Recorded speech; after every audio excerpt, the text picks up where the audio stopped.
PKA 791 guest Ed Bolian from VinWiki. Taylor? This episode of PKA is brought to you by BetterHelp, Lock and Load, and our wonderful merchandise. Dope. So the Super Bowl happened in this past week. It did. One of the teams won. I didn't watch the Super Bowl, which means I didn't actually see the halftime show. But the concept of halftime show got me thinking. We're like, how many Super Bowls have there been? 70 or something around there? Okay. I don't know, but enough. And every time the halftime show is a musical act. It's singing, it's dancing. What I think is that maybe we inject a little bit of novelty in there, because that's only one very narrow milieu of entertainment. There's animal exhibitions, feats of strength. You could have like a professional paintball course set up real quick and then have like them do an exhibition match. You could do fire breathing. You could do magicians. There's so many things that you could think of that would be more entertaining than singing and dancing. And yet every fucking year, it's just a different person singing and dancing. Since 93. This is clearly a roundabout way for Taylor to get his friend with the fire pots on the ropes into the Super Bowl. Shout out those unicycles they toss onto their heads. Yeah. But like, just tell me this. If they said this year's halftime show will be a 30-minute magic act, you'd be a little more excited. I know I would be a little more excited. I don't like magic because I know it's not real. Live a little. Lip syncing is fine. Look, you asked me my opinion. I'm just letting you know. Right. I'm a grown ass man. I'd like to reclaim my time. I'd like to reclaim my time. No. 30 seconds back on the clock. Yeah. No, I think it's a good idea. Magicians would be fun. The real thing I thought you would leap on, Kyle, is some sort of wildlife exhibition, where it's like a big time Steve Irwin thing where they get good zooms on animals, but it wouldn't just be Steve Irwin. Taylor, you're close. Kyle, I'm thinking 3 men versus a gorilla in an octagon. You can't go wrong as long as it's not singing. You have to find a criminal gorilla, though. See, as I've gotten older, I've felt more strongly about animal rights, and so I don't like anything where like I watched Jackass 2 the other night, and they're like fucking with a snake, and I'm like, that snake's not having a good time, you know? Like, what are we doing that to him for? He doesn't want to bite a dick. Damn it. You know? He clearly did. I mean, he thought it was a mouse, though. They fooled him. How did he feel now? Now he feels like the butt of the joke as like 8 fucking jackasses laugh at him on camera, and millions of people have seen it. That's dead true. Now. That's his legacy. You think he was bullied? Like, get a load of Steve. He bit a dick and didn't even get a mouse. So stupid. What would be the ideal? I'm down with the magic. I know Kyle was anti-magic. I'm on board. Right. What kind of magic? We talking about David Blaine, little close-up magic? Or are we talking about like full-on David Copperfield, like he's going to disappear from the stage, reappear up there next to Roger Goodell, and like steal his ring, and then like reappear on the field with the ring? Like he does something like that. He gets some celebs involved. I'd be blown away by that. It's got to be big. You're right, because it's still the Super Bowl. You couldn't do a little tiddlywink, you know. Yeah, you make a fucking like the king of clubs disappear. I'm gonna be like, I would rather have Shakira out there. I agree. It would have to be a big thing, but you're tentatively on board if it's a big thing. Like an Evel Knievel jump. I would like it to be so monster involved. trucks. Like, here's what I'm thinking.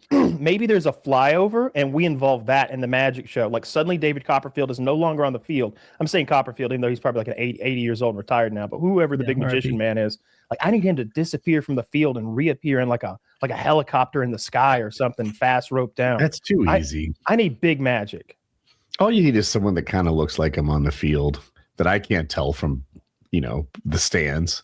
And then the actual him in the helicopter or something Yeah, they would have to bring someone onto the stage to like in their handwriting, a random person sign his forehead or something. Wait a minute. A stunt, right? Some sort of evil like a motorcycle jump thing. Yeah. That's like 50-50 on whether they make it or not. Polymarket would go wild with this. Yeah, that's way more fun. If I found out that like Travis Pastrana was going to risk his life at the halftime show, that entices me much more than anyone up there singing and dancing, even if it's my favorite of all time, Elton John, which I don't know why they won't bring him around. Bring Elton John. I think he's retired. How old is he? Evergreen. 70 something. No, he's pretty old. Yeah. The streaker, though, he was a car YouTuber now. He's doing a Bugatti rebuild, but the guy, he did a Polymarket bet that there'd be a streaker, and he was the streaker and got like a $42,000 fine, I think, and made considerably more than that. Is he the guy doing the Bugatti rebuild? He's going great. Guy. The algorithm pushed him to me, like post Super Bowl. I'm watching this guy. Did he have to split the car in half to fix a cracked tranny? Yes, you have to do that referring to transmission. Get access to that. Yep. But and another good friend of ours, Matt Armstrong, is helping him out, who's kind of the biggest car YouTuber on earth at the moment. But I think he thanks him in the video. Thing. Yeah. Wait, did he win the money? Yeah. Because the guy I saw, he didn't streak. He still had pants on. That's streaking. No, you have to be naked to streak. Polymarket. I don't know what the polymarket definition is, but I assume he disrobed and he ran onto the field. I think that's streaking. I think that's a push. I don't know if I give that full credit for streaking. He was like, if I don't see an asshole, then he hasn't struck. I thought that streaking, the whole crux of it was the nudity. Yeah, I mean, I need to see some sort of impromptu helicopter before I pay out. Mm-hmm. Yeah, Polymarket got hosed there. He cheated. Well, and it seems impossible that Polymarket's going to pay out on something that you can do yourself to fulfill, right? Like, it seems like that would be a reasonable exclusion. That's their problem.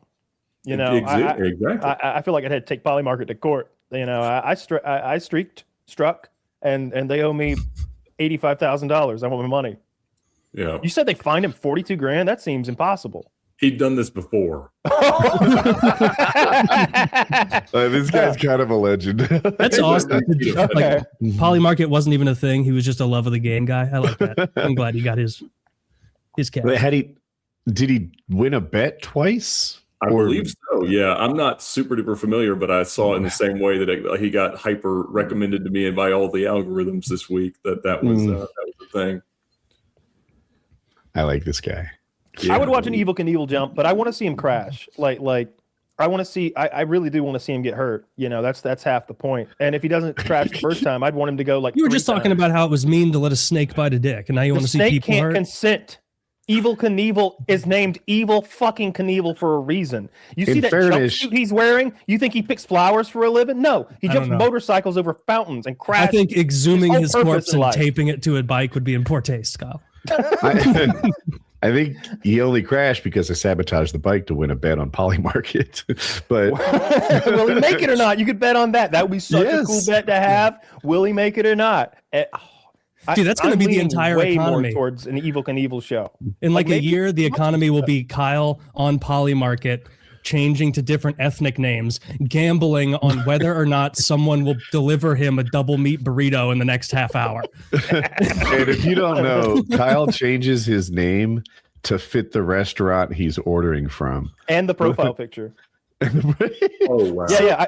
So for Mexican food, I have Angelo Lopez, and he's this very kindly looking older Mexican gentleman. He's smiling in the photo. It looks like a real photo. It's very fun. He's clearly a model because he just looks so happy and cheerful and welcoming.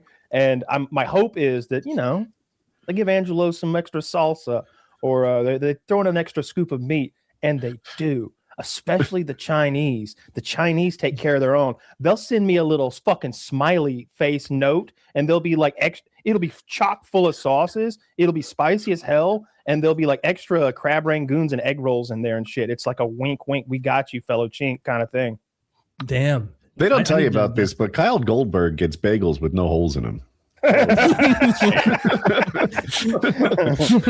what they don't tell the Gentiles about, the solid discs that they eat that the aren't secrets huge Goyans never know. Out of. All new items. Wow. Yeah, I think it works. But Taylor, don't you think that the AI stuff is going to hurt the magic industry like in a meaningful fashion? It feels like that is one of the at-risk things especially in the content space, because it's just getting so easy to fake everything. Yeah, I don't know who could get hit harder than the magic community by AI. You're right. They're gonna have to return to tradition, just like Chris Angel on the street, real time. David Blaine, yeah, David or Houdini. Yeah. What do you mean, Do you remember when David Blaine sat in that block of ice in front of a crowd for days? I liked the videos where it's like Chris Angel walking past like 5 groups of Asians and 6 groups of white people to get to one group of black people and be like, oh, serendipitously, how about you guys? And then start doing magic for them. Yeah, as I'm thinking about listening to what Taylor says, that like the online version of them is going to be completely ruined. People won't believe it anymore. They're going to have to take to the streets to do it for real. The porn community faces the same problem and has the same solution, right? They're going to be able to make any video they want at this point, and they're going to have to take to the streets and do their wares in person. Yeah, they're going to have to be like, you can tell this is real because we're in a Delta lounge. There's an ad that plays, there's a pre-roll ad that plays before porn, and it's like an AI girl, and she's like, hey there guys, AI porn is here and it's fucking good, and then the music starts and it's just like an AI girl getting fucked by a million dicks while she moans and stuff. It's like, subscribe now, get your own AI girlfriend slave slut. And I'm like, skip. All right, back to the shit porn. Back to a little scatological content. Motherless is the worst. Motherless is the fucking worst, dude.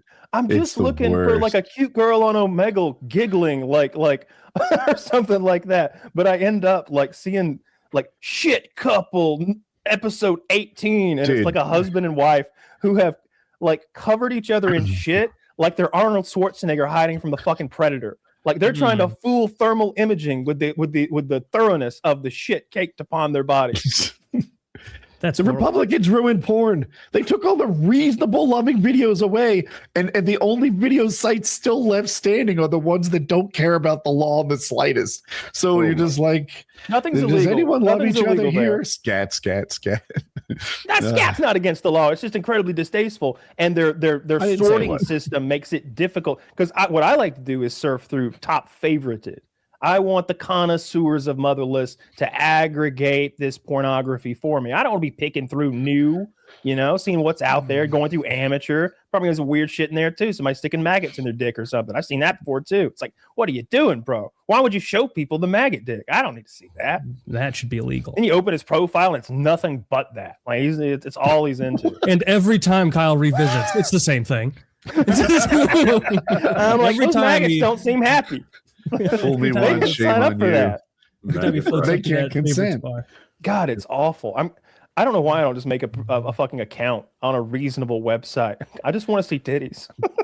Because they want your driver's license. It's a little annoying. I don't want to give you. It's not just annoying. License. There's a privacy invasion. Like, I don't want them to know what I like. I don't want any of you to know what I like. Yeah, that's fair. Think differently. You've hinted far too much over the years. I've got a pretty solid picture. I've got one of those memories where it's like noted. Didn't one of them get hacked the other day? Wasn't there a big porn site hack where they got everybody's identity? Oh my, I didn't hear about that. I wouldn't be surprised. Discord is now wanting you to verify with ID or maybe a face picture or something like that. And it's like, I don't mind that at all. I don't do anything on Discord.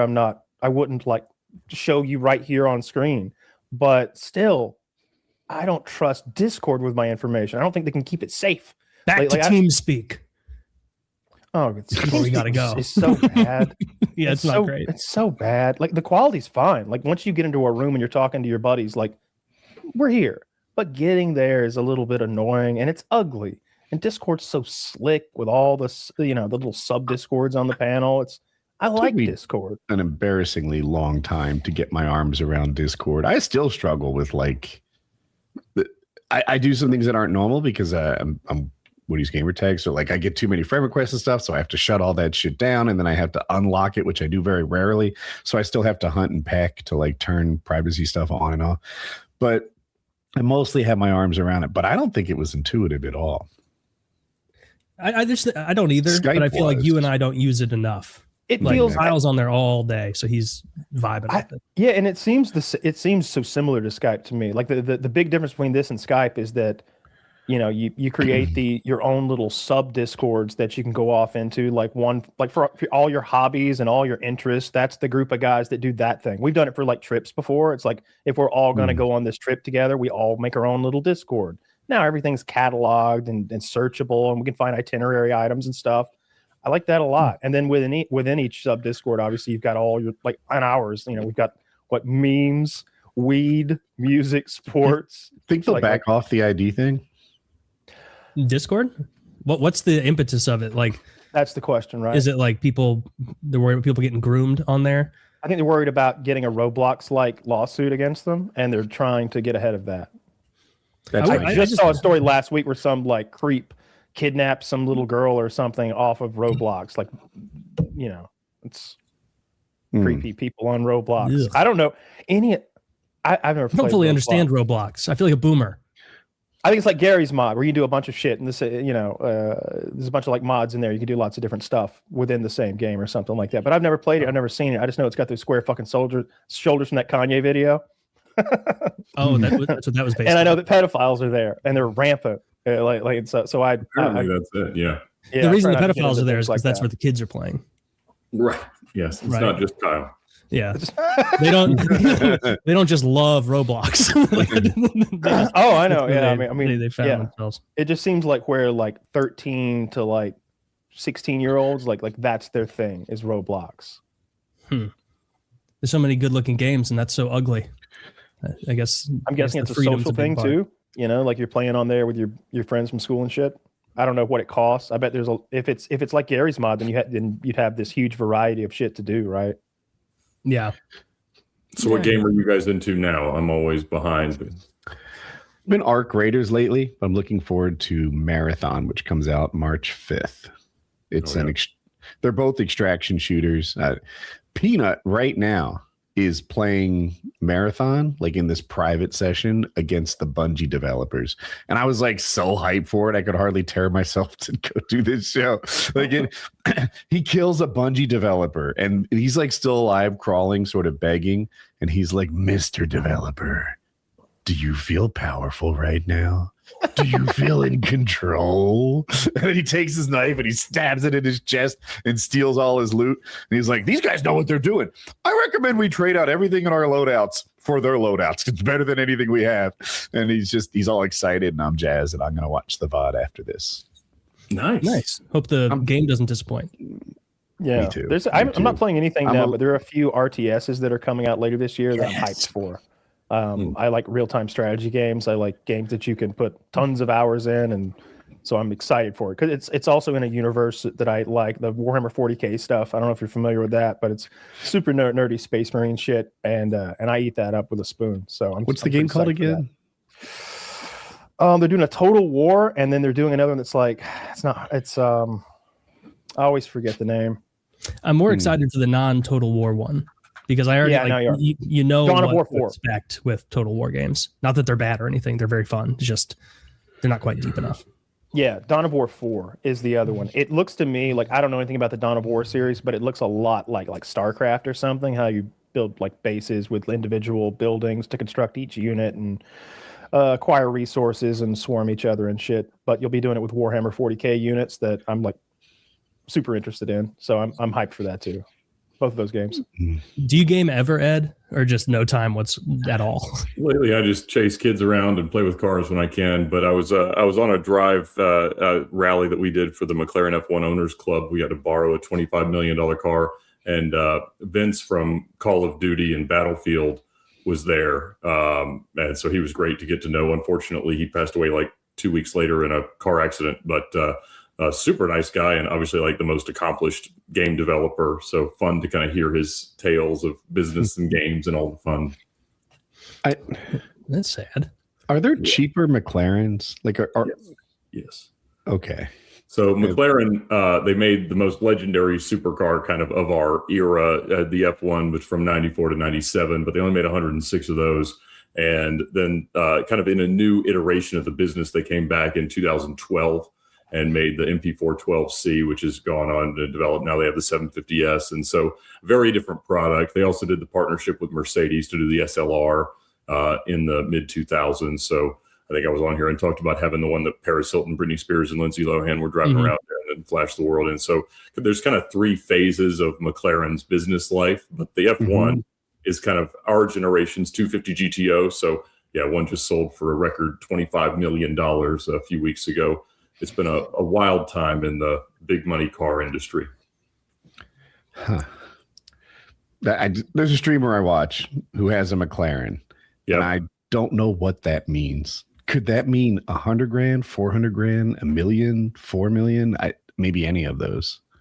It can mean just about anything. I have probably one of the cheapest ones. It was a flood titled 2017 570 GT, which is kind of their entry level thing. Mm-hmm. And it's probably worth 75, 85 grand, all the way up to, that's a 720S.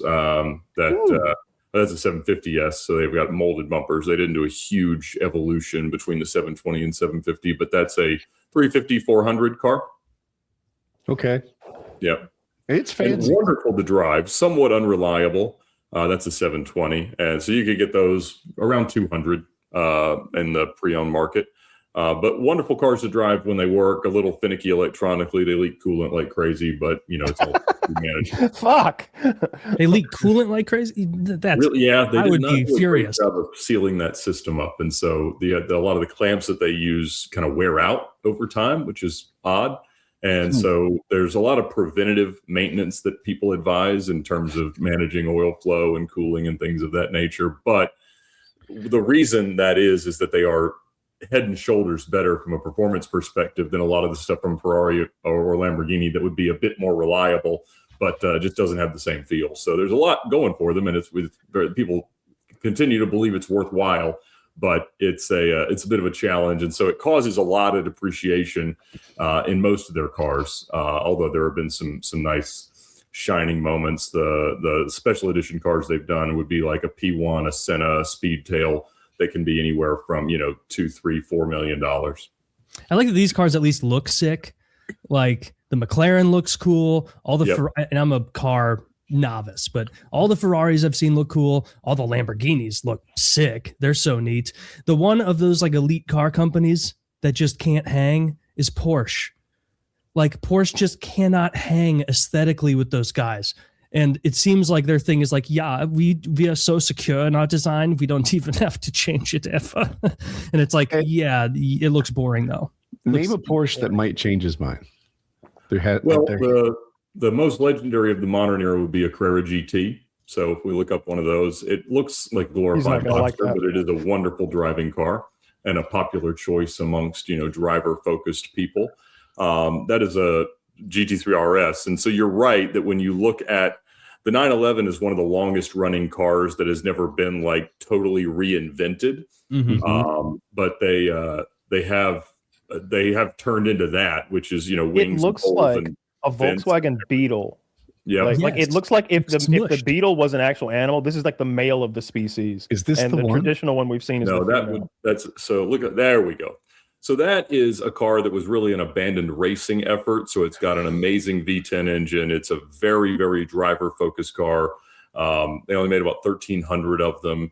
They did not sell all that well when they were new at about $450,000 between 2004 and 2005.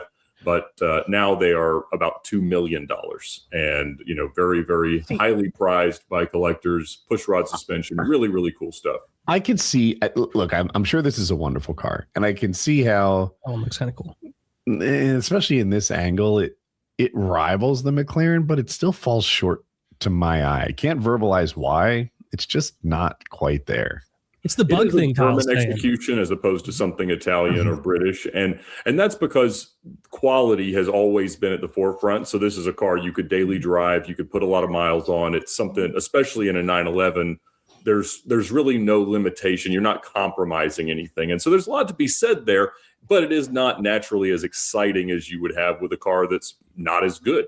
And so there's a pride that Porsche owners have in not having to worry that a $250,000 transmission is going to explode or something like that we enjoy about some of our more finicky cars. So it's, to me, I like slightly older supercars from the 90s and 2000s that give us a little bit more uncertainty. I think since I was on here last, I'd mentioned that I had secured the Victoria's Secret Lamborghini Diablo that was sold out of the lingerie catalog in 98. We finally got that thing running and it's going around to shows and everybody loves it. I actually found a set of Facebook Marketplace Victoria's Secret wings from the models that they were supposed to have destroyed, but someone managed to survive.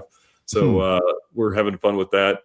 I bought my Bugatti a couple of years ago now, and the issue's always been tires for those. What color's your Bugatti? Spending $160,000 on a new set of wheels and tires. As prescribed, I was able to get some cheap Chinese replicas made that accommodate normal tires that don't have to be glued on to go 250 miles an hour. And so the last couple of months have been testing those. And fortunately, we went 200 miles an hour on them, and they seemed just fine.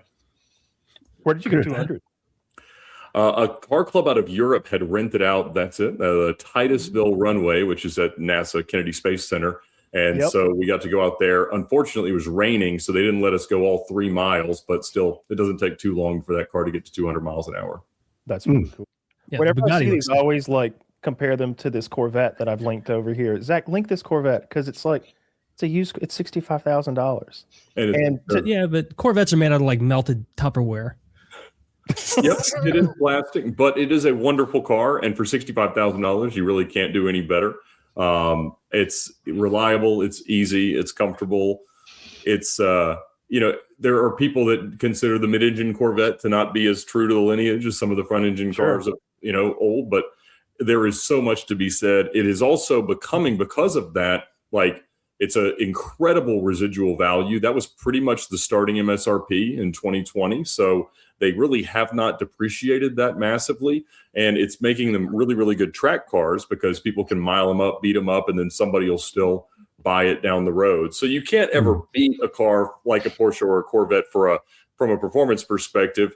It's just other things that kind of make them interesting. And, my target has always been find something rare, find something significant, and find something that's at least 10 to 15 years old, because you tend to have kind of the bottom of the depreciation or value curve, and you're primed in most cases for things to start going up if they ever will.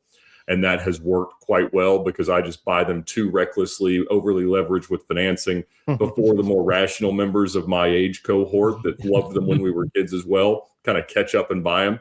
And that causes them to go up in value after I buy them, which is fun. Well, good for you. It seems like so many people in the car YouTube space are making just home run swings financially. Are there many stories of car YouTubers striking out? Like, you know what? I bought this piece of shit for $900,000, but if I fix it, I think it's worth $1 million, and it doesn't go like they hoped. Is that happening at all? Yes, it absolutely is. And the car YouTube space is one of the more susceptible content creation spaces to the Mr. Beast, like bet the farm mentality, especially for these car build channels and things like that, where they have success with a $50,000 car, then they buy a $200,000 car, they try to buy a $500,000 car, and then there's only so far up you can go, because a lot of these cars just don't get totaled, or they truly are not repairable. And so the greatest example of this is a very good friend of mine that I do car trek with, Freddie Tavares Hernandez. And so he bought that flooded P1. He just bought a Porsche 918, the last Porsche that we showed that had caught on fire in Canada. And these are monumental scope rebuilds. They are not something that you can just go order parts or steal parts off another crash car. Like, you're talking about re-engineering cars on a YouTube budget, which is generally not feasible. So he's 3 years into the repairs on his P1, and it still is not in the vicinity of function. But that being said, it still generates great views. He's made 20 videos or so on the car. That's the 918.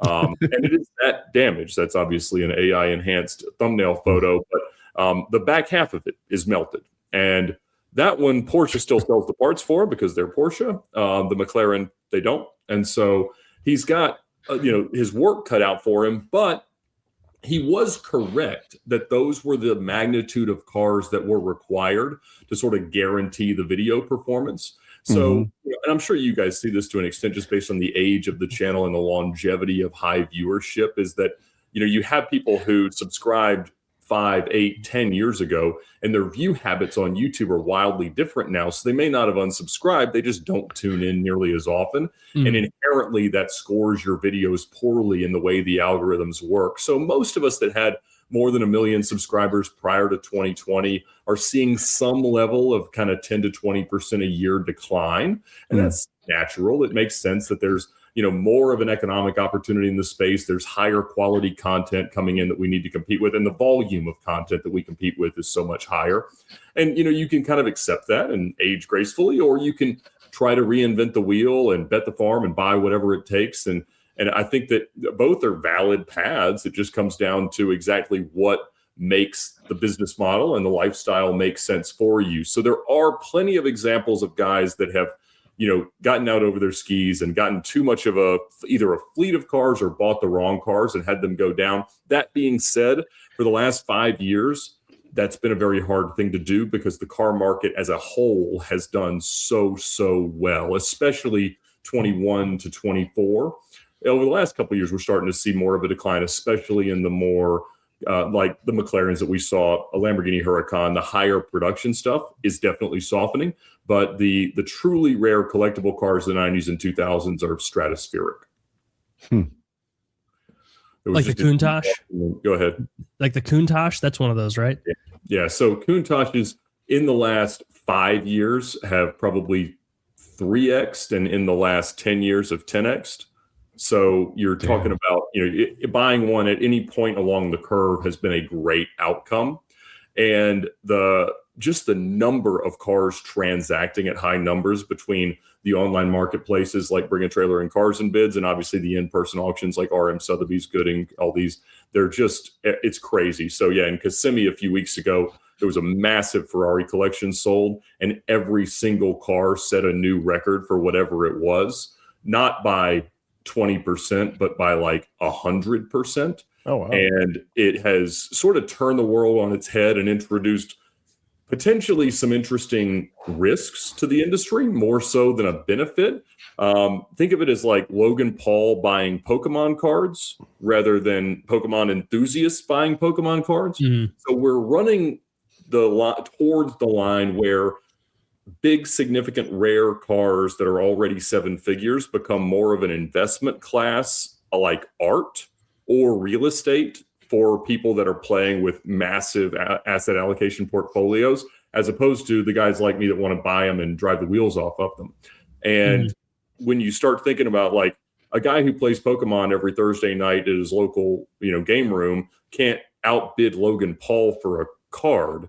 So those just sort of are no longer in circulation for the enthusiast. And we're not there yet, but there are signs that we may be headed in that way for some certain cars. And that's always happened with certain cars, like a 250 GTO that was worth $50 to $75 million, but it's new kind of in this kind of era of cars.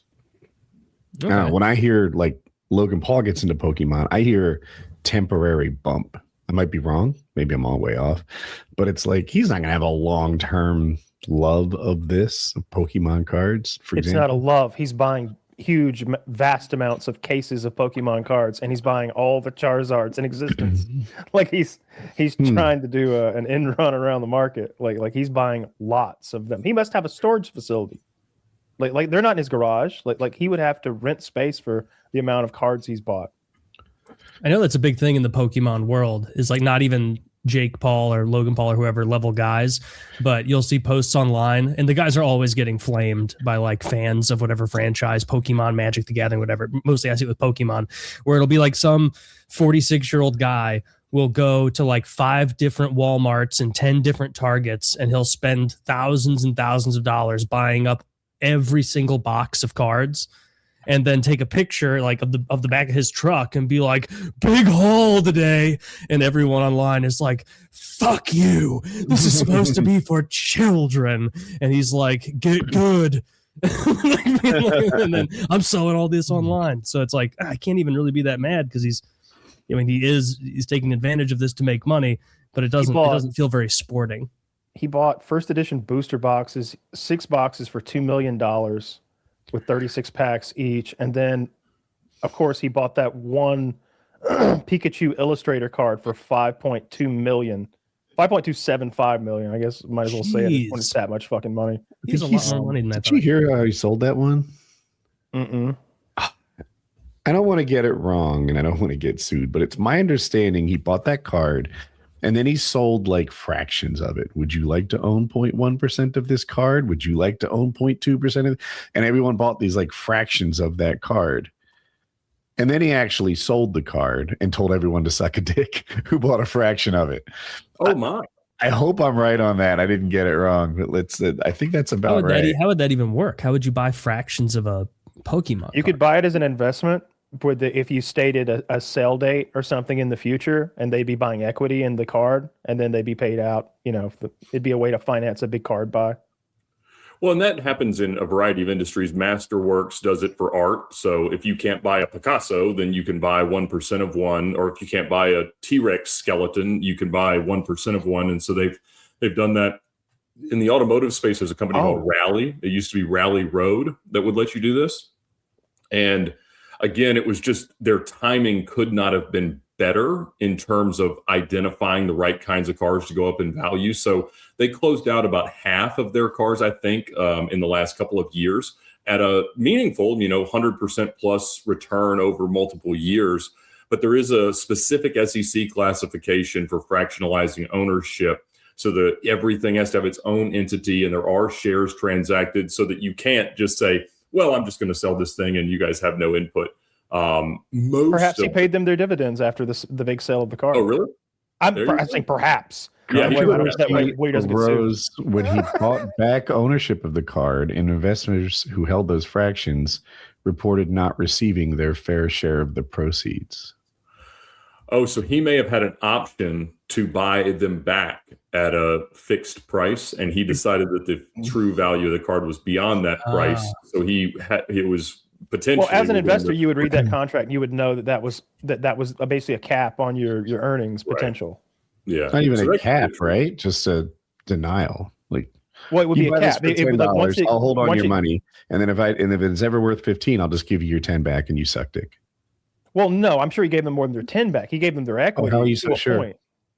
Well, that's what we're describing. I don't know what he did, but he hasn't been sued and hasn't been forced to pay the money out. So I would imagine that. LM has advised that unclaimed funds have been released and can now be withdrawn. Liquid marketplace. I don't know what to read from that necessarily. Yeah, I don't know. He got a lot of, people were mad at him for screwing everybody over. Maybe he made it good in the end. I don't know. I mean, it seems like what Ed's saying makes the most sense, that there was an option in there to buy it back. And there was a real business model there. The most kind of well-known appreciation cars have always been the Ferrari supercars. So the 288, GTO, F40, F50, Enzo, LaFerrari. And those have always had a good track record as kind of a blue chip go up in value, because they would sort of entitle you to to get allocated the next car. So as they come out about every 10 years. And so I had pitched an idea similar to this kind of before Rally got traction to a wealthy local owner. Said, hey, at the time we could have bought all 5 of them for about $5 million. And, an Enzo just sold for 18, just one of them. But so it would have worked. But at the same time, you're talking about managing a lot of stakeholders. And that was the issue for Rally, is that the transactional velocity was never very high. So if you looked at the day-to-day values of shares, it was a third or half of what the car was really worth, because there wasn't any secondary demand to remarket the shares. You did well if you held till the end, but if you ever wanted your capital out, it was very, very illiquid. But it's a space that does make some sense because people can't buy the whole thing. Mm-hmm. It's just so weird.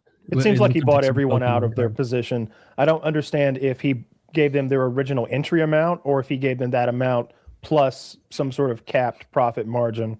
But either way, it seems like he followed the policy of the website and everything was on the up and up, even if it upset people. This isn't even a cool looking pumpkin. The actor that plays Furio in Sopranos? I know what you're going to say. You might know this story, but he was at an auction and he saw a painting that was misidentified, and it was, I think, $67,000. He buys the painting, he takes it to a new appraiser, and they're like, "Oh, this is a work of the great master. This is a $10 million painting." So he sells something for 10. But then when you consider that so many paintings and art are just over evaluated as a kind of tax scam, I'm like, I wonder what happened there. It sounds so mobby, the fact that he played a mobster in The Sopranos. I'm like, what happened here? How did this work out? It is mobby how the art world Saint works. Sebastian by Italian Baroque master Guercino, and it was appraised at roughly $10 million. A lost great work of art that has been found. Does it look good? Is it a good painting? It's Guy with the apple on his that Because guy I'm tied to more a okay with tree the being- fraud if it's a good painting than like I bought red stripe, like and it's just a red stripe, like just I bought white canvas. Here, yeah, I think it is a good Banana painting. wall. yeah. Here you Lincoln. go. I want to see if this is a good painting. Yeah, that's a good painting. That's a real deal painting.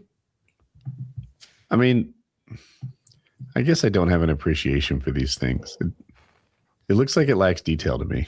Was that supposed to be a saint? I think I read it already, but I've already forgotten who that's supposed to be. Saint Sebastian. I don't know who Saint Sebastian is, but I guarantee he got filled with arrows and like never renounced his. I think I saw this in a Vikings TV show. I think that he like prayed to God and he survived like a whole bunch of arrows. And then the Viking is like, and he lived? Well, no. Then they beat him to death with a club. Can you pull that back up, Zach? Somehow that painting, if you told me it was a $10 million work of art by a great master, I'm like, okay, that is kind of what great master. If you told me your sister-in-law painted that and that she's getting pretty good, I'd also be like, yeah. I mean, the face is a little weird, but everyone struggles. She should with work on her those. background, but she's sitting there. That would be so fun. The face is a little weird, but everybody struggles with that, sweetheart. He's a little smudgy. Right? Like I don't know. yeah, Something she about kinda- his Maybe if you saw it in real life, the brush strokes are like so tiny, like pixels, that you can appreciate the Your artwork. sister-in-law kind of phoned in everything but the person, but okay. Yeah, really heavy lighting on the oblique, but She really maybe took there her was a time fire. on those cum gutters. I noticed that sister of yours is a he's fit. Yeah. rotten apple. She knows what she likes. I don't know. Something about Not trees and sky. the subject's yearning face looks like how the people in great art look. And so He's I'd be looking like, to God for help. yeah, but look at his yearning face. That's very much old art, right? His yearning face. His yearning face or his Flexing his culture on us here. I need to make It this full screen. It doesn't even. You know, it really the critique would be he should be more anguished. Mm. Yeah, I don't know if he's aware that he's been shot by 2 arrows. If I were shot by 2 arrows, I would cry. Oh, here's this guy's story. All right, so this is. I look like that when I'm hungry. So again, this is Yeah, Saint this guy- Sebastian. He was initially tied to a post or tree and shot with arrows, and though this did not kill him, he was, according to tradition, rescued and healed by Irene of Rome, which became a popular subject in 17th century painting. In all versions of the story, shortly after his recovery, he went to Diocletian to warn him about his sins, and as a result, he was clubbed to death. He is venerated in Catholic Church and the Orthodox Church as the patron saint of athletics, archery, and plagues. The patron saint of athletics. It's better than play. See that's why he's jacked. Or that's why he's like fit. It's got to Not be jacked fit. below average on the Ocean City Beach Patrol. He can't be the patron saint of athletics. I bet he can run for days. Maybe that's his thing. Maybe he's like a marathon guy. How many arrows could you take? Oh, like so few. I would throw such a tantrum. I die on the first one. Yeah, I can take one. All I I don't got. get shot with a fucking arrow. It's interesting That'd that I don't remember a ton about Diocletian, but I seem to remember he played for keeps. And so going to him and being like, you're full of sin, he probably saw that there was a possibility that would go really poorly. It did go poorly, but Right. yeah. This is not friendly advice. Yeah.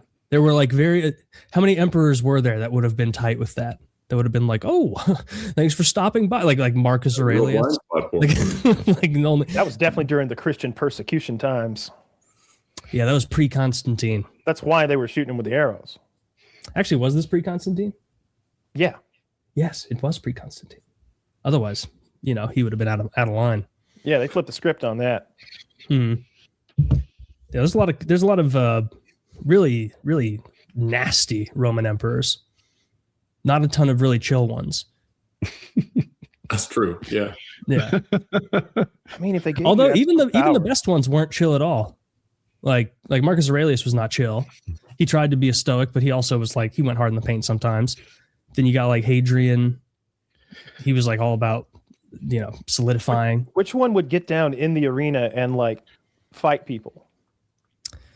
Oh, that wasn't Nero. That was the guy who dressed like Heracles. What the fuck was his name? It was Commodus. Commodus. Yes. That is the emperor from the Gladiator movie. From Gladiator. Yeah, he was the son of Marcus Aurelius. Yeah. That makes sense. Okay. Yeah. Ridley Scott teaching us history. Ridley Scott. Big shout out. Thanks. Did you see the sequel to that? No, I heard from everyone that it was so bad as to like don't even let it enter your mind as part of the canon of this story. It was so bad. Dispose. What are we talking about? They made a Gladiator sequel to Gladiator. They literally just I didn't see it. they did rough. Gladiator 2 like a year or two ago, and it was just bad. It's like- so bad. How old is Gladiator? Like 20 years old? 2000.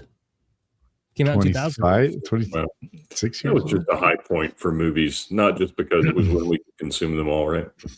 No, it's definitely not hindsight being 2020 and all that stuff. It's that movies were better. They were better though. Like They were better. you had Gladiator in 2000. In the midst of the Lord Here's of the why they Rings were better. franchise, Gladiator came out. Think about that. A nice I want to little hear break. what Kyle says because I have my own thoughts. So during the huge profitability of the DVD era, from the very late 90s to like 2010, 2015, somewhere in there, movies had a second chance to earn their money back and prove to the studio that middle of the road directors, writers, producers, and actors should get their chance. And so they could make these movies that were these middle of the road budgets too. These $30 to $80 million movies that were kind of experimental and odd. They wouldn't be as focus group heavy and as hands-on as a studio because they don't just have one shot at this. So many movies, when they got to DVD, that's where they blew up and would make more than their cost back and more than their promotion fees back. That market's gone. Like that's completely evaporated. My thoughts adjacent to Kyle's, which is now the measurement that people are looking for is kind of like hours watched. Mm-hmm. And talent has moved to TV shows.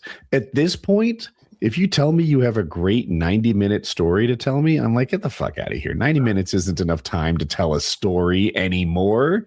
You know what? Like, you're going to introduce the characters, kill one, and then that's it? Whatever. I'm with you. Movies, I've watched so many good TV shows because that is the norm now that when I do watch a movie, I'm like, man, this is moving quick. Oh, this is really even if it's a 2.5 hour movie, it's like they're really getting on with this. There was no we didn't get to see him go back home and drink a beer and cry in the darkness or whatever a TV show would give you those little extra character moments. I'm watching Goliath right now with Deadpool Bob Thornton. 3, which somehow took 12 hours to tell. I don't know. Yeah. Movie fucking sucks so hard. It's a terrible movie. That's one of those times when you and I completely agree on something. That's one of those clocks right twice a day moments where we both just hate it. It's so bad. It's so stupid. And it's so overblown. And it made so much goddamn money. The one I saw was bad. The Deadpool 1. Well, you're wrong. You have bad taste. No, it was the same thing. Don't like Ryan Reynolds. It was just him being like, I'm a little out there. And then doing like silly fourth wall breaking shit the whole time. You like when he got pegged by that hot chick? That's the only scene he did like. We talked about this already. That was the only scene I was in love with. Kyle. It's worn out on the DVD. It shows you don't even listen when I talk. Again, I am reclaiming my time. I've decided that's a fun thing to do in real conversation now. I'm reclaiming. If the gentleman from Missouri would pipe the fuck down. When the lady at the restaurant starts reading the specials and she gets halfway through and I realize I'm not going to get any of those, I'm reclaiming my time. I'll be ordering off menu. Thank you. I forget what we were talking about, but mentally I was going, you're just a distraction, Kyle. The Dow is over 50,000 and you're taking away from my accomplishments. How dare you distract from all of the successes of Donald Trump? How dare you keep us behind her going Gladiator. like mean mugging her? All he did I don't is want to bang a transition to couple of politics yet, children. Jesus We should be Christ. talking about the NASDAQ right now. Fucking cunt. You fucking cunt. I can't even say what I told Chiz. I hope she has a wonderful life. Fucking cunt. God, Dude, that woman is evil. They're all The so whole evil. administration is so long. Who's the so press corrupt. secretary? What is her name? I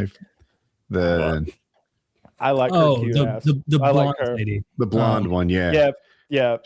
So I have this Carolyn thought. Levitt, right? Carolyn Levitt is going to have a horrible life. Everyone in this Trump administration pedophile cover-up nonsense is going to have a stain on them, a scarlet letter that they wear for the rest of their lives. And that bitch is like 28. She has 60 years of misery coming her way. Her husband is going to be dead in like 15 years. That kid will spend most of its life with dad dead. And their family is going to be cursed with this horrific pedophile cover-up that they're doing. There's nothing but misery for them, and it starts really soon, in like 18 months. Why is your son like age gap? Big age gap. Age gap. Her husband is like 60 something, 64, something like 64. That. Yeah, what? And she's really pregnant. fucking old. The boy kid's not even born No, yet. she's got the baby. She's like got the baby at the podium and shit sometimes. Am I wrong? I thought she just got pregnant. Maybe she got knocked up a second time. But I don't like when she's literally got a baby in the White House. Manipulative. Yeah, I'm not here for any of that. I want to talk about the TV show I've been watching real quick, though, because I know y'all like Billy Bob. Amazon made a TV show called Goliath. There's 4 seasons of it already out. It feels a lot like Better Call Saul, but it's Billy Bob Thornton. He's playing like a alcoholic lawyer who's got a huge case against a military industrial company. And so he's being fucked with. His investigation's being messed with by like mysterious figures. And it's really good. They're like the head of the law firm he's going against is like a Batman villain. He lives in this dark penthouse office, and he uses this dog clicker to talk to people. He's like, click, click, click, click, like punctuating his sentences. He's a burn victim, and half of his face is melted like a Bond villain, and he uses red light all the time. So whenever you go to his very dark office, he's bathed in red light, and it reflects in his glasses, and it makes it look like he's got demon eyes sometimes. And he watches the proceedings through CCTV, and even that's red light. And he's in there again like a Batman villain. He's like, no, like he's ridiculous. It's a really good show. Is he the plaintiff or is he the opposing attorney? Billy Bob Thornton is suing the military industrial company for a wrongful death that he's investigated. They've made it look like a suicide, maybe, and he's trying to prove that it wasn't a suicide, it was something else. And I think there's 4 seasons, but you get the story I just described wrapped up in season 1. Like a whistleblower situation, like where they killed someone who was like they're doing illegal stuff, or I don't want to spoil the plot, but something kind of like that. Like the company fucked up, now somebody's dead, and they don't want to take ownership for it because they were doing some bad shit when he died, basically. And Billy Bob I do like Billy Bob. He looks healthier in this. All right, so in Landman, he looks bad. He looks like a bad fall would end his career. Give him a break. He is old. Look, I'm just saying, I'm a big fan. I watched every episode. All right, I like Billy Bob. Just saying, he looks beat down. He's 70. You're gonna look old at 70. 78,000. He looks so old, and he's so hunched over, and he drives a 250 Ford. So when he gets out, he looks so little and shriveled. But what I'm saying is, Goliath was made like 10 years ago. Mm-hmm. He's still got a little pep in him. So he's like 60. He can get around a little. He looks fine. He's still kind of handsome. It's not weird when he's with a beautiful woman or something like that. Because in this new show, I'm just like, nobody wants you, Billy Bob. God damn, you look like you're dying. You look like you're dying, Billy Bob. I mean, I don't think he's dying. Like the oil business. I don't think he's ever going to match Bad Santa. No, Bad Santa is so Billy awesome. Bob. That's just the personification of his like down on his luck, mean son of a bitch. Yeah. That was his Anchorman. That's a good way to put it. How did that almost slip through? Is it because it's too dirty? It feels like that should be a movie that people say more during the Christmas season, like, hey, let's watch Bad Santa. But it just doesn't pop up. Everyone's always about Elf and the classics. Elf is so much better than Bad Santa. For me, it's National Lampoon's Christmas Vacation is my number 1. And then Bad Santa is definitely in the top 3 that we rewatch every year. And then I don't watch Elf. I don't like Elf. I think it's fine. Like I saw it twice. I think it's an okay movie, but I don't like. Dude, I sometimes watch the snowball fight scene in isolation just to see when he just wrecks those kids all year round. You know, they're like pinned down. There's snowballs just like popping against metal structures or whatever they're ducking behind. And Will Ferrell turns to the kid and goes, I think we can take him. And he's like, what? And then you hear like the sounds of pigeon wings flapping or something. And there's a pyramid of snowballs, each one of them perfect. And then he fires them like a paintball gun, just throwing ropes at everybody. And it is one of my favorite superhero movies. Oh, you see it as a superhero movie. Clearly. In Bad Santa, Billy Bob Marvel beats the universe. shit out of those kids with the skateboard, and he's punching them in the mouth and stuff like that. And then later on, he's in the locker room, and he's just like, beat up some kids today. It made me feel like I did something good. Maybe I would like that. Maybe I need to give another chance. Yeah, because those kids were being ruthless to that fat kid. Oh, yeah, they're And bullying I the felt shit out so of that terrible fat, snotty for kid. the fat, snotty kid. Yeah. Yeah. Not snotty Dude, like attitude, snotty, literal snot. I'll just hit YouTube and be like, bullies getting it. Like, here's top 10 bullies getting their asses kicked. And that detective scene where, who stole your shoes? The fucking LeBrons. You know what I'm talking about. And then he goes and he gets Fucking LeBrons, the fucking sneakers you wanted. He goes to the kid's house. He gets his dad to bring the kid out, so they can handle it, not even tell mom. Puts on brass knuckles and beats the shit out of dad. And the kid's crying, stop it. He's like, what? I thought you got off to shit like this. It was like, to the kid. But the kid's a bully. So he kind of, was like, yeah, I see. It was all He's fun like, if you when make it me was come back, he's like, if I have to come back here, what did he say? Something close to, I will butt fuck your father with your mother's decapitated skull. If it's not that, I'm really close. And make you watch. That kid's gonna have problems.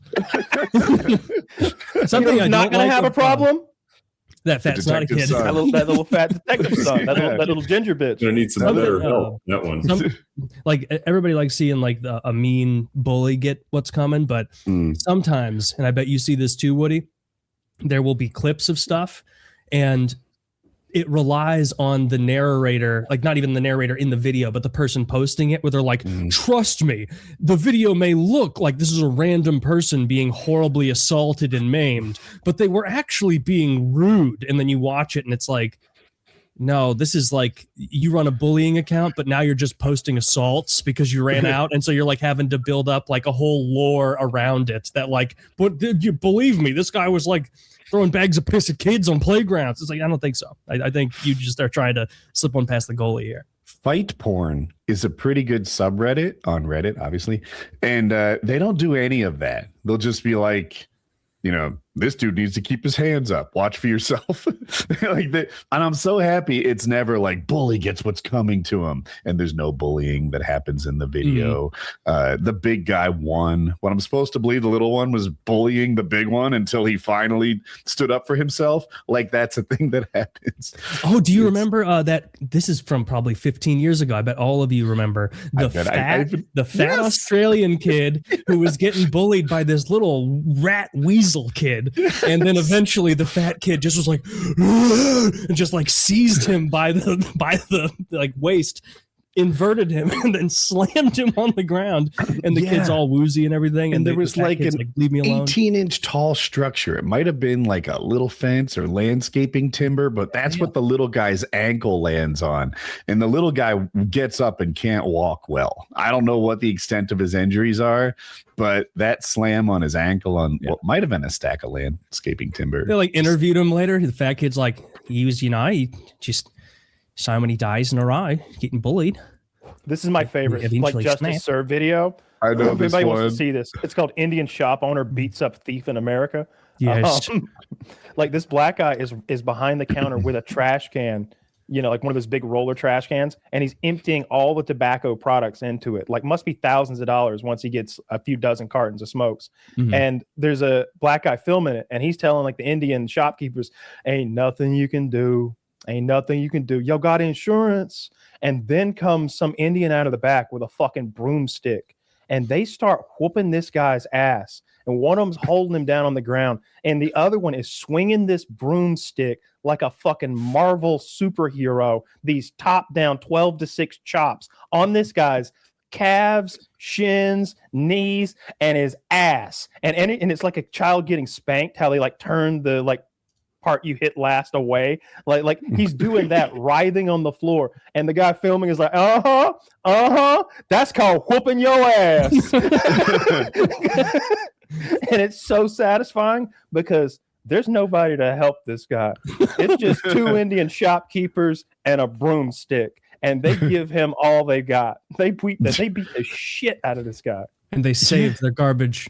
Are you watching the video? Six. What flies out at like 149, maybe 147? I'm watching. I'm trying to see what. His shoe came off. No, it didn't. Well, what the fuck was that? Oh, I think he broke something that may have been in the man's pocket, or maybe he broke a bit of plastic off. Oh, that might have been a phone. Maybe there was a phone in his pocket, and he hit it with such force it exploded, and pieces shot out of his pocket because he is hitting him like so goddamn hard. You can see him begin to tire. Zach thinks it's his keys. It could be that. That's a long implement to hit. The velocity at the end is a lot more than it is at his hands. It's one of those big boy broomsticks. It's like an inch and a half, 2 inches thick or something. Like it's somewhere between a broomstick and a baseball bat, but 5 feet long. Yes, I love that video. That's good one for of my him. all-time great favorites. Defending his castle. Oh, I bet I know you know this one. I think it's a marijuana shop where like they're robbing him and he stabs him from the top, and the guy robbing him is like, I'm dead. And he was like a kid playing Xbox, when you're about to die, you're like, I'm dead. You're kind of softening the blow for your friends to see you like pop up in the kill feed. This guy does that while getting stabbed to death in real life. But there's no startup A real quick. I don't think he responds. No. Yeah, shouldn't rob that Asian guy who was a student of the blade. He was a student. He had that knife ready. Yeah, that was his stabbing knife. He like goes in the kata like fucking De Niro and like fucking De Niro and Taxi Driver. He's like, "You talking to me? You talking to me?" He like spins a little blade. Now see, you talking to me. Oh really? Oh really?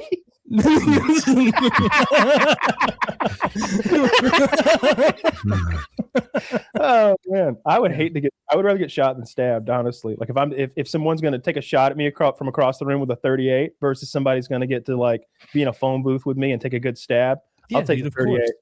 I'll take the 38 every time. He might miss everything important and just it.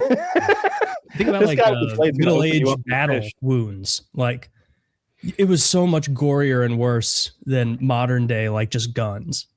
Like somebody catches you and slices half of your arm off. And you just have to like keep walking around hoping you're not like going to bleed out, but you are going to bleed out because like your medical tent has a guy like whispering sweet nothings and like spells. Like what else? Dirt. He's putting like, hold on, stay still. And he's like pouring river water all over your cut. We must clean the wound, my lord. We must clean the wound. Yeah. And it took them so many years to figure that out where they're like, guys, like this river water is not helpful. It was still theory when Lincoln was shot. Yeah. Which in fairness to all of them, like think about like you're born in the year, 1600 or whatever. Okay. And some medical doctor who's wearing a very spooky mask full of potpourri is like, we've got a new theory that the things making you sick are completely invisible. Trust me, they're so small you can't see it. You cannot verify what I'm saying. You'd be like, these fucking pieces of shit. They're just out for money again, trying to screw magicians that are out here getting sick. Yeah. Until you get like microscopes, germ theory is like how would you even begin to conceptualize that? With petri dishes, you'd be growing cultures and stuff, but they wouldn't buy that it was little microorganisms doing it. I guess I see your point. They thought it was like the stink of like decay was carrying the illness. Literally like a cloud of disease. They were closer than like who was it?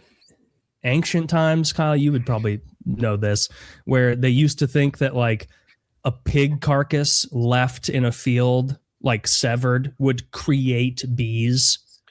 I heard that with maggots in science class. Yeah, bees, something like that, where like they thought that was the impetus of it. Like you do this to create them, not knowing like a bunch of tiny little machinations by flies are actually creating the eventual maggots. I never considered that people wouldn't understand that process at first. Yeah, well, they're going to stay out there all night. But it does seem like if you put a steak in a field and wait overnight, maggots come from the steak. Yeah, like if you're not like watching the whole time and you got no light, you just think, I need to make some maggots. There's some meat out there. But some genius had the idea to put one steak uncovered and another steak covered and see where the maggots were. They put it under glass. Yeah. Coming to this steak. And then that would have been stressful too, because he's going to like the chief doctor, and they're like, all right, to test this, we're gonna put you under a cover. and see what you say please no. He's a witch. It turns out he also creates maggots. Dude, being declared a witch would be the scariest fucking thing. Like something that you can't even defend your way out of. Like there's no answer they'll accept. Like either you're like, oh no, I'm sorry for being a witch. I renounce my witchhood. And they're like, oh, your soul is saved. Oh, I can go free. Your soul is saved, sir. Stoke the fire. Like they're gonna burn you alive either way. It's just how long are they gonna torture you before is the only thing in question. I like to think they weren't even sold on witches. That was just the way they got rid of obnoxious people. Where like some horrible dickhead in your town, it's like, I think this guy's a wizard, and they're all like, you know what? Cosign. Like, get rid of this guy. He keeps opening my sheep gate for no reason, walking away, flipping me off. Fuck this guy. He made my sister cry. Definitely warlock. 100%. Yeah. Wizard or witch made. Do you believe in magic? Do you believe that like there are any like devil worshipping or witchcraft people who could make things happen that otherwise supernaturally could not happen through their perhaps pacts with a demon or the Dark Lord himself and some enactment of ancient lost rituals? I don't know. I think we'd see more of it. But then again, how would you know if you'd seen magic or not? So I don't really know. I mean, we do see a lot of evil people coming to great power. That's fair. I don't even think you need magic for that, though. You just need like ruthlessness and a lack of morality. Magic would help. Magic would absolutely help. Magic couldn't hurt in any circumstance if it's on your side. I don't think I believe in magic. No, but it's, during the halftime show, you would suspend that. Right. And and you would enjoy the show. I don't think the converse of that being like miraculous acts of healing and things like that would most Christians believe that ceased after the apostles died. And so if you have people that believe in miraculous powers that Jesus had and bestowed on the apostles, that similarly demonic activity that manifests in that way would have ceased around the same time. Not that there aren't, spiritual warfare things happening, but in the Christian world, we don't think that it's that. Even in the Catholic Church, I feel like they make saints still. They do make saints. They canonize new saints, but I don't know what the process of that looks like. I don't think that doesn't mean they think that person's magic. Like a miracle's magic, right? Miracle, yeah. But do you need a miracle to be canonized as a saint? Is that how it works?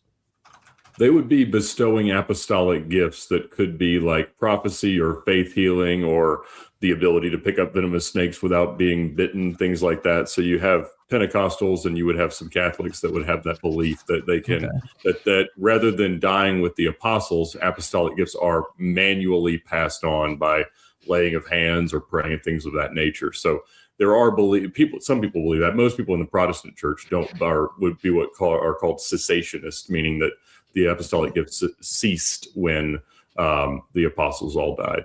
Okay, because I'm seeing here the Catholic Church recognized a miracle in May. Like last year, they recognized a miracle in India where the image of Christ's face appeared on a host. I don't know what that means. Wait, was that? But did the person who saw it become canonized, or an image resembling the face of Jesus appeared on a consecrated host in Kerala, India, after a 12-year investigation? It was officially declared a miracle by the church in May 2025. What you're thinking of, Taylor, is when a person does a miraculous thing, they're often recognized as a saint. Like Mother Teresa was sainted, I believe. Mm-hmm.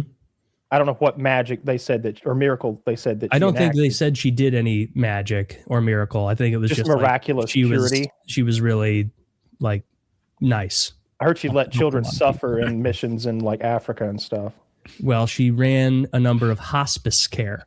Something about suffering bringing you closer to God, which sounds like something a Cenobite would say. A little scary. Well, I don't know about a Cenobite. I wouldn't canonize them. They seem pretty rough around the edges. No, probably, yeah. Did you guys look at the Indian miracle?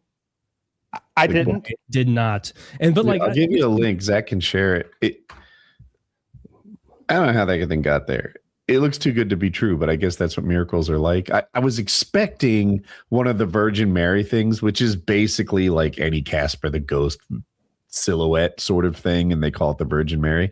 This is not that. This is clearly a man's face. Sure. I was genuinely picturing like one of those like pieces of toast from Mexico. Right. Mm-hmm. That's a face. Chicken finger. That's a face in there. Yeah, I was expecting something just, not so clearly human. Yeah. He looks like he pitched for the Twins in the 80s. That's Dude, like, I don't know McCullister there.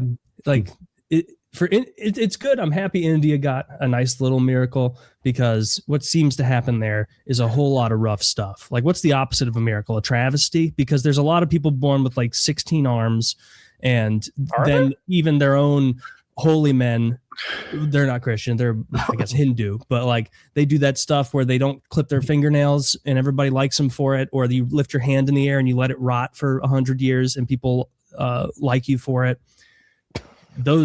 Are you serious? You know what I'm talking about? I don't know about the lift to your hand thing. Well, is that a thing? I've seen the lift your hand thing. Yeah. The thing Zach, is, pull up the lift your hand guy. the pushback I'd give Taylor is that the uneducated like him. The Indians so I used to work in IT, and I had tons and tons of well-to-do, highly educated Indian coworkers. And that class of people protects people from the charlatans with their hand in the air. They basically go around and say, like, I'm something pretty special. I've had my hand up in the air for 16 years. Can you give me money? And they're like, tell that guy to get the fuck out of here. You don't have extra money to give him. He can get a job and put his hand down, is what the people I worked with would say. Look at that. Look what happened to his arm. He's held it up there. He basically can't lower it anymore. Holy cow. So skinny. What an I don't asshole. know if that's shopped, because that's like extra bad, but it's bad. It is bad in real life. It looks tiny. There, that might be more realistic. And you wouldn't believe it, but he's like barely wearing clothes. Like, It looks like holding your arm up. Nobody's very working well below the for you. waist on this guy ever. Like, man, I just it's kind of like the it's easy to put a Dumb and shirt on. Dumber It's 2 halfway there. intro. Yeah. That's his hand all rotted on the right. Look, it looks like it's gray. Circulation, maybe. Maybe that's people like touching it with ash or something. I don't know. Maybe some He's ritual never thing. bird shitting on it and stuff, dude. He's never lowering it at all. He can't. How would he get shit on it? The birds would shit on it That's from where the above. birds are, Taylor. Oh, I didn't hear you say that. I didn't hear you say the birds. I was like, I thought you said he probably just got shit on it, and I'm like, really? 50 years ago, and he didn't bring it down for a second to wipe it off before he throws He it looks up like in the he air? spends his days outdoors. I bet he gets shit on once a week if he's just never putting that hand down. It's going to accrue. Once a week on a slow week. It's India. Like, There's a lot of, yeah, that's fair. that This is sucks. disgusting. I would have picked my left arm. Yeah, this is disgusting. I hate this. I don't know that this has anything to do with any particular religion or like what they actually do. I can't imagine that's part of their faith, because you only see like a handful of street rats doing that shit. I always love the snake handling that Christians do here, though, because that's about as like borderline and like wacky as I feel like Christianity gets.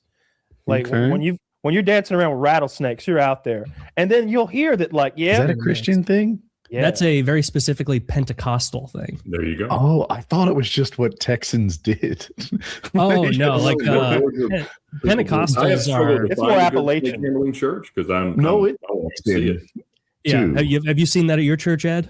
No, we don't. We believe in the cessation of apostolic gifts. So no speaking in tongues, no picking up snakes, no faith healing, things of that nature. But there are certainly people that speak with conviction that you can. Live a little. You I mean, said no speaking in snake. tongues, right? yeah. See, we spoke in tongues at my church. Not me myself, but I observed it. I saw it. You weren't happen. imbued. I was Right. never Spirit would move imbued, and but I set seen it attention. happen. It's a little upsetting as a child. Yeah, Well, I went to a friend's church. Biblically, you're not supposed to speak in tongues without an interpreter present. So it's one of those things that you occasionally got to shut down. But I can't interpret. I can only mock. Yeah. Some would argue that's the same thing in modern context. Yeah, exactly. It sounded like he was repeating the same thing over and over. Shadowrondike, It was a lot of that. Shadowrondike. Like a lot of that. Like if you want a good tongues guy, he's got to have a little bit of like fancy improv. Like he it would can't be the also same go phrase la over and la over. la la la. There'd be like a lot of like just noises. Seemingly, it was kooky. And that is a modern interpretation that tongues is a prayer language or a way that you speak to God uniquely. A language of God, perhaps the angelic. The more language popular interpretation of the ability to speak in tongues is that you can go to a foreign people to tell them about God, and regardless of your ability to speak their language, they will understand you.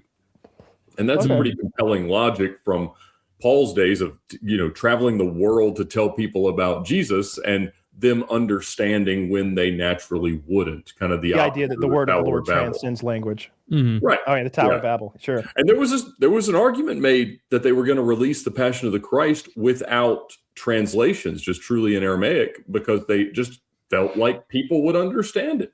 Yeah. You've seen Apocalypto. Yeah. You get the gist of it. You figure it out. Dude, and Apocalypto ruled. So it's so good. Look, Mel Gibson, if he hadn't just had those little outbursts of his, he's not only one of the best actors, he's a tremendous director. The fact that son of a bitch, no story structure. They're speaking that extinct Mayan dialect throughout the film, and like obviously I didn't appreciate that until I read it after the fact, but then I watch it again and I'm like, wow. This is some dead language that would have never gotten this exposure. That's cool. Like they paint this guy to be a racist, but he's done in South America with these swamp people, these jungle folk, like paying homage to their culture, their language, and I guess he tweaked it a little bit with the Spanish showing up at the end. But I like that too. That's a great ending. Felt like there should have been a sequel there. Yeah, I'd have watched a whole fuck Avatar. Give me three Apocalyptos. That would have been for sure. I want to see the Spanish come aboard because. Following the history, the Spanish would have been chill with our hero who escaped that, like the small tribes that were being subjugated in such a horrible way by the Aztecs. Exactly. And they would have been like, hey, you guys with your shiny stuff we don't understand yet. There's a bunch of real no good nicks over here sacrificing people on pyramids. How about we gather up the tribes? Everybody pissed at these folks. Let's take them down. That's what Cortez did. Yeah, it is. Yeah, those they had the swords that had they were like wooden clubs, kind of like cricket bats with obsidian like teeth stuck in them all the way around. So much worse than guns. Well, I mean, they couldn't have worked too well against armor, which the guys were fucking wearing. Or cholera. Cholera. Cholera is our number one like savior for taking the Americas, because they say that 80 or 90% of the North American Indians were taken out by smallpox and cholera, and it's like we had a hard time with the 10 or 15% that was left. It wasn't it wasn't a pushover taking the West. It was they sent the cavalry, and sometimes the cavalry lost. You had little bighorn type incidents and stuff. It was an ongoing war for years to take the West. And you're telling me that was only like 10 or 15% of their original numbers? That's why there were so many buffalo, because historically there weren't vast million head herds of buffalo in the West. There had been 10 times more Native Americans there prior to that, keeping the numbers in check. Well, wish we had more buffalo still. I was thankful for their remnant. We've got all we need.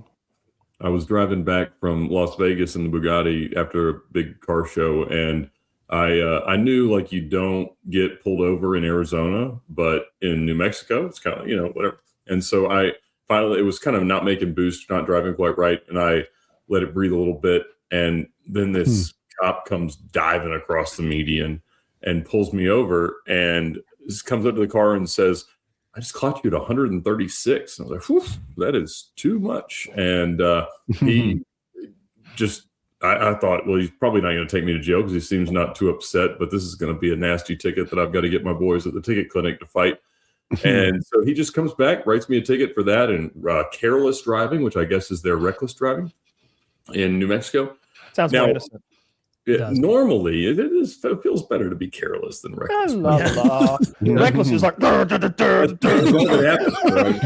caring enough about my driving, and so. But I have gotten pulled over on reservations or native land before, and they immediately say that. And they're like, hey, just so you know, this is native land. And like, we don't worry about too much, but you can't speed here. We're going to need you to pay this ticket, do it on time. We don't talk to anybody. But this guy did not do that. Now, he had like hand tattoos and things that were a little bit strange for a cop, but at the same time, it's New Mexico. There's shortages and things, like why not? MS-13. So I end up scanning the ticket and send it to our law firm sponsor that fights tickets anywhere. And they're like, ooh, our guy in New Mexico will not go to that courthouse. Doesn't make sense. And so I was like, well, maybe just call them and check, because I was driving back, so I didn't immediately notice, but it was like Laredo Tribal Courts. And I said, that's probably native land. They probably don't ever talk to any other states or my insurance company. We may just pay this ticket and it not be that big of a deal. And they confirmed that. And they were like, oh, yeah, no, we don't even know how to tell your insurance that you went to. So they took it. And they literally, they were like, $250, send us that, and $50 for the careless driving. I said, man, there better be a gratuity line on this thing. I looked this up. Very pleased to not have to make a donation to the local fireman's fund or whatever. Natives are pretty chill. They are super chill. Yeah, absolutely. However, another one of our sponsors is Premier Financial Services. They're an exotic car lending bank. And he told me a story, the president of the bank, about repossessing a car that was on the same reservation. And they had pulled a guy over who had some drugs in the car. And I guess he fought him a little bit getting out. And so they had arrested him, whatever, and they impounded the car. And they were not going to give it back. And they're not governed by the same rules as the surrounding state or country. And so they kind of are allowed to do that, which is a problem for, third parties that are involved with such assets. And so he called the chief as the bank and said, hey, I totally get it. Like, our guy was not good, but like, we really own that car and we kind of need it back. And he's like, they effectively worked it out. They said, you can come pick this thing up. So he shows up, he has to show up in person, and the chief makes him agree to not give it back to the person who they had not liked in the arrest. And he's like, well, I kind of have a contract with this guy that, like, if he does pay up, I have to. And they're like, no. He's like, okay, no, we're not, just let me have the car. So it takes him hours to produce this Lamborghini. It's an early Gallardo. And he's finally like, hey guys, like, where's the car? Like, he's like, because they had told him it was stored at another location. He goes outside and they are pushing it like miles to get there. And he's like, does it run? I'm like, well, we think so. There's no reason it shouldn't. He's like, well, why aren't you driving it? Well, we thought you might give it back to them. So we filled it with rattlesnakes. What? And to the brim. The car pulls up. Yeah. And we didn't count them, but we took all the ones out we could find. And so he's there, like, they hand him the keys, like, it's all yours. You can drive it home. And it's just, I don't know. So he just drove it to Vegas, got out as fast as he could, and left it. How long did he search the car before he got in and fucking closed the door? As one could, but how little, fuck, dude. I mean, I have a 5-foot-long boa constrictor, and if it got stuck in my car, it would hide in a place you could never find. Like, it could be up inside of the seat. Oh, yeah. Oh, yeah. Absolutely. Dude, you pull down the sun visor, it's on your lap. All day long. Yeah, you're going to need that apostolic gift, because that's not there. That is a hilarious prank. Oh, it's amazing. Yes. First of all, the idea that you have such a glut of snakes to fill a car with them. Like, that there are so many. It's like, let's not waste our rattlesnakes. Get them in there. Get them in there. They didn't know how many they owned prior to putting them in the car. Hence the fact that they couldn't do a little bit of math over at the snake pen. They literally had so many snakes they lost count. That's a fun play. I would love a Trailer Park Boys style show about a reservation. It's called the better answer to that is that, which I've never considered until this very moment, is that all of that was fake. And they just told this banker who was making them give a car back that to ruin his drive home, which worked very well. And that makes me now want to deploy the same strategy in some fashion. Like, why would they push the car then? I Googled it. The law they broke is called reckless endangerment. But I like to think it's called careless endangerment in New Mexico. Much friendly. Always be careless. See, he won't be so worried about the snakes. He won't even realize we stole everything in the glove box. You'll never check there because it could be a snake. You have much to learn. Exactly. If there's going to be a snake anywhere, it's in that glove box. I'm really afraid of snakes. Not like I wouldn't be afraid of your boa constrictor. I'd happily handle it. But I'm afraid of real snakes, especially rattlesnakes. All the rattlesnakes, I've only seen them a few times in Texas, but they're so much bigger, fatter and girthier, and they have a mean face. Like some snakes kind of are looking around, they look kind of placid. They're just like, oh, I'm a snake. Life's good. A rattlesnake is just it looks like the front of it makes sense. It looks like the front of a Dodge Viper. It's just angry. Zach, you may see a rattlesnake face. I can't even picture it. All the non-venomous snakes have those heads that almost contiguously, and then all the venomous snakes have what you're saying, Kyle. They have their body goes, and then they have a jaw, like a triangle a forehead jaw. That's intimidating, and their eyes are sort of set inside of these big Yeah, that guy's not friendly. When that thing looks at you, you can tell he means that thing was looking at me with hate. I could tell it was hate. It wasn't like what are you? It was I hate you. I will kill you if you touch me. Those things are awful. We should kill all of those. I bet there's something useful they do. I don't know what it is, but there's probably something. Nothing that a rat trap could live in places where non-venomous snakes don't manage to survive because the rodents are too fast. Yes. Really? Huh. Yeah, so they kill not by constriction, but by venom. And that's what it requires for them to live. And otherwise, there would be too many rodents. Well, I don't like rodents either. I guess in a snake rodent off, I would pick the rodent out. What if we just got foxes or something instead? Cats. Right. Well, there's a ton of foxes out there. The distribution of animals works. Nice as it might be. But yeah, we put out since me and my kids don't mind snakes or anything, we always put out messages in the neighborhood Facebook group each spring, hey, it's snake season. Nearly nothing here is venomous. So pretty please don't kill it all. We need it to keep the moles down and all that. So if you need something removed, we'll get it. And what the moles do? My 5-year-old daughter will pull a king snake out of a hole like it's nothing. It's blast. That's awesome. Man, I feel sorry for the moles. Well, but they're their own problem, and they're just so ugly. I think they're cute with that little face and the little beady eyes. They got those what's a mole look like? Have you seen those? In the yard today, the dogs were playing with something dead. So Jackie's like, "Woody, I want you to take this body and throw it away." And I couldn't identify what kind of rodent it was because it didn't have a head anymore. I asked the puppies where the head went. Both of them blamed each other. I don't know. How many fingers is that an AI mole? The hands aren't quite right. I don't know. What a elephant trunk thing. Maybe go to the third image result. Is that a vole? Maybe that's because it has no eyes. I don't know the difference between voles and moles. I always assumed voles were small. They do dig well. I mean, it's a thing. Go back. The second row down, left one is a proper mole. Mole talk. That's a mole. With the white background is a mole. That's what you find because they fall in pools. That's a Pokemon, and it's early stage. That's right. Yeah, it isn't powered up yet to have the giant paws that are red. It would be one of those rock Pokemon that burrows through stuff. What a terrible life. He likes it down there, getting worms and grubs and shit. That's cool earth around him. That's sniffling true, and Which animal do you think leads the best life, Taylor? Dogs, my dogs. Oh. I was gonna say my dogs. Yeah.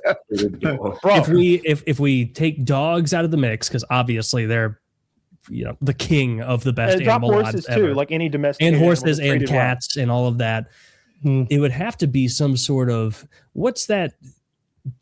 Is it some gigantic condor in Mongolia that just eats bones? It's like a bone eating thing, and so it eats carcasses, and you can see, I saw a guy feed it like a femur bone of a fucking lamb. It was insane. Swallowed the whole thing, just glugged it down. And then he ate more bones, because I was thinking like that's probably his bone filling for the day, but he packed more bones in on top of it. But that's like a gigantic bird, and it lives mostly solitary, and I don't think anything fucks with it. And probably most birds of prey don't get messed with and just fly around riding thermals looking for look at this thing eat the bones. An eagle's got to be up there. You're right. Like, some apex predator bird is a strong argument. I mean, you could say the same thing about a big whale. What's going to hurt it? I was thinking killer whale too, but then you go one further, maybe sperm whale. Maybe we go all the way to sperm whale. Nothing fucks with the sperm whale ever. Nothing can. Who messes with manatees aside from ski boats? Speed boats. That's yeah.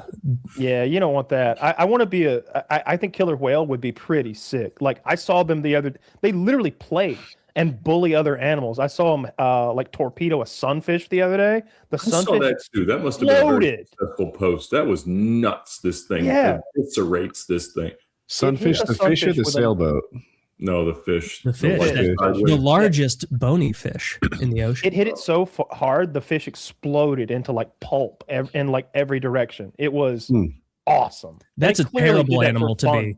The only thing I know about sunfish, the only thing I know about sunfish is how much of their body they can swim without. Because it's all just pictures of them. It's just months. And then it's just some wide-eyed like, oh, swimming through the ocean. So yeah, it's one of those this is fine kind of meme fishes. Yeah. Mm-hmm. I'm sperm whale. I would go sperm whale. They don't get fucked with, and they live for a super long time. They live in the cold. That green whale or whatever that lives for 1,000 years. Like, but their those sharks that live for 400 years, they like lose their eyeballs. Greenland shark, like parasites and stuff. You don't want that life. That seems gruesome. Yeah, I wouldn't care for that. I think I like the killer whale life because you got like a pod of homies that you're riding around with. Yeah, you gotta have to be happy, you gotta have some social aspect, right? You can't just be all by yourself soaring around like a big condor. But I think it's like big matriarchal groups, and then the males maybe are like solo dolo with the killer whales. I'm still stuck on the manatee thing. I mean, based on their body fat, they're surviving pretty easily, right? Like whatever food they eat is plentiful and laying around. Right. But then Christopher Columbus shows up and tries to have sex with you. Oh, that's true because they've got nice hips. He's a salty dog. Pics. I don't know. That's where the myth of the mermaid comes from. Mermaids by Christopher Columbus. Yes. Oh, Christopher Columbus. Yeah. When he said mermaid, that's like when Epstein says jerky. He doesn't mean mermaids. He means manatee pussy. Looks like killer whales have killed manatees before in the wild. Yeah. Wow. They killed everything, I bet, except for people outside of SeaWorld anyway. And except for sperm whales. I'm sure sperm whales have killed people before. Like definitely. Oh, I'm sure. I was meaning from the killer whale thing because is Moby Dick about a sperm whale? Yes. That the only sound from another wild animal that makes orcas leave an area is the clicking from sperm whales. Really? Because sperm whales are toothed whales, and even though killer whales are huge, sperm whales are significantly larger, and so they can 65 feet long. They're enormous. So like that's like literally the only thing in the ocean that can see an orca and be like, if you let me catch you, I'm going to kill you. I've seen sperm whales allowing seals to get on their back to avoid the killer whales, and the killer whales are like, "Fuck, he made it home." Like he's on home base. There's nothing we can do. And those sperm whales fucking sitting there floating on top of the water like, come on, motherfucker. Come on, let's do this. Try something. You see these teeth? These are the size of a fucking 6th grader's arm. They got a whole war going on down there. They do. I don't know what team I want to win. I just want them both to survive. I like the orcas, man. The reason I like the orcas is because they've had plenty of opportunities to kill us, and they never do, which suggests either they don't want to or they know better. And in both cases, I appreciate the hell out of that. And they're cool looking, just aesthetically. They look really neat. I like that about them. That's a good color palette. I like that. Mm-hmm. Yeah. Fair. Hey, since we're all in the business, I have to bring up something that I saw today that was nuts. There is an article that this guy named Matt Schumer wrote, and he posted it to Twitter but it is about AI eliminating jobs, and it has more success than I've ever seen a post have. It has 76 million views in less than 48 hours. Wow. And the idea is that AI is getting to the point as of like a week ago that it is building its own AI such that he now, as a top level developer, feels less needed.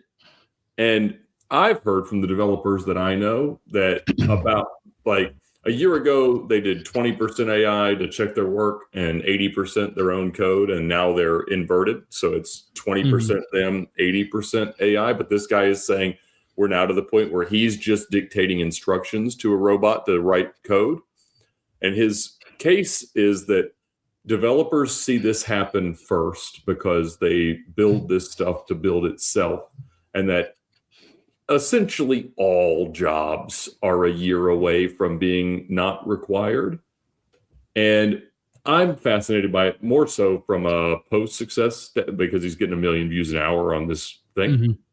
But I think that it's novel that this also partially AI written article it's not necessarily a doomsday like the world is ending, but it's just that the way that we think about work is about to change. And I don't know that us sitting around late night talking on the internet is necessarily about to change from it. But at the same time, like it is impacting so many areas of our lives. And to see something like this gain that kind of traction in that kind of space means other people have the same level of concern.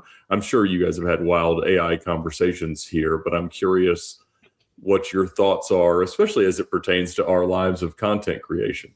Universal basic income is around the corner, if that's true. Goodness.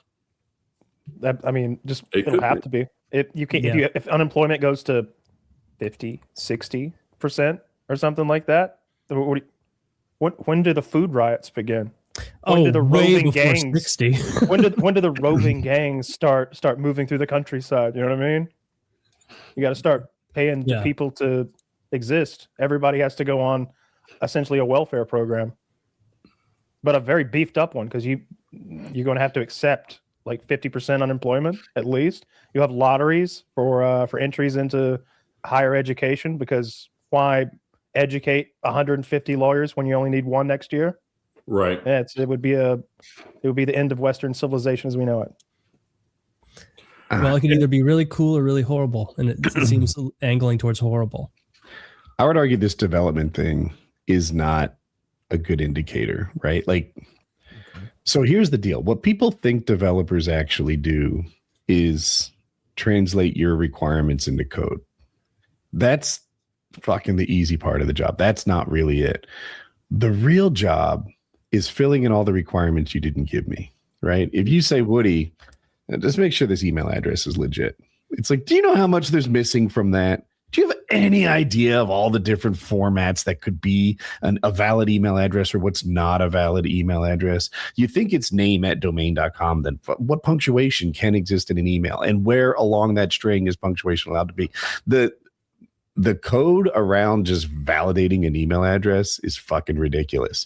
And that goes on everywhere. It's the unspoken part of the instructions that you left out. You know, just, what do you make a web page that takes, somebody's name and address? Do you know how much is missing from that? Like how much freaking data purification we have to do to make sure people don't inject SQL into this thing? Like there is so much left unspoken. That's what a developer's actually doing. It's not the part where you translate words into code. And that's the part that AI is good at right now. If I said translate this into Spanish, that's its talent. It can do that. What it's not doing is like you look at it and you're like, all right, it doesn't do this, add to it. It doesn't do this, add to it. It doesn't do this, add to it. That's what a developer's really doing. As far as AI making entertaining stuff, I haven't seen it. Every time I see a figure out a video as AI, which happens, right? I suck. So it might take me 90 seconds. I click off. I'm like, something about the cadence of this isn't right. It just doesn't seem good. I don't want to see it. I think AI is just going to be a really good tool that enhances what people do, makes them more efficient at what they do. I don't see it. Elon Musk says that in 10 years we'll be in a post-money economy because the robots he's making will do everything for us. Do you think that's even remotely true? Like, no, and if it were possible, the people with money wouldn't allow it. I don't think his robots will put the dishes away 10 years from now. If they don't, then we've really fallen off. They've got to start hitting some of these benchmarks. Like I don't do it right either. I don't know where the freaking where do you put the garlic press? Garlic press is a great example. The thing is, I don't do the cooking, so I didn't take it from that spot. I just put it back in a spot I think she might look. Yeah, it's the same thing with like movies where people are like, oh, in a couple years, you know, you'll be able to prompt your own movie, and then someone will show something. And I saw an actual genuinely very, very good AI video using Walter White. Like and it looked really good. It was very realistic. There was plenty of things, if you're going to get nitpicky in there, that didn't make sense AI wise, but it looked better than I've seen before. But everyone making those videos, they're not introducing new dialogue and like fun things for the characters to say. They're just telling characters from beloved TV shows to have like Marvel movie-esque fights. And it's like, okay, well, that's not really building a movie, is it? That's really you just saying have Walter White and Hank have an epic Marvel movie battle style thing. And it's like, okay, well, when does the intuitiveness, or when does the ingenuity rather get here? Like when do you start creating the movie you say is possible now? Because all you're doing is like creating Captain America style fights between your favorite existing characters. Yeah, you need a script. You get the AI to write a script, and then you need the AI to speak the script out. Who knows how good the AI would be at this music video is like Star Trek shit. It's called Tin Man. And I started watching it thinking I was going to like not like it, and then I ended up watching the whole damn thing because it was so good. I think it looks pretty damn good, and they've got like every character that's ever been in any Star Trek sort of in this like angsty rock music video. He looks dead. Well, that's Data, so his face he's an android. That's right. He's pale throwing you a little bit in the game. Yeah. You look at anybody else because he's supposed to be an android. Oh, okay. Yeah.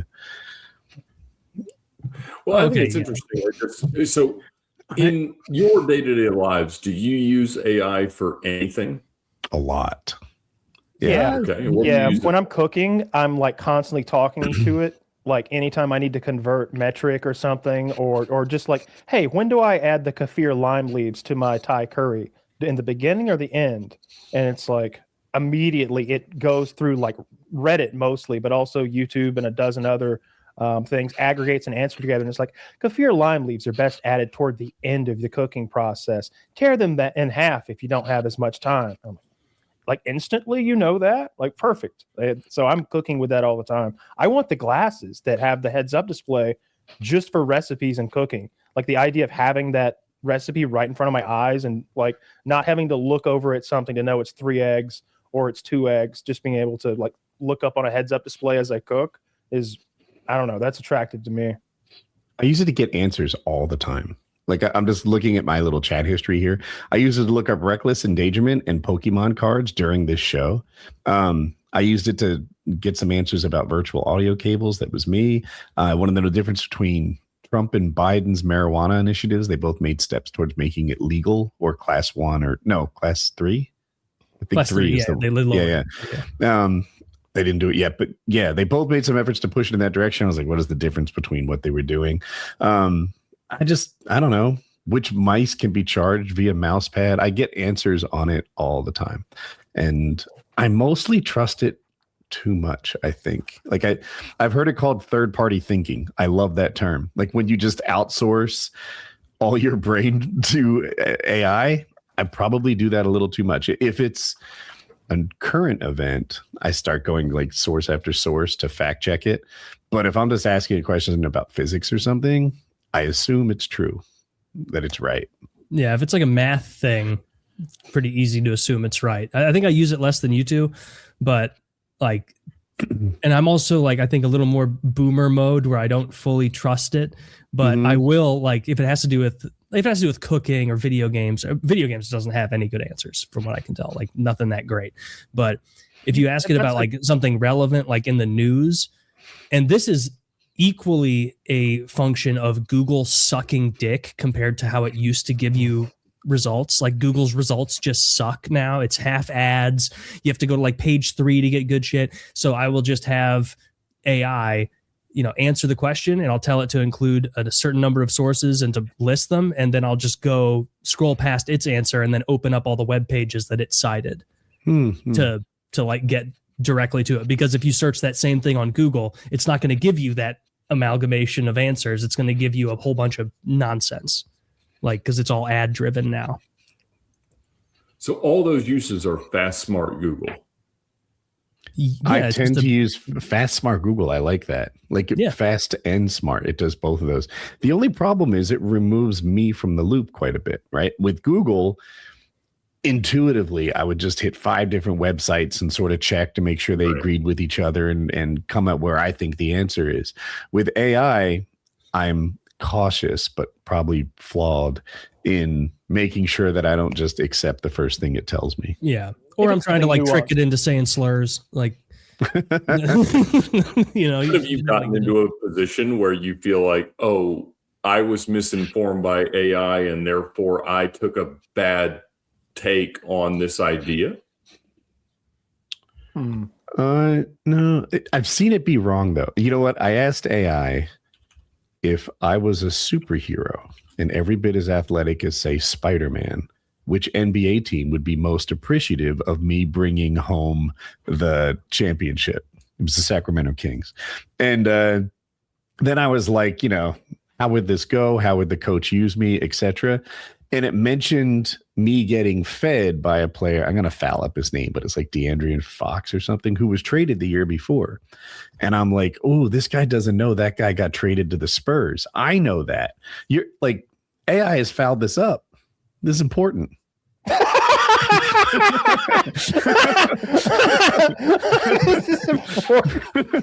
No, Woody, don't let him laugh at you. These things are important because before you even said that, my little test, I'm like, I haven't asked AI or Grok like a question, like a subjective thing in a while. I'm like, in your opinion, who are the top 5 hockey players of all time? So like, you need to ask me about something you know.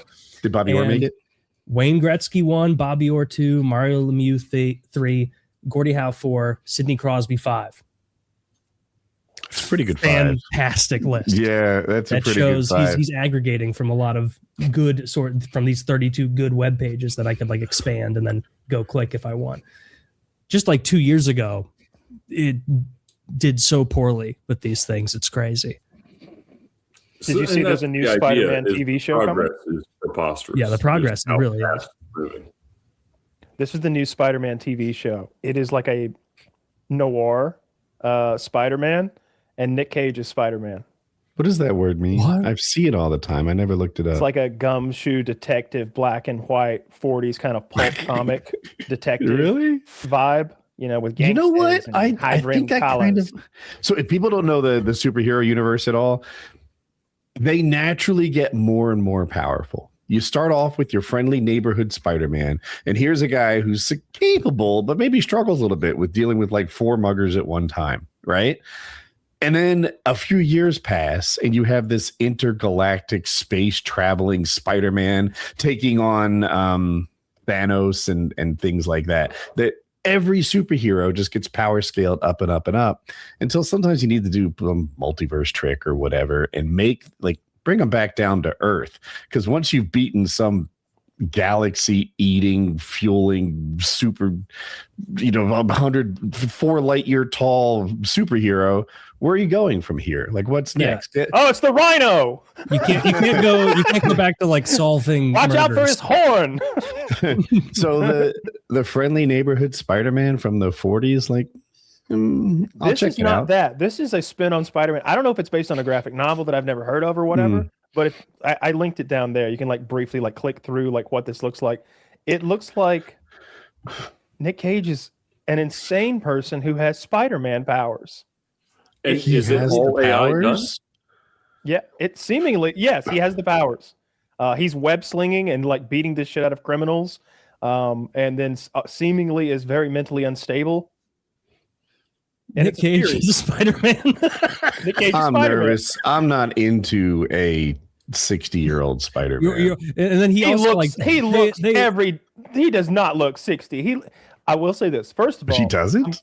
You can watch it in black and white or something they're calling true color. I don't know what exactly that is. I will watch this in black and white because he doesn't look as old in black and white, and it's going to make the effects look better too. And I think that's going to fit the vibe of this show too. It seems like for Nick Cage Spider-Man. That first line he said, they like told him like do it more Nick Cagey, because he was like, you already know how it ends. Yeah. Well, I was in Vegas. Yeah. So when does it come out? Do we know? What does this say? It should be in 5 minutes if it's AI. May 27th on Prime.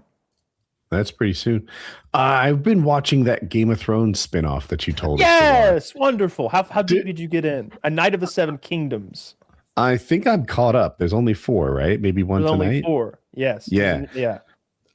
Okay. I really like it. If I had a complaint, it's that I want more of it. The shows are like 30 minutes long, and I keep hoping like this is the episode where a thing is gonna happen. Yes. And then at the end of the episode, you're like, well, they can't keep edging me for another week.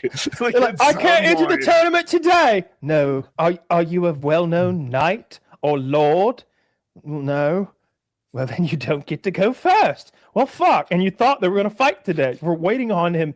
They're at a tournament, and this is an all or nothing moment for our hedge knight, which is a very poor knight without a lord. He's like a European Homeless Roman.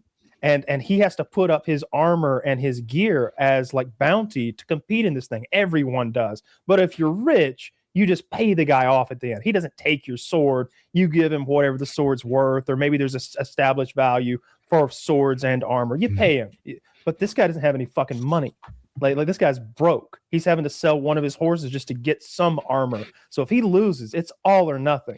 And you're waiting every episode for the games to begin. Well, I don't want to spoil the show, but the next episode, the games are essentially beginning. We're going to get a thing. It's coming, and I'm so psyched for it. It seems that I thought the 4th one would likely have a thing that happened, and they're basically on in the location where it's going to happen at this point. I don't want to spoil too much. Yeah, we're ready to rock and roll here. We're like, fists are up.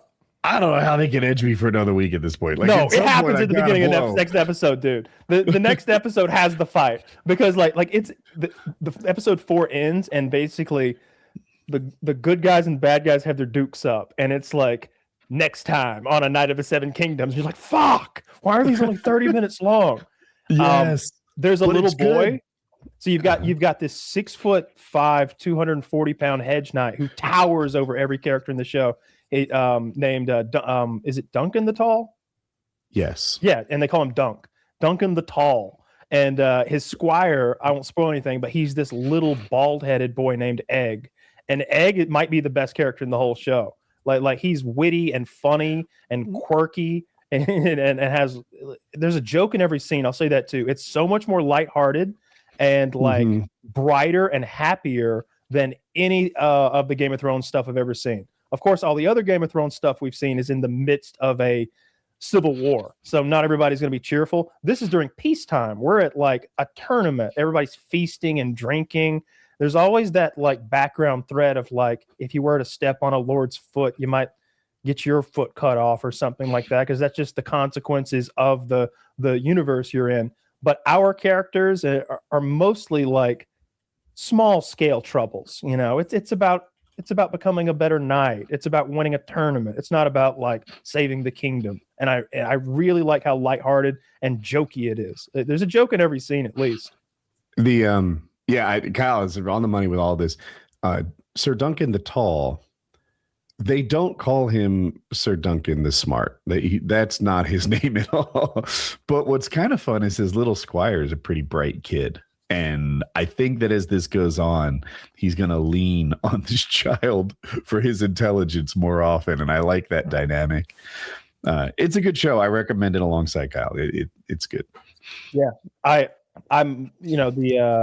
saw that the ratings on it. The last episode had the highest rating, had a higher than almost any Game of Thrones episode ever. Only like 3 or 4 of the best Game of Thrones episode had a higher rating, and none of the the Dragon show, the other spinoff, House of the Dragon, maybe that stunk. I did not like the first. None of their episodes had like, I think it was a 9.4 or something like that. It was a really high score that episode 4 got. Episode 4 was so fucking good. I loved it. It's also 8 years later. We'd have to see like the comparison between like HBO subscribers then and now. And the thing, episode 4 was really good. Episode 3 was really good. I don't know what its ratings were, but they get better every one. It's like I don't remember exactly, but it's like 9.1, 9.2, 9.3, 9.4 every episode. You know, I don't want to spoil anything, but Kyle was like, episode 3 hooked me. After episode 3, I'm down for this show. It gets 2 thumbs up, whatever. And I'm like, all right, I got some insider knowledge. Episode 3 is when the thing is going to go. It doesn't go. It doesn't go in episode 3, but it might hook you too. It was good. Yeah, I love that shit. I'm so glad that they're making a good show based in that universe. I'm gonna read those books, but right now I'm starting the Dungeon Crawler Carl series. Chiz always talks that up. My girlfriend already owns all the books, it turns out, in her little library. So I'm going to pick that up. Are you going to read it with us, Taylor, and join the book club? I bought Dungeon Crawler Carl. I'm not reading it yet. I like opened up and just kind of took a peek at the writing style and things. I don't know how much this is going to vibe with the style of book I tend to like, but I'll give it a go. Like if you guys are both reading it, how would you describe the style? It sounds style, like a Nancy Drew book or something. Dungeon supposed Carl to be an RPG. Something about it that doesn't appeal to me is, I know it's, and this is like to me, like it's not that it's written like I don't know, but it's supposed to be a little like kitschy, a little funny, like silly, ironic characters that you're following through these dungeons, and to me that lowers the stakes a lot, and so it makes me less interested maybe at the danger level. Like one of the characters is like he's like working alongside a talking cat. That is not something that appeals to me, but and also the way like I flipped through some pages to see Garfield scenario, and it's a Garfield scenario. It hates Mondays. Loves lasagna. In it'll have like bold sections of the page that describe like items that this person is picking up throughout their journey, like an RPG, but the items are a little maybe too silly, where it'll be like, oh, the gloves of silly sneakiness, and it's like, okay, like that's a little glib again. Like I want there to be stakes. I don't want it to be hopping from fourth wall breaking joke to fourth wall breaking joke with characters that I can't invest in because they never feel in danger. And, well, I haven't read it yet, and so I'm not casting those aspersions at it. It's just you want darkness and realism and stakes. I could recommend some Warhammer 40K novels because people get fucking. I read the one you sent me and it was good. I liked it. It was. I worry some of those might be not the best written, but I would use you as a filter there, and you could tell me which ones are good and which ones aren't. I like them a lot, and awful things happen to people all the time. The stakes are high. Like every time your character gets in a fight, you're like, are they going to kill him this time? Oh, they did. Yep, he's dead. Yeah. I guess this wasn't the main character at all, turns out. Everyone's dead. They all die. The stakes have to be high, or I'm not going to be invested in it fully. Like if it's like this kind of glib, silly, joke to joke thing, that's just a style of book I'm not as interested in. Not that it's bad, just not. How did you guys get into these books? Did someone say they were good? Chiz and Kyle told me to buy them, and that Chiz has been all about it for a while. And then I asked my girlfriend, and she's like, "Yeah, I'm on book 5 right now. Like that's what I'm actually reading right now." She said they're really good. I think what he said is pretty accurate about it being very lighthearted. I've heard it described as an RPG in novel form, and that the audiobook is really good. Something about the way it's performed is head and shoulders above most. But I haven't pressed play yet, so I'm not going to do audiobook. I would want to read it. As a fellow audiobook guy, do you like a cast reading or one guy?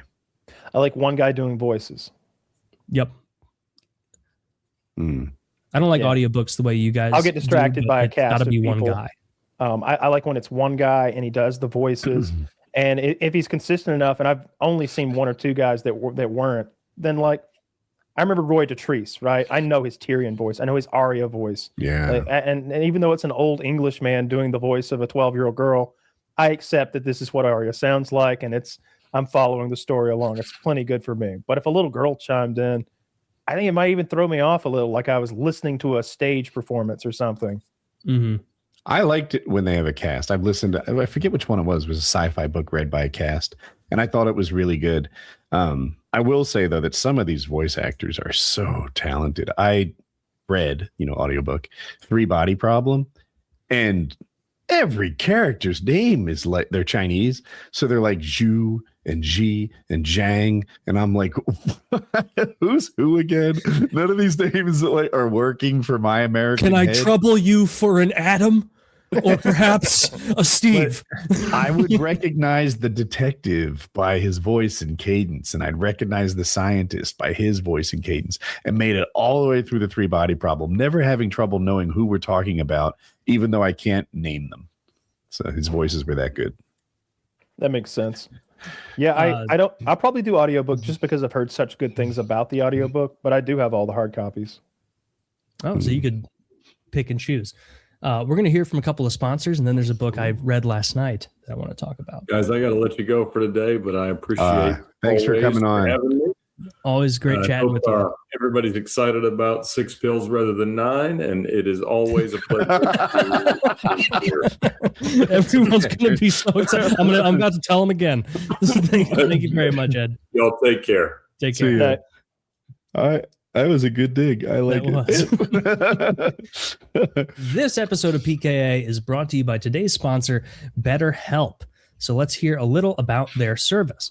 Life is full of twists and turns, and it's important for you to show up for yourself through it all, mental and dental. Gotta take care of it all. We're very serious about everyone taking care of their physical health here on PKA and maintaining a healthy physique. But mental health is just as important, and you need to work to keep your mind in shape as well as your body. Start getting in the mental reps with the help of a professional over at BetterHelp. BetterHelp is not a crisis line. It's not self-help. It's professional therapy done securely online, available to people all over the world. Invest in your mental well-being now and get started with our partner, BetterHelp. Let therapy be your map with BetterHelp. They've got a special offer for our listeners, saving 10% off your first month over at betterhelp.com/PKA. That's BetterHelp.com/PKA. That's 10% off your first month of online therapy over at BetterHelp, BetterHelp.com/PKA. Again, 10% off your first month of online therapy over at betterhelp.com. If you've been maybe in a tough situation, we've all been there. You feel like you could benefit from speaking to someone. Sometimes the person you want to talk to is not someone close to you. You got something you feel like you need to confide in a more private way. This could be the right answer. So betterhelp.com/PKA. That's 10% off your first month of online therapy. BetterHelp.com/PKA. If you feel that's the right solution or a help for you, give it a go. Use our code, and could really help you out. Check them out. Make you feel better. Yep. This episode's also brought to you by Lock and Load, as Ed so astutely just said. We're not 9 pill guys. We're not 9 pill guys. We're 6 pill guys now. They're pretty big. In fairness, they're pretty large. They're like the size of those cod liver oil pills. They're a little girthy. You might not, unless you're a pill swallower extraordinaire, you might have to take a couple drinks to swallow them all down. But that's 3 in the morning, 3 in the evening. Stay hydrated, and you're going to be busting like an absolute king. So Lock and Load, the premium ejaculation increasing supplement, taking the world by storm. You want to be a part of it. You know you do. You've heard about it long enough. It's fine to dip your toe in that pond. But it doesn't stop there. If you go, I'm not sure about the cum pills, first of all, you're wrong. But second of all, you don't have to jump in with the cum pills. Get your protein supplements, get your powders, get your energy drinks, get your weight loss supplements, energy supplements, anything and everything that you could possibly imagine supplement-wise, efficaciously dosed by Derek and his team of scientists is available at GorillaMind.com. And all of it is 10% off with code PKA or code JIZ. But obviously, start with the cum pills, guys. Come on. Support the show. buy the cum pills, bust big, bust heavy, impress your wife, impress your girlfriend, impress your boyfriend, impress your husband. We don't care. We don't judge. Have You're fun. going to be inventing new pre-cum games. You'll be inventing new pre-cum games. There's going to be spots on your jeans. It's going to be so wet. You know, that's a real threat. And that's The what you're inside gonna be of your worried about. underwear will look like a girl wore it. Yep. It's going to be like, was there a ghost here? Is this ectoplasm? that's what you're going to be thinking, peeling those off before your Saturday night hookup. So You haven't even mentioned the smell, the pungent smell. But I need to stress in a cool way. In a cool way, in a good way, not in a gross way, not in a bad way, in a cool way, in a good way. And so check it out. Use code PKA, use code Jizz. Also for our merch, code PKA10. Save 10%. Or don't. A lot of you don't want to. You know, got my new tagline for Lock and Load. A different kind of gag gift. A different kind of gag gift. That's genius. I like it. Because of the cum. And so the different kind of gag gift, check it out. And also the merch. Get yourself a hoodie, get yourself a t-shirt, get yourself a nice mug, perhaps some stickers, whatever you choose. And feel free to use code PKA10 or pay full price. So we referred to it, but did you watch the Pam Bondi stuff? Man, pretty absurd. It's not even like conservative, liberal, Republican, Democrat. It's not even that anymore. It's just like there's a lawless cover-up of satanic pedophile cannibals happening in front of our eyes. And that Pam Bondi lady, like shouting and slamming her fist while she read notes, like attack notes on each senator who dared ask her whether the president was a pedophile. Yeah. Don't you ever accuse me of lying? I believe you just lied. I believe he looks like a complete corrupt retard. I think you guys are overlooking the Dow Industrial Average. It briefly was over 50 grand. Oh my fucking God. What does that have to do with anything? Kyle, nothing. You propagandist bimbo. Yeah, she sucks. She's always sucked. She's trying to. You know, she's the one who, she was there in Florida when Epstein got his original deal. Yeah. And she's also the one that, she took 25 grand from Trump and decided not to investigate Trump University. She is and it was really obvious from the clips I saw. I'm not going to sit there and watch that trash, the whole thing, but she is performing for an audience of one. Trump. So I didn't watch enough of the performance to do it justice. And here's what I mean. So at first I watched it live, but then the feed cut out. It was I was watching it live on YouTube and it stopped broadcasting. It just turned black. So after that, I just watched highlights. Now here's something I know. The Democrats, having seen her do this in the Senate, she brought what they called a burn book, which I think is from Mean Girls. And she flipped through her insults. This is true. And had prepared insults for the people who were questioning her. Well, the Democrats were as soon as she started, were I reclaim my time, because apparently they can decide who's able to talk and not with a lot of power. This is whoever's time it is. Yeah. So what I didn't see, though, was they alternated Democrats and Republicans. And every time the Republican would go, she's like, can I use some of your time to reply to that other guy? None of those replies are making it into my news universe. Only her bumbles. I didn't see most of her mean girl burns that occurred during the friendly questioning time. Only one Republican even asked her about the Epstein Files. It was Massey. Yeah, I didn't see her do anything that looked respectable or reputable up there. It was just, throwing red herrings out, hoping to distract. Oh, have you thought about the NASDAQ? And it's yeah, that's 2 thumbs up, but we're actually talking about the foreign interloper representing a foreign intelligence agency blackmailing our politicians with pedophilia and threats. We're actually talking about that right now. Can you come to the table, perhaps? If you're Trump, how dare you? Because on one hand, she's kind of a laughing stock. Everyone's ripping on her. They're saying her performance was terrible, et cetera, et cetera. None of them are saying Trump, Trump, Trump, right? She is the focus of attention. People are talking about impeaching her. None of them are saying impeach Trump. They're go after Pam Bondi. Oh, this cover up.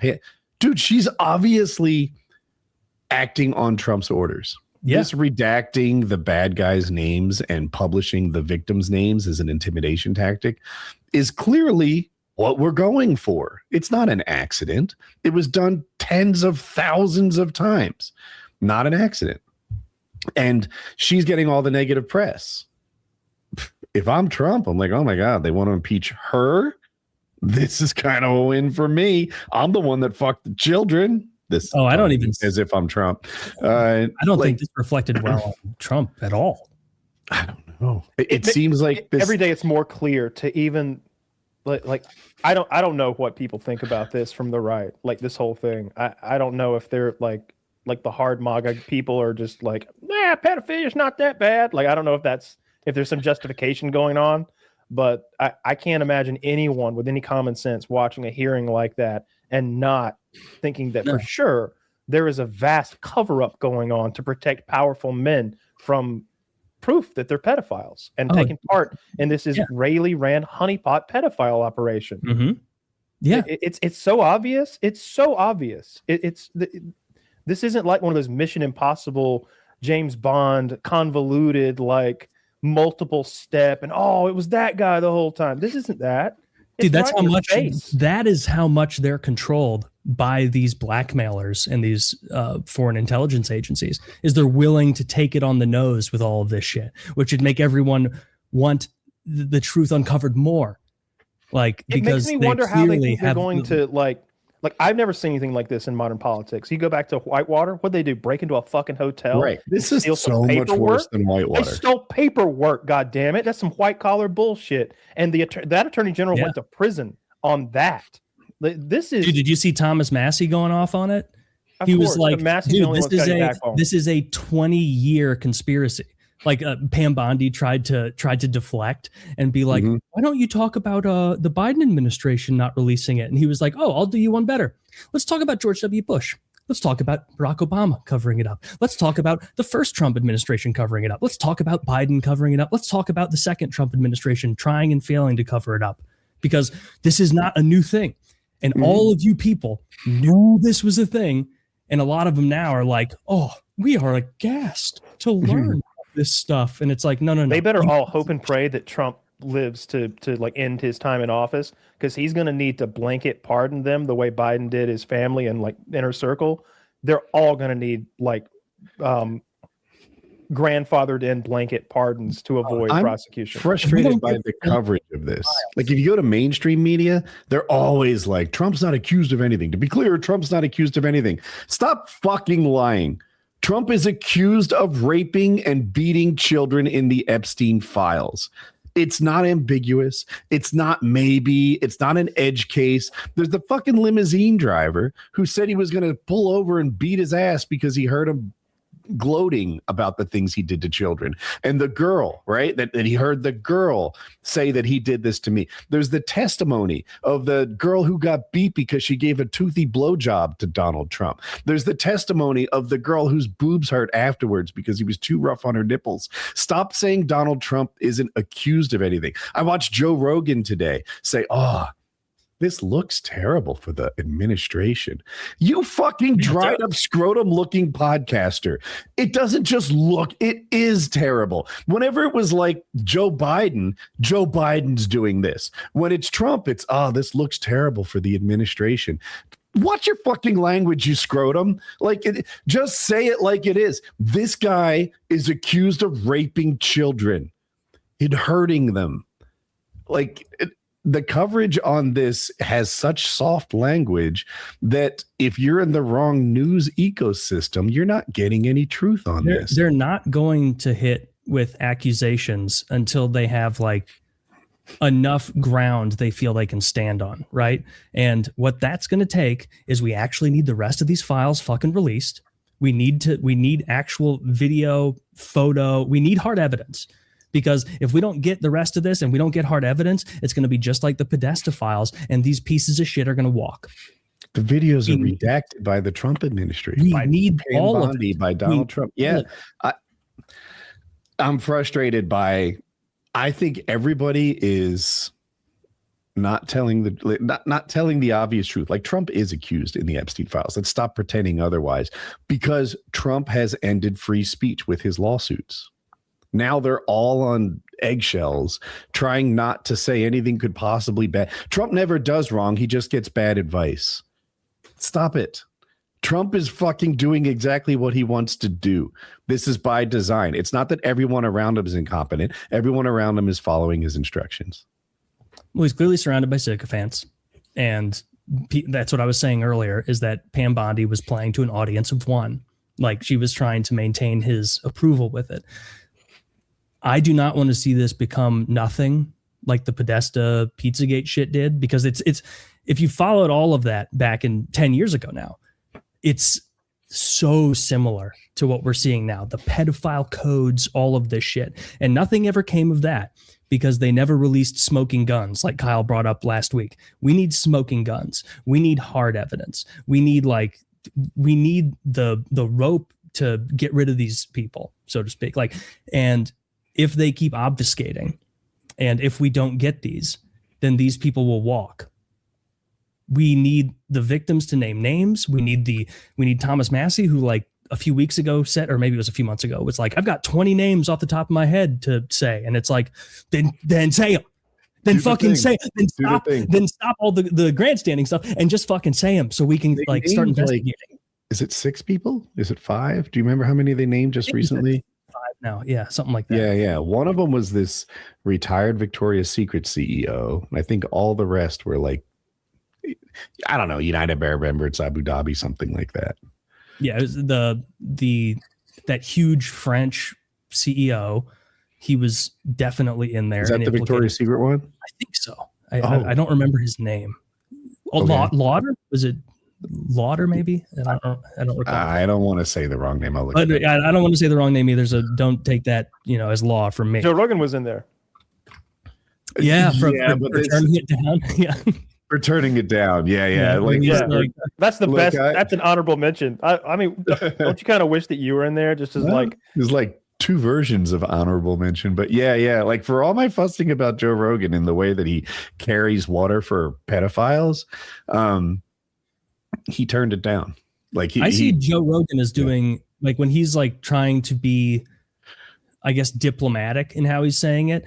I see him as doing it the same reason that like ABC, CBS, NBC, all of them are, because they don't want, because like in the same way, like if Fox News went out right now and was like, we're speaking factually and Bill Clinton is a pedophile.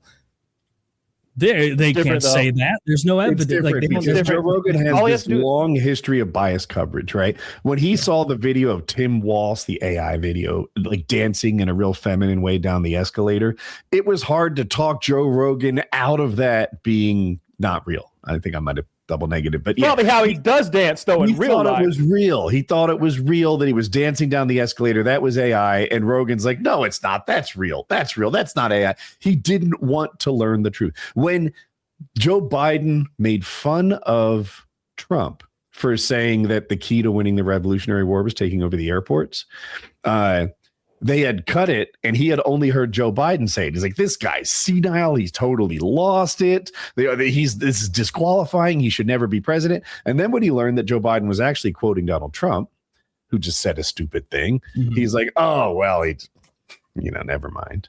But it was disqualifying when it was Joe Biden. And now that it's Trump who said it, it's, he fucked up. No big deal. I'm fine with it. I think there are definitely degrees of accusation, like doing some retarded nonsense and falling for fake news about a dance down an escalator. Like, Joe doesn't want to call someone a pedophile on his show and have lawyers come after him. I'm not saying he's right. I'm not saying he's wrong. I'm saying that's why ABC, CBS, in this sequence of going hard at Democrats and light on Republicans, I'd line up with you. But instead, it is every time he was completely all about the Epstein Files when he thought Clinton was the star of the show.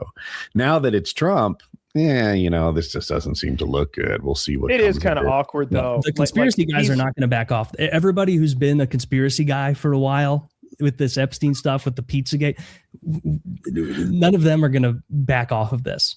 ever. QAnon is saying Trump is on the inside trying to take these pedophiles down. QAnon is for retards. That's not the same as the Pizzagate or the Epstein stuff. Like, okay, that's what popped in my head when you said conspiracy guys. Oh no, the people who Pizzagate came from.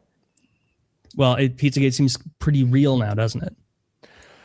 Parts of it might. But also like this is why we have to be very specific with like not falling into any nonsense we see, because we know how the Pizzagate shit went, and they all these conspiracy guys destroyed their credibility when they went all in on facts that were totally untrue, like Comet Pizza has a basement. Totally untrue. Best of Pizza nearby had a basement. Comet Ping Pong never had a basement. And so like that was all the media latched onto back then, if you guys recall, where they were like, these people are full of shit. There's no truth to this. They say there's like a pizza code about pedophiles.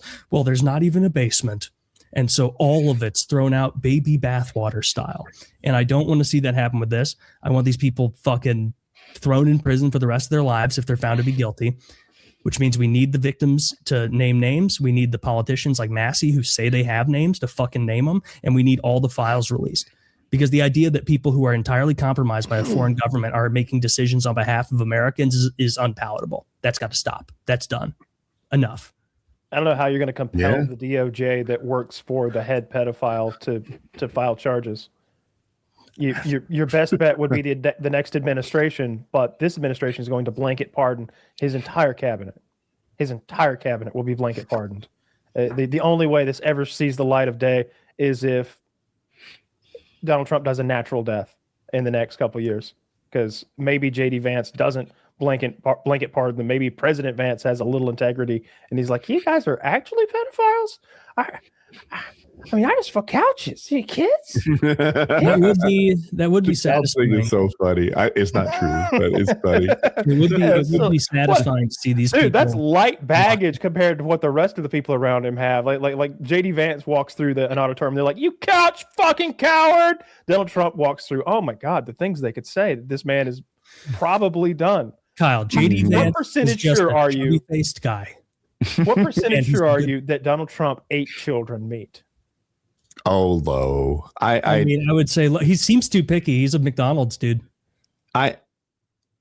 If you were to say the same thing with Jeff Epstein, did I say it wrong? Let's say Jeff Epstein. No, Jeffrey Epstein. I don't know why. I call him Jeff. We're close.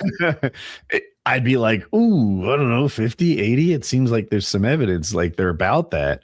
But to say that Trump himself did it, I don't know. Why are none of these elected officials talking about, like, they're not even referencing Israel in all this? They're not even referencing Mossad because they're controlled by. You want to get primaried? Like, you want them to pump $800,000 into your opponent's like Senate committee? I don't. Do you see how troubling that is? That our elected officials would be afraid. The Israelis have our best interests at heart, Taylor. Taylor, I wish you'd get in line with Kyle and I and respect our overseers. I didn't see it, like Batman. He's the president that we deserve, but not the one that.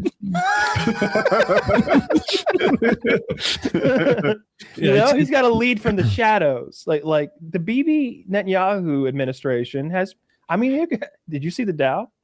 Did you see the NASDAQ? Are you even looking at the NASDAQ, Taylor? I didn't even look at the NASDAQ. I mean, the hiring in healthcare is going on. What about a few ladies of the night from Russia? Like, come on. But like everyone who isn't an elected official knows who is behind this honeypot. And there's not a single, even Massey, even Ro Khanna, the guy's kind of leading the charge. None of them are willing to talk about how absurd this relationship with Israel is, where we have elected officials controlled by a foreign government. And JP Morgan, apparently. And JP Morgan.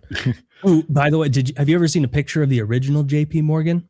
With the nose? No, is he dope? Is he Morgan? With the nose. I was talking about the nose. Yeah. If you look him up, Woody, he was like very self-conscious. He had some sort of, Kyle, do you know what it's called? It's some shit some people get where like their nose just keeps growing and getting. I thought it might have been syphilitic like growth, but it looks like he's got like a tumorous sort of fibrous growth about his nose, and it's really horrific to look at. And that must have sucked so bad because he was worth like hundreds of millions of dollars in a time where a nickel would buy you dinner. Like he was so unfathomably wealthy that like he could have been really living that old timey lifestyle. But I bet he was like embarrassed to go outside. Yeah. How much money did he have? I might bang this dude. I mean, enough to make it tempting. Right? Hundreds of millions of dollars. I mean, I'd do that for $26. Oh yeah. Yeah, forget the inflation. Yeah, I'd kiss it. Oh, if that's what it took, Kyle. If that's it what looks like it needs training. Little piece of that. Look at that bacon. fucker. Dude, I want to hit that. Dude, what if I introduce him to Biore strips and it fixes itself all up? I get him on the popping subreddit, and one of those fiends over there just straightens him right out. I don't think he can pop that. I think that's like I don't think that's pus. I think it's like gross. He needs plastic surgery. They could have fixed this today. I think so bet, too. Yeah. When was this? Like 1890? Also, I just have a little experience with this. Nose flesh grows back great. Because that's where my cancer was. Cancer flexing on us for no reason. Oh. I gotta work it into every show on the Survivor. Yeah, that nose is gross. That reminds me of like Kim Il Sung, which is like Kim Jong Un's grandfather. He had this big, like, I don't think it was a tumor, but it was maybe a non-cancerous tumor. It was this growth on the back of his neck above his shoulder. And it was like a big deal not to photograph that. Like in country, it never would have happened. But I think he met with Khrushchev or some Soviet dignitary or premier or something like that. And I think a Soviet like photographer like got a shot of it. And it looks like a giant fucking round tumor on the back of his neck. It's super gross. It is gross. It like took up where some of his hair should have been growing, so it looked even more unnatural. Do you remember that? Like it didn't grow hair, and so it like stuck up like halfway to the crown of his head. North Koreans are fascinating. You remember he took Kim Jong Un, which is the current guy. He took out his brother-in-law or his uncle or something like that in that airport in South Korea. I think it was South Korea. Do you remember how he did it? That spray poison. So they paid a woman under the guise of, hey, you're on a reality show called whatever, something goofy. As a prank, you're going to go up to that guy over there and you're going to rub this stuff on his face. And she was like, oh, okay. And, and she did it. It's VX nerve toxin, the shit from the Rock, that movie where the commandos steal the VX nerve gas and threaten to shoot San Francisco with it. And Sean Connery has to go save the day with Nick Cage. Like an incredibly deadly nerve toxin, rub it on the guy's face, and he died like pretty quickly. That's how they assassinated him. I don't know how much trouble she got into because it really did seem like she was just like if a you have useful idiot on your hand. She had gloves. They put like I think she had gloves or she like rubbed a cloth on him. There was some sort of delivery system like that. I thought it was some sort of spray thing on his face. Maybe I'm pretty sure there's video of her even like going up to him and doing it, and it's fucked up. That is fucked. I think that his dad had somebody executed like by strapping him to a cannon or something like that, which is an old colonial British thing that they would do to the bit of an anachronism, but yeah, I'm sure they used a more of a modern cannon. Strapped him on not like packing that bitch. One of those nuclear silos they're going to test over Japan. The whole rock. It's like a cartoon. He's like hanging out of the ICBM, yelling out of the tip of it. It's funny. I think he's. They say he's going to make his daughter the new leader of North Korea. So we'll have a lady North Korean leader someday. She's the next in line. He took over when his father died, right? Yes, he did. And he seems pretty young. I don't age non-white people, like estimate age as well as I do white people. But what's he, like 35? 45 tops, I would say. Yeah. I think he just named her as his successor. 42. Oh, yeah, just a young guy. He looks good for 42, I think. Well, he is a chubby Asian. He's not going to wrinkle up at all. I looked at the average weight of a man in North Korea. Something you said got me like doing 135. That's what I would have guessed. Yeah. Do you think what is it in South Korea? What is in South Korea? Because that's going to be super telling. It's heavier. I'll look up.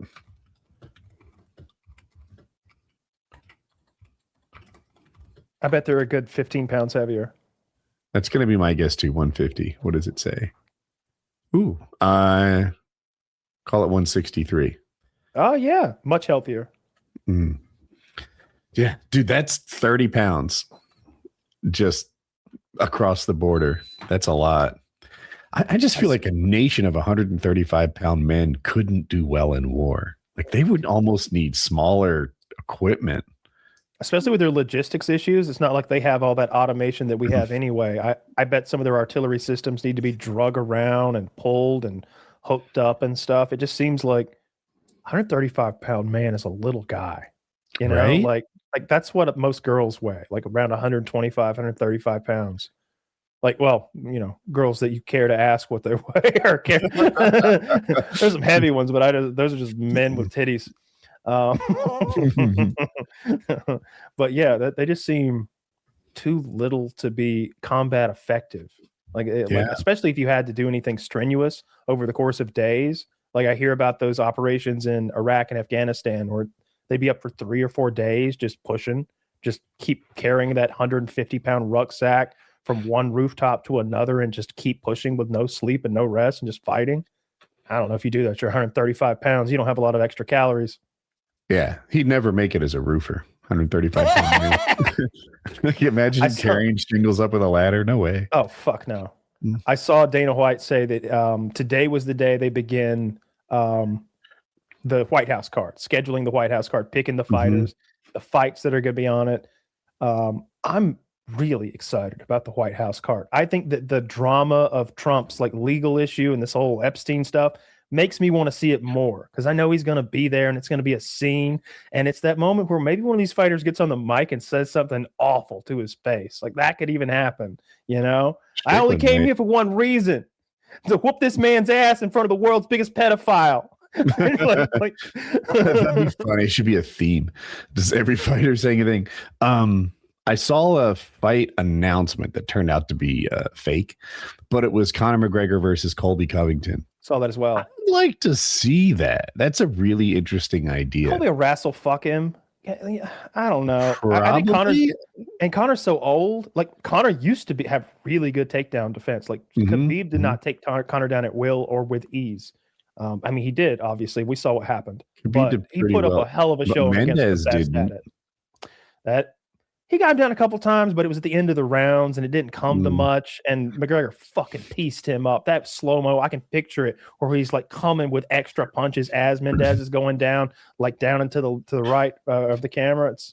That was amazing when he fucked up Mendez. I don't know. They're both so old. Conor is such a like who even knows. I said maybe a year ago that I don't think he'll ever fight again. Like I eventually jumped on your team on this because I was buying into it for so long. You know, I knew that he was trying to boost his social media. I knew that he's a great marketer and he's making millions just not fighting. And he's already 100 millionaire, so he has a lot of reasons not to fight. But this is a big show. I truly think this is going to be the biggest UFC card ever. I think that it's going to bring eyes who would never watch a UFC fight just to watch the spectacle of the White House card because of Trump, the White House, world politics, what have you. I think it'll attract a global audience. I think it's going to be a huge deal. And like, what a win for Paramount. They might actually get their money out of this. But where the Conor fights, I bet on Polymarket right now, the best bet is that he will not fight. Because I just think I don't believe he can do a thing until he does a thing at this point. He ain't done a thing in, it feels like a decade. Is that going to be a good card?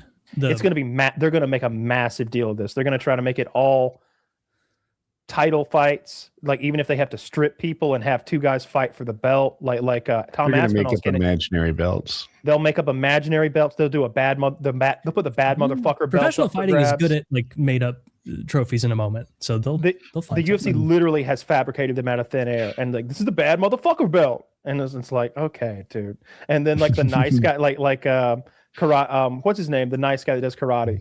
Wonder Boy. Wonder Boy's like, how about a nicest motherfucker belt? Anybody? So you're telling me, so you're looking forward to the Epstein Invitational? It's going to be huge, dude. They're saying 6 or 7 fights on the lawn of the White House with some sort of jerry-rigged outdoor octagon. These are all things that have never been done. They've never had an outdoor fight like that. We dreamed of having it on Fight Island, like Mortal Kombat style. Now they're going to do it. They're going to be on the lawn of the White House with an octagon. How many people do you think it'll sit? Because 3,000 to 5,000. I think Trump said there was going to be 100,000. Trump is an imbecile. Yeah, he's not going to let 100,000 people ruin the lawn. There aren't 100,000 people.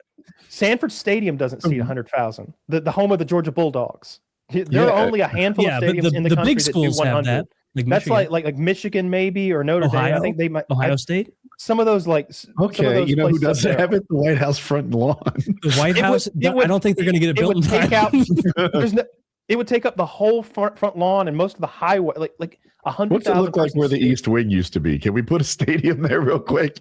If you want to do a poly market on that, I say the East Wing will not even be close to completed by the time Trump leaves office. There will be wreckage and like dirt and rubble there when he leaves office. That's what it'll be. You think? Oh yes. I don't know, but that would please me. And you know why? I just don't want Trump to decorate it. I don't think he does that well. Like I think I'm told that the White House needs a ballroom. I've seen events where they put like lawn furniture on the grass and stuff, and it's we're too good a country for tents. Let's just agree that the president's job involves inviting foreign dignitaries and their ensembles, and that we need to have some sort of meeting place that can seat a lot. Okay. Can we also agree that Trump's decorating leaves a lot to desire? See, that doesn't matter because whoever is currently elected gets to redecorate everything, right? I know they do the Oval Office. I'm not sure they do everything. They move paintings around. They get paintings out of storage because Trump famously dug up the Declaration of Independence, I think, and put it in his office. You know that, right? They put the real Declaration of Independence in his office like he's Nick Cage in National Treasure. I don't think we had to dig that up. I think we had it. Right? We didn't know where it was. Had it we in a under the couches. They had it in a fucking titanium vault that like goes underground in an elevator at the Smithsonian or some shit like that. They had to like pull that thing out of archives and like carefully get it to his office where it is right now. I hate that, Taylor. I hate that so much. Really? It's such a thing, cares thing to hate, given all the nonsense. I look at that. So I hate it too. But then I ask myself, do you just hate it because you don't like Trump? Would you hate it as much if it was, I don't know, your guy, like whoever that is? Yeah. Nobody should be digging up the Declaration of Independence. It belongs in a museum. You say it's selfish. Up. Like if the next president was he doesn't even know what it says. If he were some sort of constitutional scholar or some shit or a historian, I bet you'd be like, Mr. President, tell me what that document means. They did something like that and he got it wrong. Like he didn't know what he was even like they were words of love or something like that. Like he had to flub it. He's got to read it. It's not very long. It's not that long. Read that. You've seen his notes. They're fucking jumbo size. That's old-timey cursive. He can't even that man can't read cursive. Oh no, he's a boomer. Boomers are the last remaining cursive among us. That's that old-timey cursive, though. I don't know if he knows that shit. He seems like a ketchup burger kind of guy. I bet he can't read cursive. He seems like an imbecile. Actually, I'll tell Zach, find an image of some of the cursive on the Declaration of Independence. I want to see what their cursive looked like, because I wonder if it went the same way as what we see now, because no one my age flourishes. No one my age writes in cursive, even though I think I was one of the last generations that had to learn cursive in school. I don't know if they even do cursive for kids anymore. This is how this is more tough to read because of the blurriness, but blurriness and the thinness of some of the lines is messing me up. It's pretty impressive. Boy, I can't read that at all. The people. We the people I got. Ensure domestic do ordain and establish this for the Constitution. Common and our posterity. Do ordain and establish this Constitution. All that stuff under Article 1 is way too little for my terrible eyes. Honestly, it's not my ability to read cursive. It's just too small, and sometimes the lines are so tight. Yeah, we can easily read the top lines. It's not that hard. We could read all of this. This looks like normal cursive. Sure. Agreed. Yeah. Do you guys ever write? I wonder who actually penned the thing. Like who did that? Do you guys ever, when you're writing, like jot something down? I barely write. Like the few times I have to make like a paper check, I'm like, fuck, can you guys look away while I try to sort this out? Can I do this in private? It's been a while. You grab it like a fucking ape and write it with No, I don't write much at all. I took notes today. I like notes on the Apple, I write cursive when I take notes. I'm a little book. Yeah. Okay. When you write in normal text, do you do block or do you write like lowercase? Lowercase. I do the same thing. That's another boomer thing I noticed. That's weird. It's like when people block, like they write all caps. Oh, in text. Oh no, I write in proper pronunciation.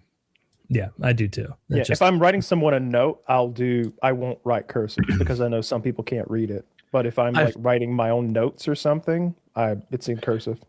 I've only just started texting like a normal person. My texts up until like 2025 would have been fine by any English teacher. Like full sentences, punctuation, proper capitalization, like everything. And they're like, you write like such a boomer. And I look at it and I'm like, I can't see the problem. It's perfect.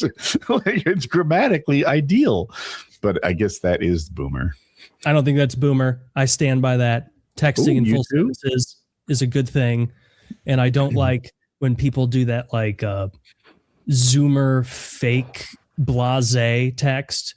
It's like, I know that the first letter of your post or your thing is capitalized by default on the iPhone, which means in order to look passe and devil may care, you backspaced, made the first letter of your text lowercase, or your tweet or your post or whatever, to try and appear to care less. And it's like, that's a very performative way of actually caring a lot. I don't know. I don't want to say very much, but I've been texting Mr. Beast and I'm like, green bubble. Who is this poor I'm talking to? He was right. He really is reinvesting everything. Save some for yourself. Did you not listen? Android is the way.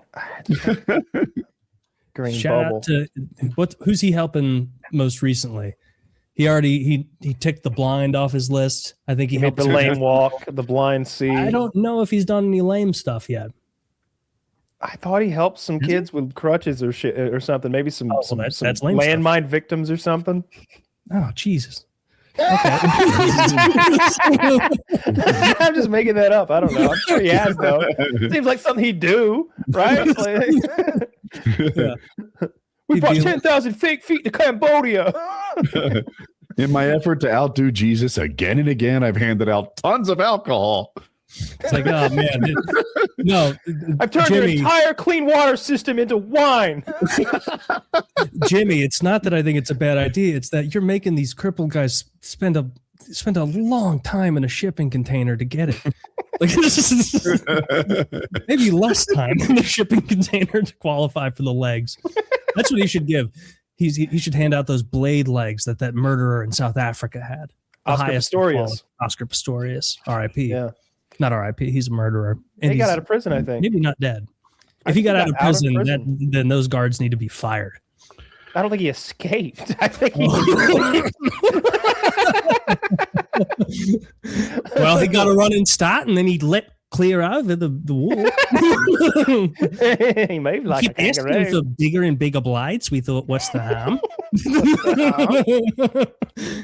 Turns out quite a bit. He's leaping across the outback now on the way to Perth. See, did they let that guy go? Is Oscar Pistorius free? He wouldn't be dangerous at all if they banned his blade legs. He is free after 9 years. After the murder of Riva Steenkamp, his girlfriend, I think, maybe wife, something like that. Yeah, he shot her through the bathroom door, claiming he thought she was an intruder. But he shot her like all the times. 9 years for murder? How does that fucking gel? The man's a goddamn hero. He's the Blade Runner. All right, let's cut him a little slack. He is the Blade Runner, and I bet he looked pathetic in court without his blades. Oh, you know he did. He had to crawl up. He crawls from his seat all the way to the bench. Yeah. Please rise. Yeah, not so No smug exceptions. now, are you? He's staring at his little stubs. We're going to sentence you to walk around on very silly sounding accordions for the rest of your life. Did he wear the blades everywhere? Because that seems like more of a sporty, walking thing. He had to blade up. Well, if you were going to go to a court, you'd think you'd have some dress legs. Just like shoes, right? You wouldn't wear the same shoe that you'd go out for a jaunt in the park to court. You'd have some dress legs. I bet you're right. And he was probably well off enough that he had his blades and then he had dress legs. I wonder if he got taller when he lost his legs, because I would. Oh, I would for sure. I'd put some big old blades. I'd be like, how tall are you guys? 6'2"? 6'3". Yeah, me too. as tall as you want. Yeah. Looks like you're walking on two of those penny farthing front wheels. Dude, I get special legs for when I see Harley. Just be 7 foot on stilts. No, That'd the be great reason if you got my some stilts. arms appear so short is an illusion. I'm actually tall and not a murderer, but he was a murderer. Oh, do you remember that paramotor pilot whose wing collapsed at 100 feet? Yes. And he got really injured. He did another update video, and he's not sure what to do with this arm. So the bone inside the arm isn't healing. He's had surgery after surgery, and they keep doing these things like here's a little starter bone in there where maybe it can connect and find each other. Mm-hmm. And it's been a while now, a year and a half maybe, and the bone is not coming back, and he's in total dedication to healing mode. He's totally optimizing his diet. He's moving. No other hobbies. Can't have hobbies. He's trying to regrow an arm. He's really hyper focused on making his arm the best it can be. And I watched it and I was like, yeah, it sounds like you're doing everything right. I'm not a doctor, but I am an experienced bone breaker. And see, he has a couple choices. You've all heard of knee replacements, and they're pretty darn good, right? Elbow replacements suck. They suck. The weight capacity on an elbow replacement for life is 5 pounds. So you can turn a doorknob, but 5 pounds is really restrictive. And his arm as is also really restrictive. And one of the options is amputation. And I heard that, and I thought probably what you're thinking right now is no. We worked to fix this thing for 9 years before we consider amputation. Yeah. But he's just open your mind. And it would be nice to not be fragile again. This guy is a combat veteran, right? This guy is an outdoorsman, and he has been on a restricted life now for, I don't know, 18 months. I don't have a good vibe. And I'm I could, if my options were this natural arm, seemingly not healing on schedule, an arm that can lift 5 pounds, right? He has kids he wants to wrestle and stuff, or a darn good arm that stops, around the bicep.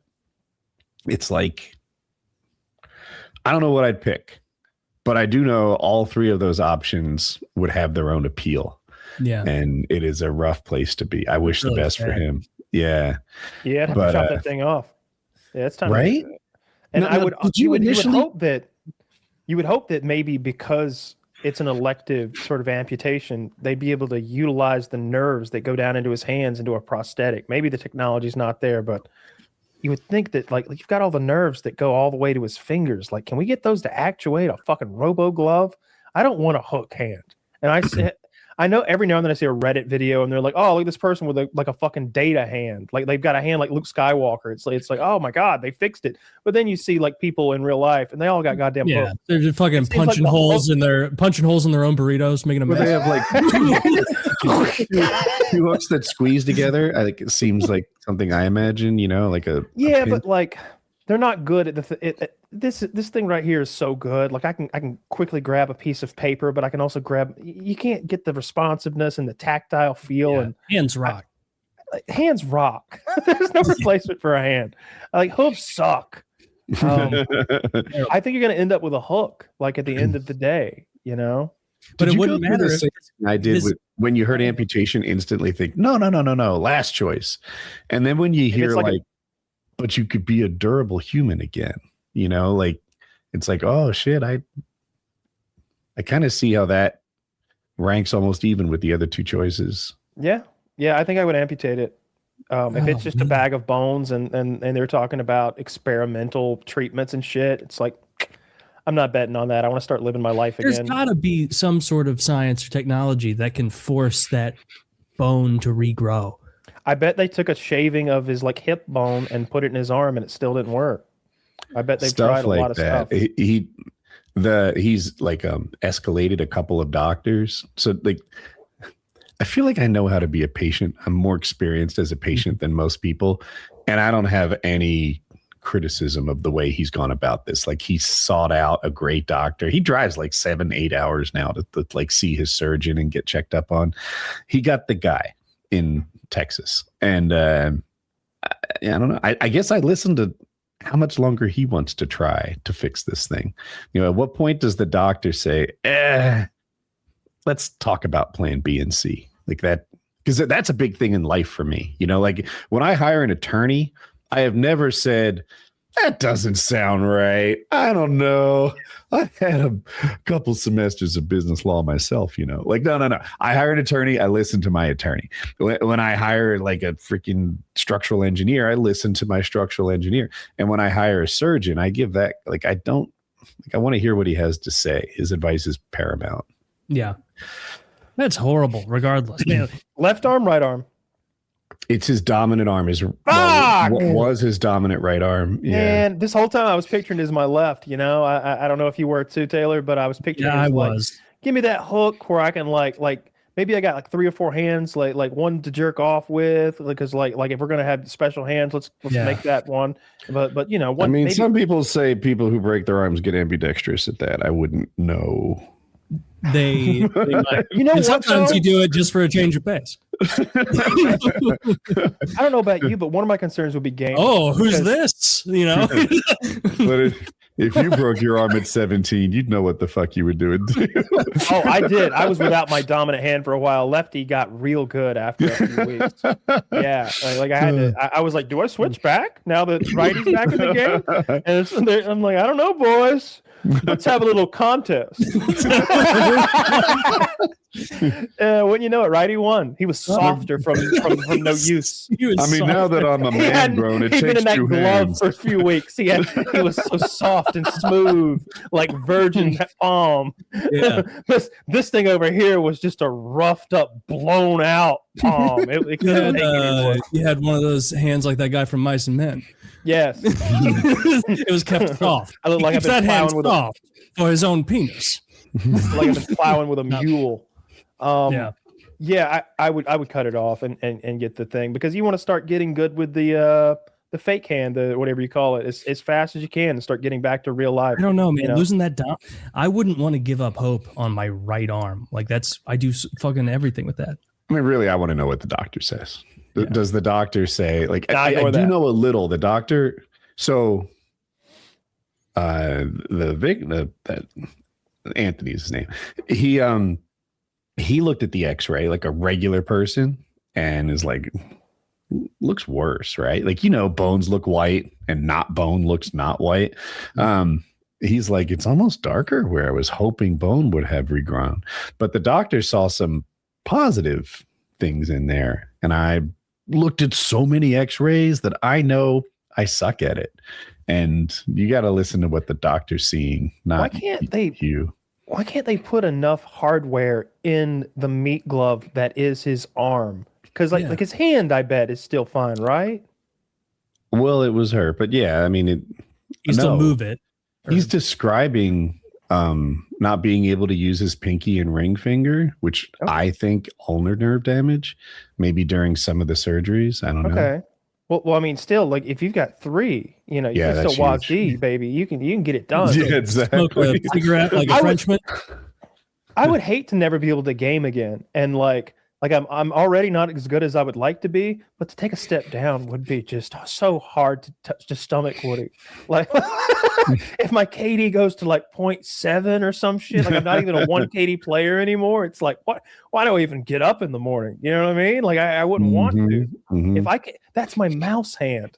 Like even if I get a prosthetic that ends with a mouse somehow, like what am I clicking with winks? Am I fucking winking to click at people and like shit? Stomping on shit under your desk. Yeah. Fucking doing a dance over here like I got Parkinson's. That would be so sad. That would be. Sad. I got a game. Why would did he give any explanation, or I guess what the doctor said? Like, why would a bone just not shattered grow? He didn't say why it didn't grow. I know they put some like fake bone in there, hoping that it would be a bit of a bridge for it to grow around, and it didn't work like they hoped. He had compartment syndrome at one point. Do you guys? Well, even if you know what that is, right? Yeah, it means that fluids get pumped in, but they get stuck there. And it's super dangerous and can be a reason that an amputation would happen, but they addressed it and it doesn't have it currently. So there were a bunch of complications along the way. He hasn't been a perfect patient. You know, I saw him upload some videos of him on his ATV riding around in the desert. And it's like, all right, you know, he's got a sling at least. Like no, it's flapping. No, he's behind the handlebars, getting caught on cactuses and shit. So he's I wouldn't do it. Windsock. He did some stuff too early, but I don't think that it's the cause of the bone not regrowing. Sure. Yeah. You know, that sucks. That's horrible. Yeah, I wish that he was healing better. He hit so hard though. Anybody who hasn't seen the video, I don't know what it's called anymore. I don't care to see it again because he hits so fucking hard on his. I thought it was his left side, but he hit so hard, and then afterwards he's in agonizing pain, and he's very loud, and it's hard to like. You don't really see anything once he's on the ground, but you hear him screaming and moaning in pain, and it's like, man, he's going through it. You know, that's rough. Yeah, there's a really bad altitude to fly at. Like if you fall at 6 feet, then it's really not that much different than a dirt bike fall, which, you know, I've had 6 in a day, right? And if you fall at 1,000 feet, well, there's some time to fix problems. There's reserve parachutes, stuff like that. But if you fall at 100 feet, it's just as hurtful as 1,000 or even 10,000, but there isn't much time to fix it. And that's what happened. Oh, yeah. This is so scary. Like, thankfully, the YouTube short I found cuts out before the brutal impact and he's screaming, but it's so out of nowhere. Like, he's smiling, he's like, uh-oh, time, and then it's just instant. 1 second. Yeah. And he knows what he's doing, and there's nothing to be done. Like you said, like, what are you going to do? Maneuver your way out of this from 85 feet in the air? Like, he's out of time. Yeah, I've watched a lot of like flying accidents. And this daydream I have is that I can take their spot. Like, oh, that guy didn't catch the surge. He didn't pump out the cravat. Like I could fix this. I wish that I could take his spot for him and then give it back once he's safe. In Anthony's case, there's no fixing that. There was no time. It would take 150 feet just to fix it, and he didn't have it. So, does the community judge him for the fall and the injury? Like, what is the community like? This is tragic, or are people like, well, you know, he's experienced enough to know not to fly that low at this speed? Like, what's it's both. Take? It's both. He was well known for doing low acro, and while he wasn't doing acrobatics at the time, he was pressing the speed bar at a dangerous altitude, and it went south. There was also a little knot in the wing, like in one of the strings, that would be very hard to spot, and that contributed towards it too. But I'm trying not to be a critical voice. No. But if anyone flies who hears this, dude, 6 feet or 1,000 feet, not that in between. That in between, there's no fixing that. So this was not an equipment failure. other than the knot in the string? There was a very subtle equipment failure that only manifested when he pressed the speed bar. So there's a bar you push with your feet that makes the front of the wing sort of go down a bit, and it makes the wing faster, but it doesn't soar as efficiently. So if you just want to go fast and you're on a motor where you don't worry about losing altitude, then you press the speed bar. In regular like paragliding, you press the speed bar if you're in sinking air, and it's like, well, shit, I'd rather fly in a way that I sink more just to get out of this sinking air, because this is a terrible spot to be. It's a little complicated, but anyway, he pressed the speed bar to go fast, and there was no time to fix it. So was it his fault? Well, the wing's not supposed to do that, and he might have known better, right? I could have missed the tiny little knot, that like in pre-flight or whatever. But I do wish that he was at 6 feet or 1,000 feet. Yeah. You never do. You only do acro very, very high, right? Yeah. I have this like code almost, like different moves that I'll perform at different altitudes. The stuff that I'm maybe still learning or like that I think has the highest risk, I do at the very top. And then I'm like, below 2,000, we don't touch this shit. Below 1,000, we don't do anything at all. And that's why I have a watch, because it's not easy to estimate. And also it is easy to lower your standards and be like, it looks okay. But when you have a number that's in a code, your standards don't change. Smart. That's why this is not going to happen to you. Jeez. That fall is so horrible. Right? Yeah, it's bad.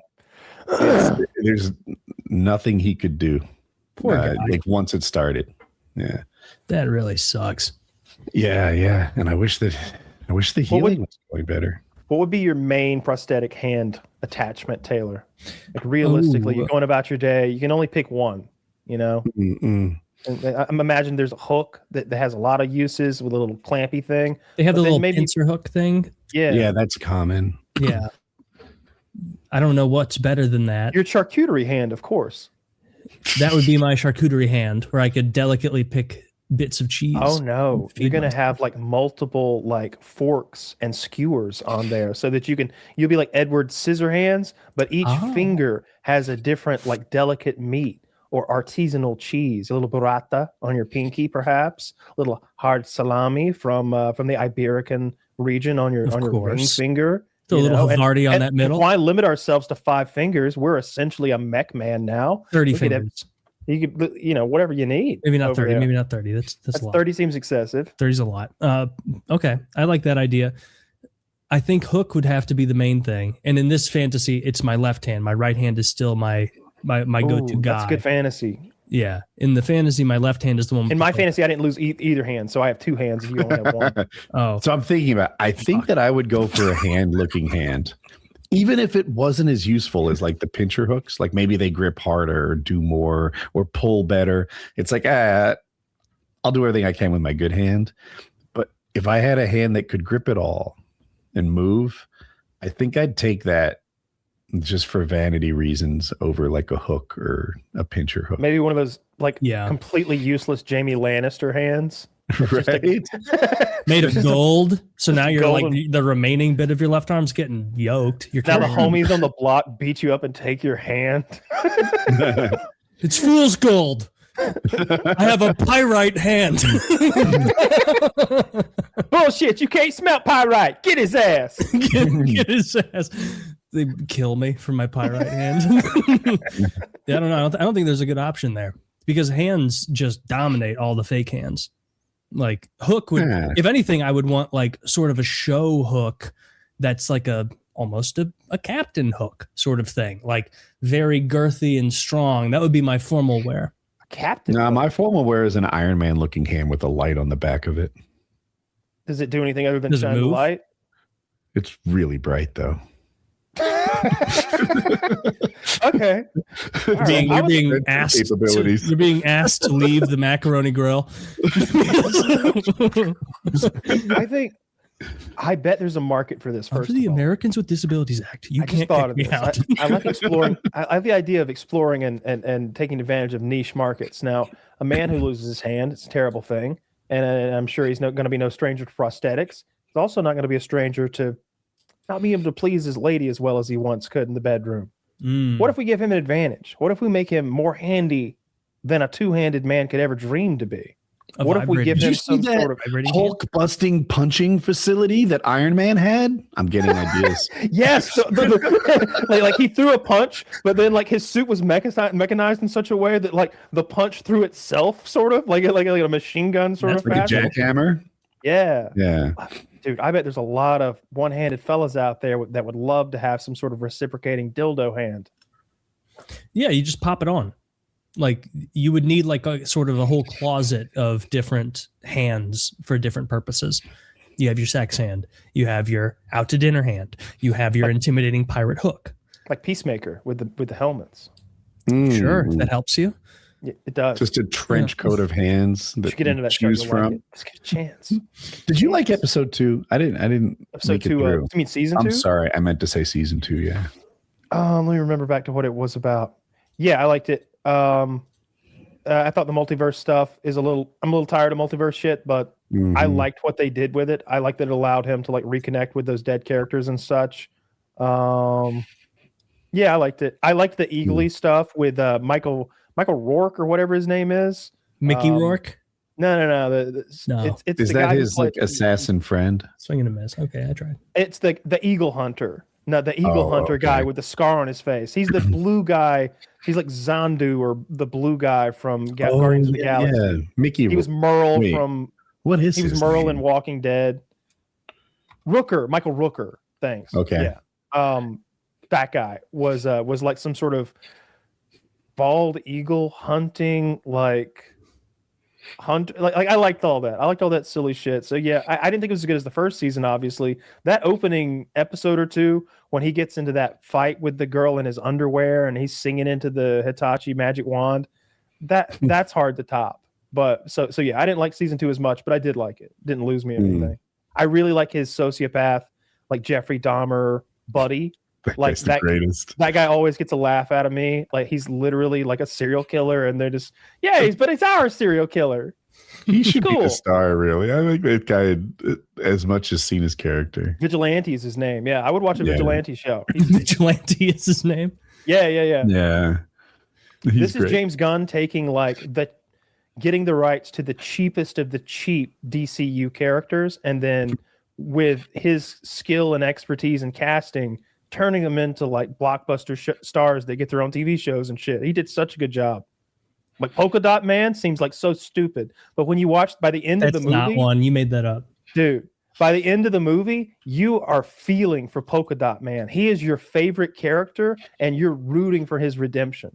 What? He's a super villain, not even he's part of the Suicide Squads where they force the villains. What's his sinister power? Polka Dot Man. His mother exposed him to an interdimensional virus because she wanted her kids to have power. I thought it was going to be an interdimensional Bavarian band. No. And so now, like every day, he's like continuously regrowing these sort of like spots of some sort of interdimensional energies, and if he doesn't expel them, then he sort of like becomes all like fucked up by them. He's all bulging and it seems painful and dangerous for him. But when he does expel them, he sort of like melts matter with them, it seems. I'd never heard of him, of course, until I watched the Suicide Squad movie. And there's another character called Rat Girl. She controls rats. And like, that sounds stupid. See, I get it. That is more intuitive than Polka Dot Man. But she's got like this whole horde of rats. And it's like, God damn, 1 million rats is pretty powerful. The rats kind of save the day in the end. Like I would heavy lifting. Being on, if I were one of the heroes and I was assigned with her, There's a Shark Man. They might be like CGI rats. Yeah. Well, I would hope they're definitely not real rats. There's like hundreds of thousands of them, and they're crawling on a giant starfish. Yeah, you got the Shark Man is voiced by Sylvester Stallone. And why does he have shorts on? Cover his shark cock. Yeah, Jesus, Taylor. What did you want him naked?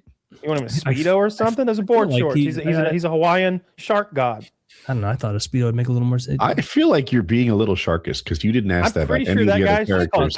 I thought the sharks' penises were like they were all up in their body until they. Mystery, Taylor. You didn't say, why does John Cena have pants on? Why does Harley Quinn have pants on? You went Sharks straight don't to the have shark, 2 legs, and Taylor. you're being Sharks sharkist. don't have arms, Taylor. I know these things. They're not bipedal land creatures, Taylor. Yeah, they also don't have pectoral muscles. I think you need to open your mind to the possibility this guy might have some anatomical differences. You might Who's that loser like holding up 2 boomerangs? Like that's Captain Boomerang. I'll have you know, Captain Boomerang.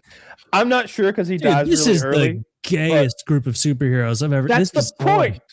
Like I think it might Zach fact. Who's that little critter between John Cena and the lady on the left? Oh, that's Weasel. So Weasel is actually he eats children.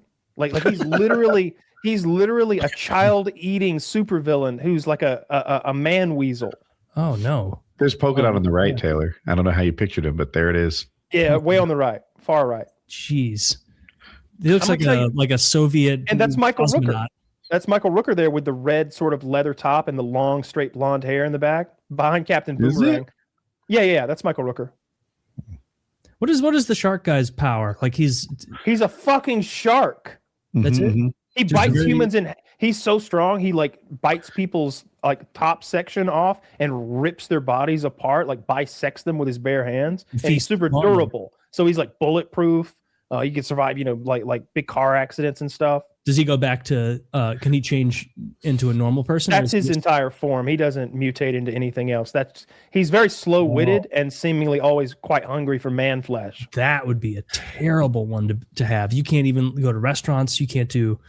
You can't exist in society. No, he's stuck. Yeah, I would much rather be. Only he developed the taste for rats. We've got millions of them apparently. Well, she seems to be friendly with the rats. I don't think she would lead them to their doom. No, now we're cooking with gas. Like that's. I'm not even kidding. That's a good fucking movie. Like I teared up. There's no possible way. It's a good movie. I'm telling you, Idris. Did you see that photo? That was like if you put me in charge of making fun of superhero movies. That's what they do. It really is good. Like I swear to God. First of all, half those characters die in the first 5 minutes. Like that's kind of part of that's Weasel. That's Weasel. Please defend this movie more. Dude, what's the Rotten Tomatoes on this movie, Zach? Show me the Rotten Tomatoes on this fucking movie. That's a character from the movie you're defending? You cried at this movie? This guy dies in the first 10 minutes of the movie. They dropped him all in the water to do this landing, but they were like, wait, does Weasel swim? And he just drowns immediately. I mean, he's like, and he drowns. That seems like the best for everyone. Yeah, look, get rid of Weasel. Oh, 90 and 82. The Suicide Squad. I mean, it's good, but it's still Melania.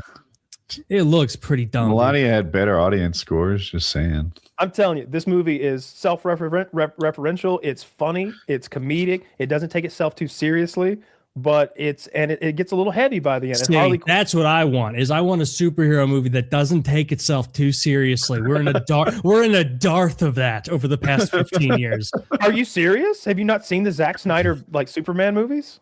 Or Zack Snyder? Yeah. Incredibly dark. Super cut thing, yeah. No, I haven't seen the Zack Snyder superhero movies or Superman movie. It's only 4 hours, Taylor. You might like it. Wow, only 4. Is that the movie where like that dog tackles that person in bad CGI? No, that's the new Superman. That one's actually rather lighthearted. There is a super dog. His name is Crypto. Crypto, the super dog. Yeah, characters like that usually show up in movies where it's like, man, who's gonna win? The stakes are so high.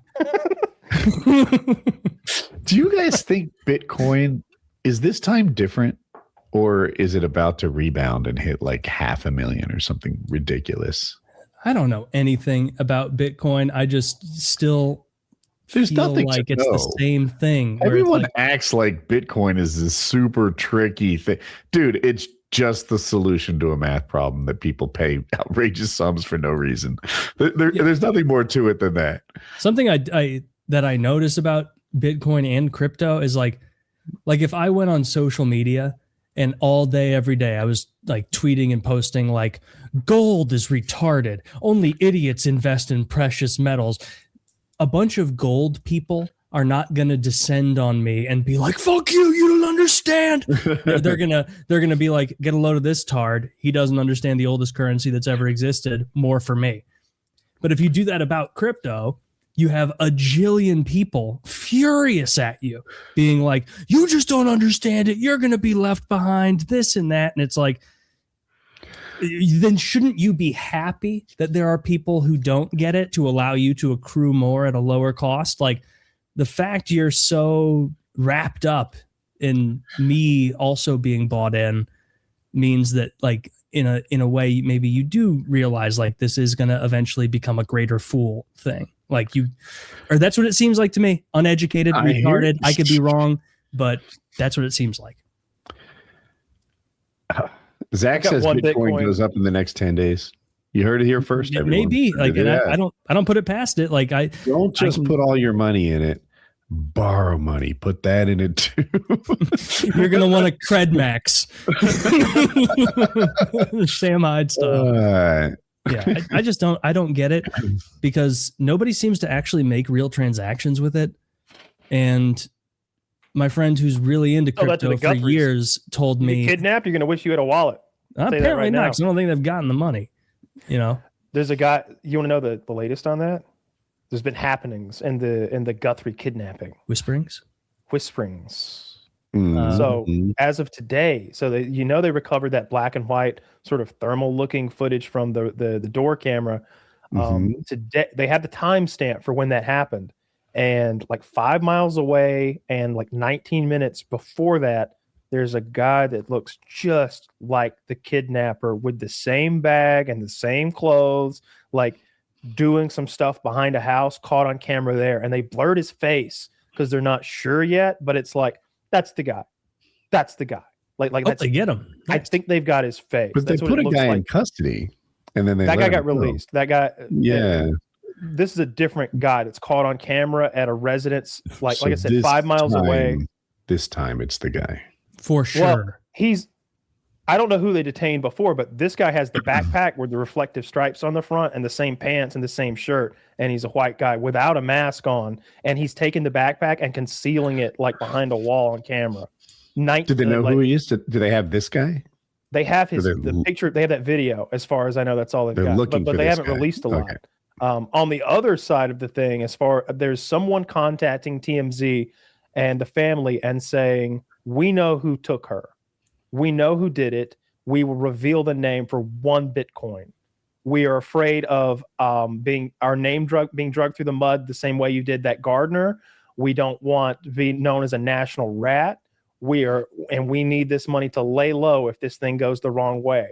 This is what they're saying. And the first message, and then they messaged again. This is our last message. If you want to know who did this, send me 1 Bitcoin and then the guy at TMZ, it's the main head honcho of TMZ. You may have seen him with like a short sleeve shirt. He's kind of muscled up, dude. He's like, and I won't go into what he says might happen, but it's a bit grotesque. Like, and what I read from that was that the message said, send me the money. She's going to be dead soon if like you don't save her, like basically something like that. So that's the latest that I've heard as of like 5 p.m. today, but it seems like the wheels are turning. I said as soon as they had that footage of him, even though he's got the ski mask on, the balaclava or whatever, like just his build, his gait, like the shape of his body, like all that stuff, and that clothing he's wearing was going to lead to something. They're going to get this guy. Did they release the picture of his face? No, it's blurred. I don't know. They have a less blurred picture. They censored. They applied a blur to his face. It seems like they would have a pretty good profile of his face, like a 3/4 shot. It seems like if they show his face, they'll know who this guy is in an hour. I think that they don't want to. They don't want to accuse like someone who was just taking the garbage out or something like that. I think because they already have probably civil suits incoming because of they mistreated some gardener or something, and they arrested some other guy under. It wasn't him. Who knows why or remember that Atlanta security guard who didn't put the bomb there? I forget his name, but I bet you know it. It's important to know it because is it? That Clint Eastwood made a whole movie. The fat guy, Richard Jewell. Richard Jewell, right? Yeah. Richard Jewell in the 96 Atlanta Olympics, I believe. He's a security guard. He sees a suspicious package. He radios it in, makes a big deal of it, clears the crowd. If it had been a bomb, it was a bomb, I think. They were able to come in, I think, and defuse the bomb. If not for Richard Jewell, then a bomb goes off in Centennial Olympic Park, very populated area, and like maybe dozens die. He's the hero, right? No. They can't find the guy who did this. The guy who did it, I believe his name is Edward Robert Rudolph. He had done a string of bombings. He'd bombed some abortion clinics in the Southeast. I think maybe Alabama, Mississippi, somewhere like that. He ended up hiding out in the North Carolina woods, maybe South Carolina hills, something like that. They caught him a few years later, scrounging through dumpsters. It was a big news story when they finally caught him. But in the interim, they were running Richard Jewell's name through the fucking gutter on every news channel. The feds were pressuring him. And it was awful the way they treated the hero. Like he was the guy who saved the lives. He was the point man who had no business being he was just some chubby security guard. He thought he might break up a fight that day or like tell someone they can't sit on the fountain edge. You can't loiter at the Orange Julius. He's that guy. He's a mall cop, but he saved the fucking day like he's John McClane, and then they ruined his life. Like I said, there's a whole Clint Eastwood movie about it. What happens to him in the end? Does he get famous? Well, he's famous, but does he get rich? I don't know his story. I would hope that he wrote a book that made him at least enough money to not have to worry about his ruined name and the deal, just the stress and humiliation that he got ran through all those false accusations. The show had to really reduce the false accusations, right? Like, because most people had no idea who that guy was, up from down until they made the show. Well, it's a movie. It's a Clint Eastwood movie that they made about him, but it was national news at the time. Like we were hearing about Richard Jewell every day on TV. It was all over the news about this guy they caught. They got him. They got the guy. It turns out that the security guard may be involved. They were trying to make him a terrorist. This reminds me of, did you guys ever watch that show on Apple TV I recommended a couple of years ago, Blackbird? I think Woody would like it. I know you would like it, Kyle. It's about a prisoner who goes to jail and there's a suspected serial killer in the jail already. They make a deal with the guy who's there on drugs to try and befriend and coax confessions out of the prospective serial killer because they can't get anything hard on the guy. But they really think it's him and he's locked up. It's very, very good. So they send someone undercover? No, they convince a guy who's being sent on drug charges, a totally different guy, that you need to befriend this weirdo. And if you get a confession out of him on these things and you can prove it, then we are going to dramatically reduce your drug sentence and you'll be out of here, back to normal life on probation. Okay. If not, if you can't get this confession, then you're going to spend your whole 35-year sentence for hard drugs. And it's very good. Blackbird, I think it's on Apple TV. It does a good job, because you don't know, like the crux of it is, as the viewer, you don't know whether or not the guy who's kind of a fat, goofy outsider who they think is the serial killer, you don't know if he is or not. And there's a lot of evidence this way and that. And so it's not easy to nail down. But wanted to mention this earlier, but I read a book last night. I read Running Man, and that is a book that I had heard of it as a movie. I didn't even know that was a Stephen King book. Oh, yeah. It's a super quick read. Is it part of a larger book of stories? Like is it a novella amongst many in a thicker book, or was it solo? No, I just had this. I just bought the solo book at like this half price books store the other day. It's only like 350 pages, not very long. And the way the way it's structured, there's like a giant, 87 and counting, and like there's a countdown throughout the book that takes up a good bit of every chapter page, so it's not even as long as you would think with 350 pages. Man, that is the coolest, like funnest concept ever. Like, it's sad. The world sucks for people who haven't read it or watched the movie. Basically, it's dystopian future. It's set in 2025, which I thought was funny. I didn't know about that. And it's set in 2025. The world stinks, and they have these games that are showed on the Free V, which is state-run TV that's on every screen all over the place. And obviously, there's no concept of the internet or anything. This is written by Stephen King in like 1980 or something. And basically, if you're very poor and you're from south of the canal in this city, the way you can make money isn't through work because there's not any jobs left. You have to go compete in these games. And they have games as mild as like if you have a heart or a liver or a kidney problem, they have a game where you have to just run on a treadmill. And every 30 minutes, they ask you a trivia question. And if you get it wrong, they remove $50 of your dollars and they increase the speed. And the goal is to get you to earn as much money as you can before you die. They put people with heart problems on there. And if you die, all that money goes to the person that you signed up to have the money go to. So these people are incredibly desperate. And the most elite of these people who are applying to be part of the games are put into a game called Running Man. And what that is they basically release you from the TV studio after this very rigorous testing process. And they say you have 24 hours to get gone. And as soon as that 24 hours is up, a team of hunters, a team of bounty hunters, state agents with every bit of power at their disposal are going to hunt you. And they're going to find you. And if they find you, they are going to kill you. And at the time you are killed, you will have accumulated $100, $100 new dollars. There's old money and new money in this. And you will have accumulated $100 new dollars per hour you avoided capture. And that will be sent to your next of kin. And the longest anyone had ever survived was 8 days, which means you had 8 days of money sent. And so if you get signed up for Running Man, it's almost a foregone conclusion. Like, you're going to die. You will not escape. They will find you. And you have to escape as long as possible. The big kind of goal at the end is if you can survive for 30 days, then you get a $1 billion prize of new dollars. And that would basically make you a king in this world. And no one's ever made it. And so it's tracking this guy, trying to escape, trying to flee, following his little bits of subversiveness, getting fake IDs, getting different places where he hides, different places where he has to. You also get money as a runner for killing law enforcement. You get an extra $100 per cop in pursuit of you that you kill. And so this guy got a lot of money that way too. A good amount of money. Is this what the movie Running Man was based on? Yes. Yeah, because there's a lot of similarities. Yeah, and so there's two Running Man the movies. Movie stinks. But so there's the old Arnold Schwarzenegger version. It's very cheesy. Jesse the Body Ventura's in there. It's kind of it's funny. Like it's best to watch as an action comedy and have fun at the cheesy lines and stuff. But it's not a serious movie, but it's essentially what you're describing. Ben Richards goes on the Running Man TV show. He gets framed and he has to compete in it now.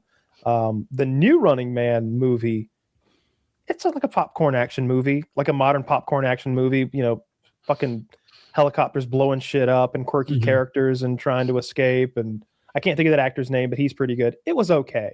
Like, as far as popcorn action movies go, it was like a Jason Statham movie, where he's jumping out of buildings and beating the shit out of a bunch of people and killing people. It's just in the midst of that dystopic future that you described, and the weird free V and the TV show and all that stuff. All that propaganda was cool. They had fucking Thanos is like the big network guy.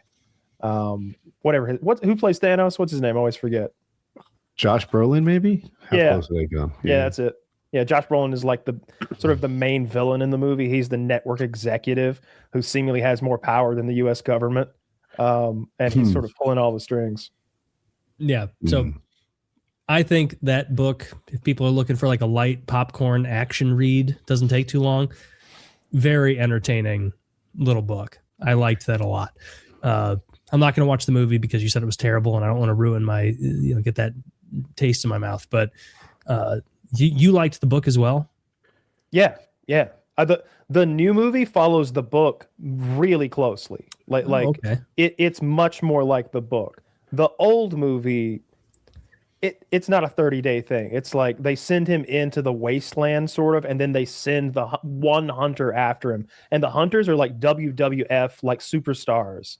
Like they're themed. It's like one of them's Electro, and he's like Electro powered, and I think he sings opera or some shit. And then there's like Sub-Zero, and he's like a hockey. Get over here. Yeah. No, it's hockey. Like he's a big bruising like hockey guy, and his stick has like a blade. Like he's like wrapping people up in razor wire. Somehow he lures Arnold Schwarzenegger to a hockey rink. And then there's like I should have seen this coming. It's so silly. And then there's one that's like a flamethrower guy. You know, I think he's named Pyro or something. And he's got a flamethrower gauntlet. Yeah. You know, it's shit like that. Well, I don't like that as much because in the book, they're like professional bounty hunters, not like themed heroes or villains or anything. It's just they're much more like FBI mercenaries agents. or something, or like each of them seems to have a little bit of personality, but they mostly wear masks when they're hunting him in the new movie. Like I said, it wasn't terrible. It's just like I don't really like action movies anymore. I think I've seen every building and car explode, and I've seen people get beat up over and over and shot over and over, and it's like I'm not impressed by Jason Statham doing the same thing for the 50th fucking time. He's always you don't understand. I'm a bit of a transporter. I watched a Jason Statham scene recently. He arrives at a basketball court on a motorcycle with a girl. Apparently, this dude just hit the girl, so he's going to make it right. And he beats up everyone at the basketball court. It's the dumbest fucking thing ever. There's no way Jason Statham's all the guys at the basketball court were very fit, tall, strong guys. Like Jason Statham's superior. And he beats them all through, I don't know, like fake karate moves, double punches like that. And it was in the very end, he puts the basketball in the guy's chest and stabs the basketball with a knife. And I'm like, this comedy. Yeah. Dude, I hated it. Also, let me make my point. But I don't think motorcycles are tough. I think a motorcycle is a really vulnerable piece of equipment to show up on. Like, you know, it's hard. Cars are tough. They're pretty rough. Trucks might be worse, but motorcycles, you're just a victim on that thing. Stop acting like you're a badass. That would be my bounty hunter thing. They'd be like, look out. They call him the car. He never leaves it. He just drive at you. I mean, I'm Scooter Man. He's one of the most dangerous bounty hunters in the entire world. just driving at people. Guy's telling the tale with tread marks on his cheek.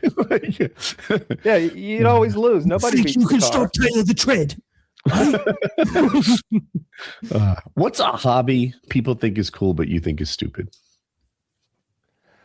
I think that WWE fandom, I have a hard time getting behind it. I know I like the people who are into it, and like I certainly wouldn't give them a hard time about it, but it's one of those things where like it seems pretty silly to me.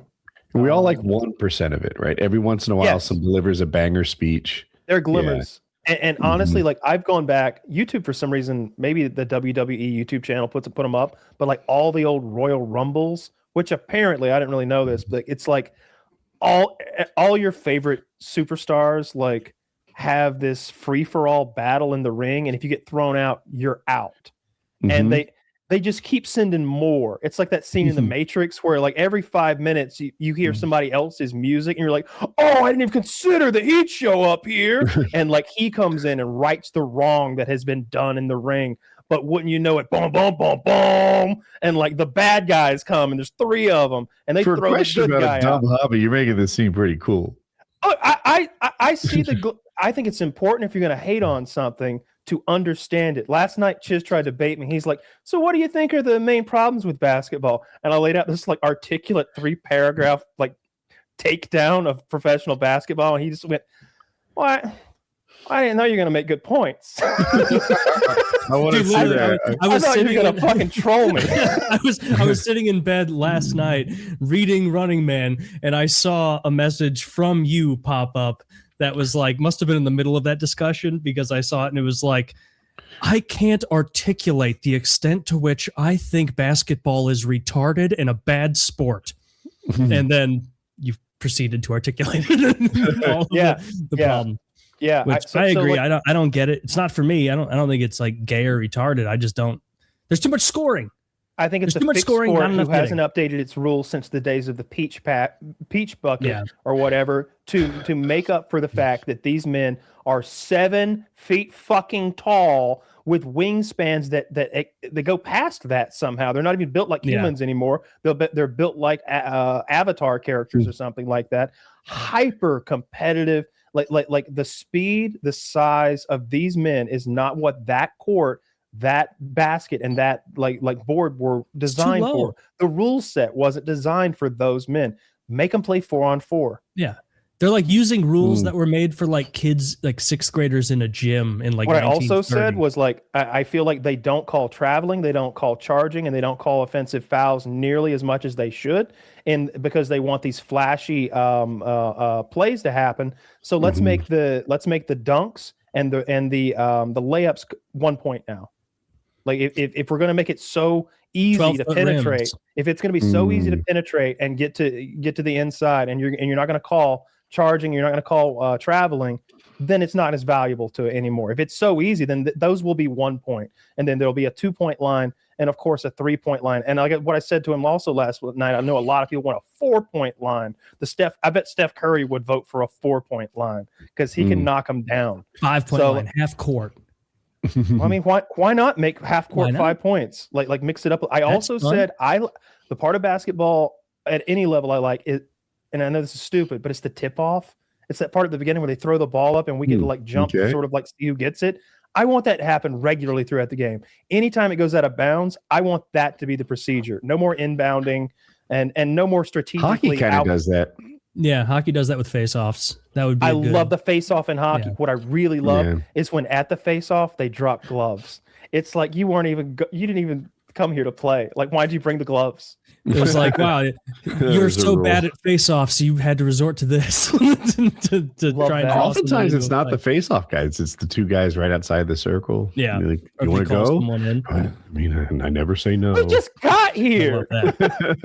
Well, my nose is still bleeding from last time we did this shit. You want to stay on the team? You want to go back? You want to play for the San Antonio Rampage again? I don't think so. Drop them. Do people ever say like no, like my nose is already kind of broken and I have a headache. I'm hoping I don't even get hit hard. Do they ever ask for like empathy ever? No, the kind of guys who fight would never do that because they're going to get kicked down to the minors in a second. What you will see is you're talking about the enforcer, right? But this is some guy like a defenseman, right? A guy who throws some checks here and there, but he's not known as a fighter.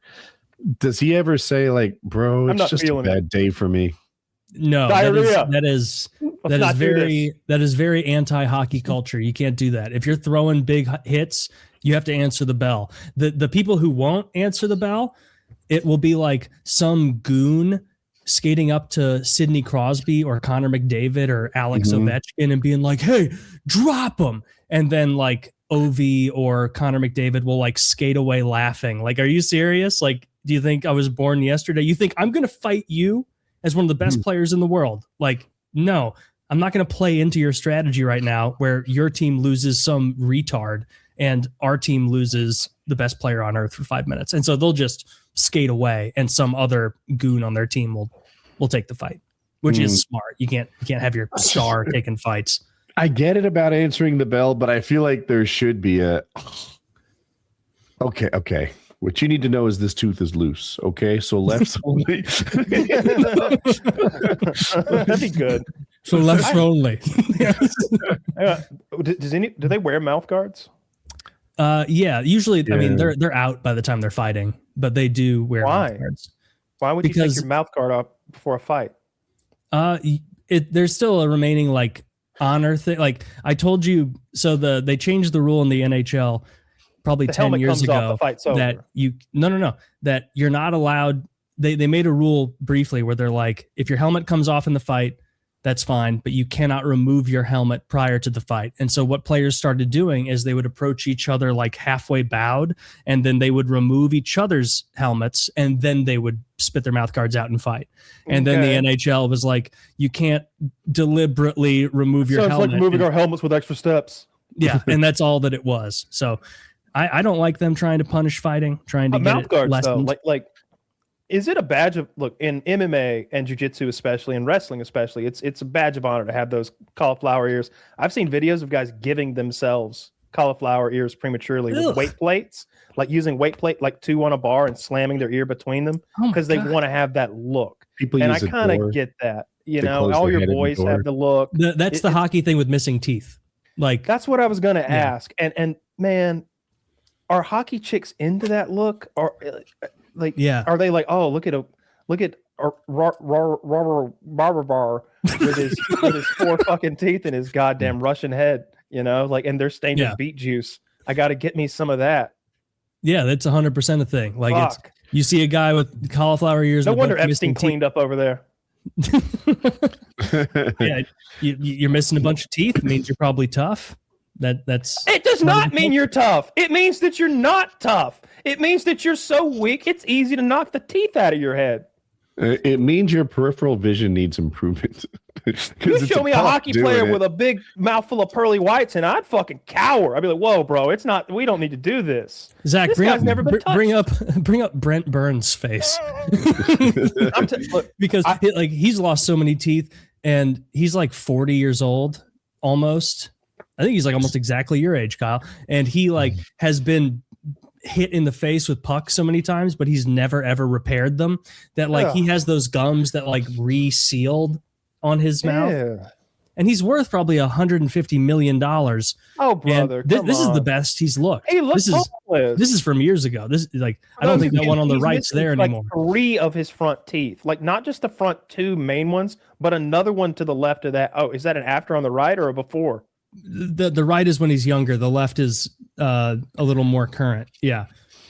But he's intimidating because he's like 6'7". I'm not intimidated by his lack of teeth. I feel you don't play hockey. You don't get the vibe. He's 6'7". His lack of teeth is not the imposing part about him. He's not losing a mouth guard before we've like duked it out. I wouldn't think pussy. Is that can't be? I was about to ask if it was a playoff beard. No beard grows in that fast. No, he always has a beard. Yeah, he's great. I love Brent Burns. He looks kind of cool. Yeah, Brent Burns rules. Who's the guy that only that hydrated with Coca-Cola? He was kind of fat. He played on a bunch of teams. Oh, Ovechkin has a special water bottle full of Coca-Cola that only he drinks on the bench. I didn't know that, but it's not him. Is his name like Coker or Cooley, or he was a Bruin for a while? Oh, I thought he was known to be funny. Dude, YouTube, my algorithm is feeding me video after video of this guy and telling me how funny he is, and he's never fucking funny. Not once.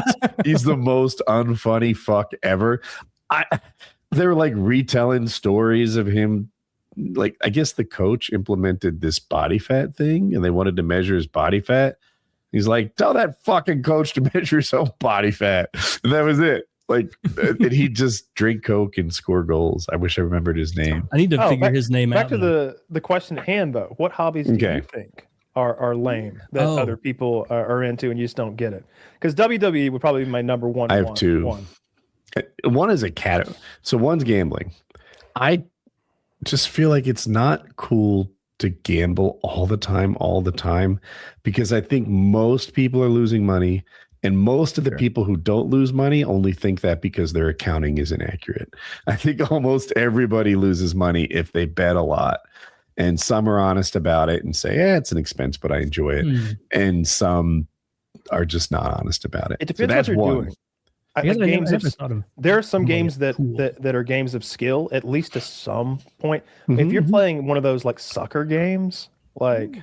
That's bizarre to me. That's a sickness to me. Like if you're doing sports betting, maybe you're such a fan that you have some insight. You know, I could understand that. Like if you like, there's no reason that you can watch the same games that the analysts watch. Just because you're not a fucking like supposed expert doesn't mean you can't see something and make a smart bet. That's a lot different than passionate roulette fans wheel. are losing money. And I agree. Almost everyone on the roulette wheels losing. The thing, like, if you take a game like, I don't know, roulette, baccarat, whatever, like, it's in the house's favor. And the more times you gamble, the more of a mathematical certainty it is that you'll lose, which is why I suggest taking out a mortgage and gambling it all on baccarat once. I think what you would just do, you would do roulette and you would just keep doubling your bet, right? You know, and There's You're no probably the way first it's to going to be think of black that. 30 times in a row. No way! I understand statistics, but still, they have that when you go to the roulette wheel. They have like What percent do you understand statistics?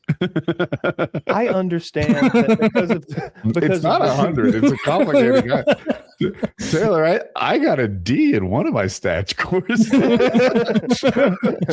I understand So at least every 60. time I understand that the previous spins have nothing to do with the future spins, and it's equally likely that it'll be black this time as it was last time, and the fact that it was black last time and the time before and 20 times before doesn't impact the odds that it will be black this time. Sure. I get all that, and yet if you look up there at the record, because they show like the last 50 numbers that have come up on the roulette wheel, I've never seen it be 50 fucking blacks in a row. You know what I mean? Like, it's gonna be red. So bet Not 200 on 50, red. but I wonder how quickly your doubling runs out of room. Depends how much money you bring.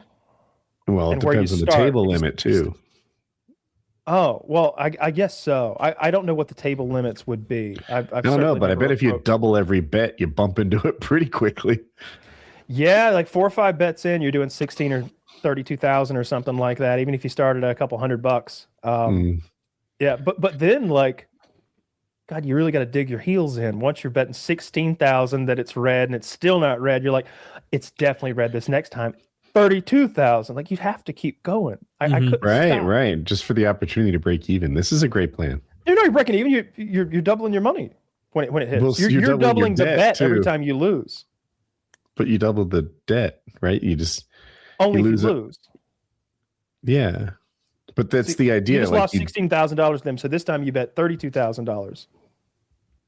Am I wrong? Maybe I'm wrong. I thought Yeah, that when you finally hit, you would just get your money back. If Maybe I you have it double wrong. every time, then you're going to make a marginal amount over the losses, correct? But you've also lost the money up to that, right? Like if you've lost 16,000, presumably you've lost 8,000 and 4,000 prior to that. You're not just in debt the 16, your most recent one. You're in debt all the ones that got you there. So when you finally hit, you just break even again. Why wouldn't every like really rich multimillionaire just do exactly You're going to that? have to keep going. You're going to have to keep going until you win. You need to win twice in a row. Okay. Well, if this were possible, people would Anyone could really do rich it, people Taylor. would do it a lot, right? Taylor, there's I've been trying to tell you about my audio book. 5 simple secrets to win at roulette. Okay. Keep doubling your bet is all 5 of the secrets. I'm like texting Woody on the side. I'm like, I know Kyle's our friend and we got to support him, but this just doesn't make any fucking sense. right. You know what? I think you should take gambling advice, like mathematics advice from a homeschooled high school Did you student. notice he's do. you notice he's losing his ass? He didn't even have his podcasting jacket on last week. He's losing his shirt. Keep doubling it and you lose. So that's one hobby. I don't think. think gambling is that cool. And I recognize how it makes things more fun. And if you keep a lid on it, you're fine. But it's an expense. It's not a moneymaker that some people make it out to be. The other, and this is one I'm more guilty of than the gambling, collecting things. Like I have a knife collection. I've got a couple things here and there. But just owning things is kind of a weird hobby. Like I think hobbies should be doing things. The audiophiles. I think most audiophiles, people who are really into like super high-end speakers and headphones and whatever, it's more of a pride of ownership thing. That they like the way they clamp onto their head, or they like are you really listening to it so much, or you just really like having something high quality? Yeah. I guess usually low about quality assembling a big collections. pile of That would be the semi-valuable stuff that you hope gets more expensive. But Like Funko Pops. don't say that. I was thinking of like Collecting vinyl Funko records. Pops, like collecting something gay and lame would be the worst of the hobbies. But I see where you're coming from, Woody, that like what you said, kind of like watching professional wrestling or whatever. I don't think watching something constitutes a hobby. Like I like watching hockey, but that's not really a hobby. wait. I'm not doing it. But you're not an NHL hobbyist. If you were, you would have tons of memorabilia. You'd have a hockey room. You would have, like, I know we had this substitute teacher in middle school or high school that we thought was the biggest loser ever. And he wore a T-shirt tucked in with a belt. And it was a wrestling T-shirt tucked into like blue jeans with a belt. And Dude, he lots wore, of cool people do that.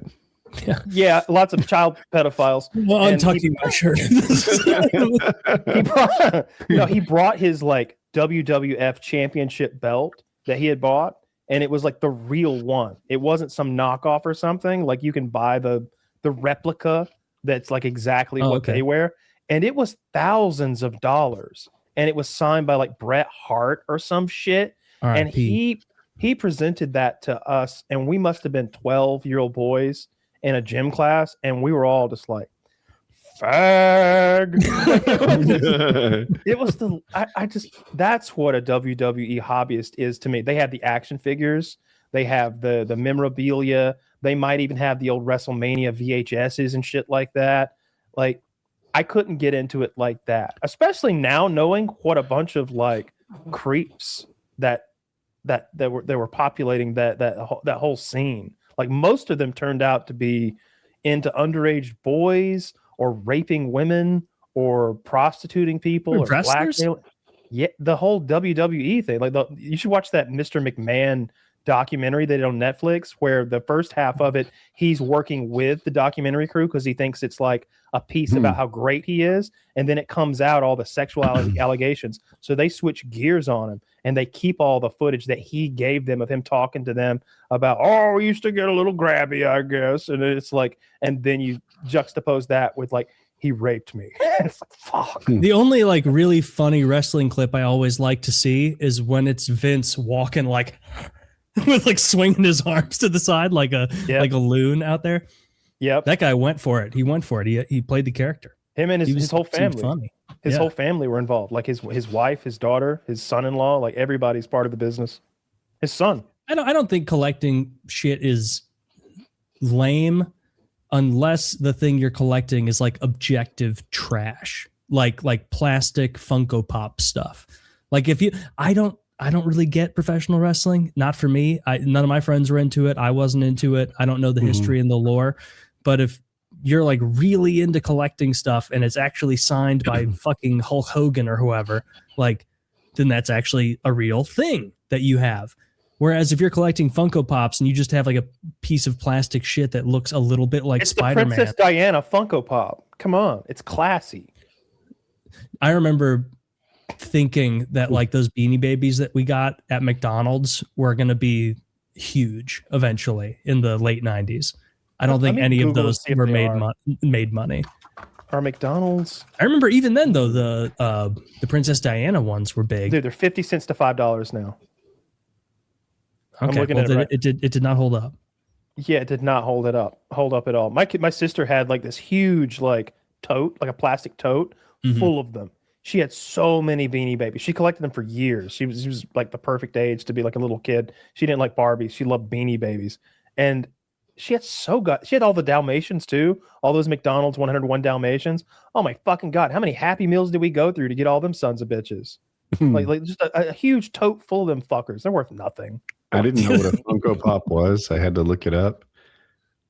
I kind of like them. Like if there was an Elden Ring Melania Funko Pop. There's one for everything. But there's no differentiation. That's how insidious and predatory that company is. They have partnered with everything. There's a Thor Funko Pop. There's a fucking Skeletor Funko Pop. I guarantee you can't think of a product, a media, an IP that isn't a goddamn Funko Pop. But the Funko Pops themselves, all of them look exactly the same. It's not even like collecting figurines. They look like nothing. It's the same style, which makes them incredibly cheap to manufacture, I'm sure, because they just alter them just a little bit to make them. There's a whole Game of Thrones. I've seen the Jon Snow one and stuff like that. I've never been into collecting stuff like that either. That doesn't make any sense to me. No, I haven't either. Collecting guns is fun. Like you can get carried away with it. After those are a while. Functional. Like that. Each one of those is a functional toy. And they hold their value. They truly do. Like I've never heard of a gun like the way a car loses its value. Like guns. I was looking at Funko Pops on Amazon and like half tuned out because I found it. And Kyle's like, they hold their value. And I'm like, get the fuck out of here. This money's gone. I am not going to resell my Funko Pops for this. No, definitely now, not. this is worse than crypto when it comes to They're expensive sometimes too. But now I realize you were talking about guns, and I agree. I haven't been into guns as long as you. For me, it's been like 15 years, and they've just nothing but gone up. Yeah, and it's interesting that they keep going up in value despite more and more being made every year. Like every year is a bigger gun sales year than the last. Like it seems it used to be Democratic presidents were the ones that would spur gun sales, but goddamn if Trump can't spur some gun sales, I promise you they've tapped a brand new market with liberals. There are plenty of cat boys and queers and colored people everywhere who are like, I think I need they're like that meme of the cat reading the newspaper in the morning. I think I need a gun. Yeah. I like get more guns out there, brother. More freedom. Oh, absolutely. We already have like 46% of the total global supply of civilian-owned guns. I say we need to pump those numbers up. I say those are rookie numbers. We should have over 50% of the global supply of civilian-held weapons. I love how much we mog every other country with the gun shit. It feels good. I wonder who's second. Who's this? I bet it's a shitty place. I bet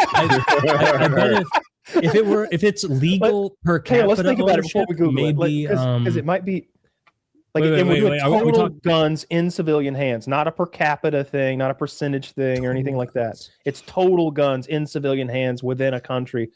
I'm gonna say it's got to be a big country first of all. I'm gonna say Russia. I don't know anything about Russian gun laws, but I know they've got like tons of people in the wilderness who you would think they'd all have hunting weapons and such. And there's so many Russians, and it's such a big country. And I don't think the Chinese can have guns, nor the Indians. I feel like you're 100% on the money. I'd have to guess the same way. Like, there's no way it's China. Do you want some answers? Oh yeah, yeah. Fill us in. So total number of guns in civilian hands, per capita. Civilian hands, yeah. In civilian hands, yeah. These are civilian firearms we're talking about. U.S. number one at 393 million guns. Second place, India at 71 million guns. World's largest democracy, by the way. Third place, China, then Germany, then Yemen at 49, 25, and 17 million. Germany. Now, per capita, the number that I thought would be interesting. U.S. number one. Second, Yemen, Switzerland, Finland, Serbia. I knew Switzerland would be up there. I thought there'd be some African country where like everybody's got an AK or something. African countries don't keep stats. They can't even read. They're in so much turmoil. They're not keeping fucking stats. Billy Madison joke. Yeah. That's pretty cool. I'm glad that we've got so goddamn many. Me too.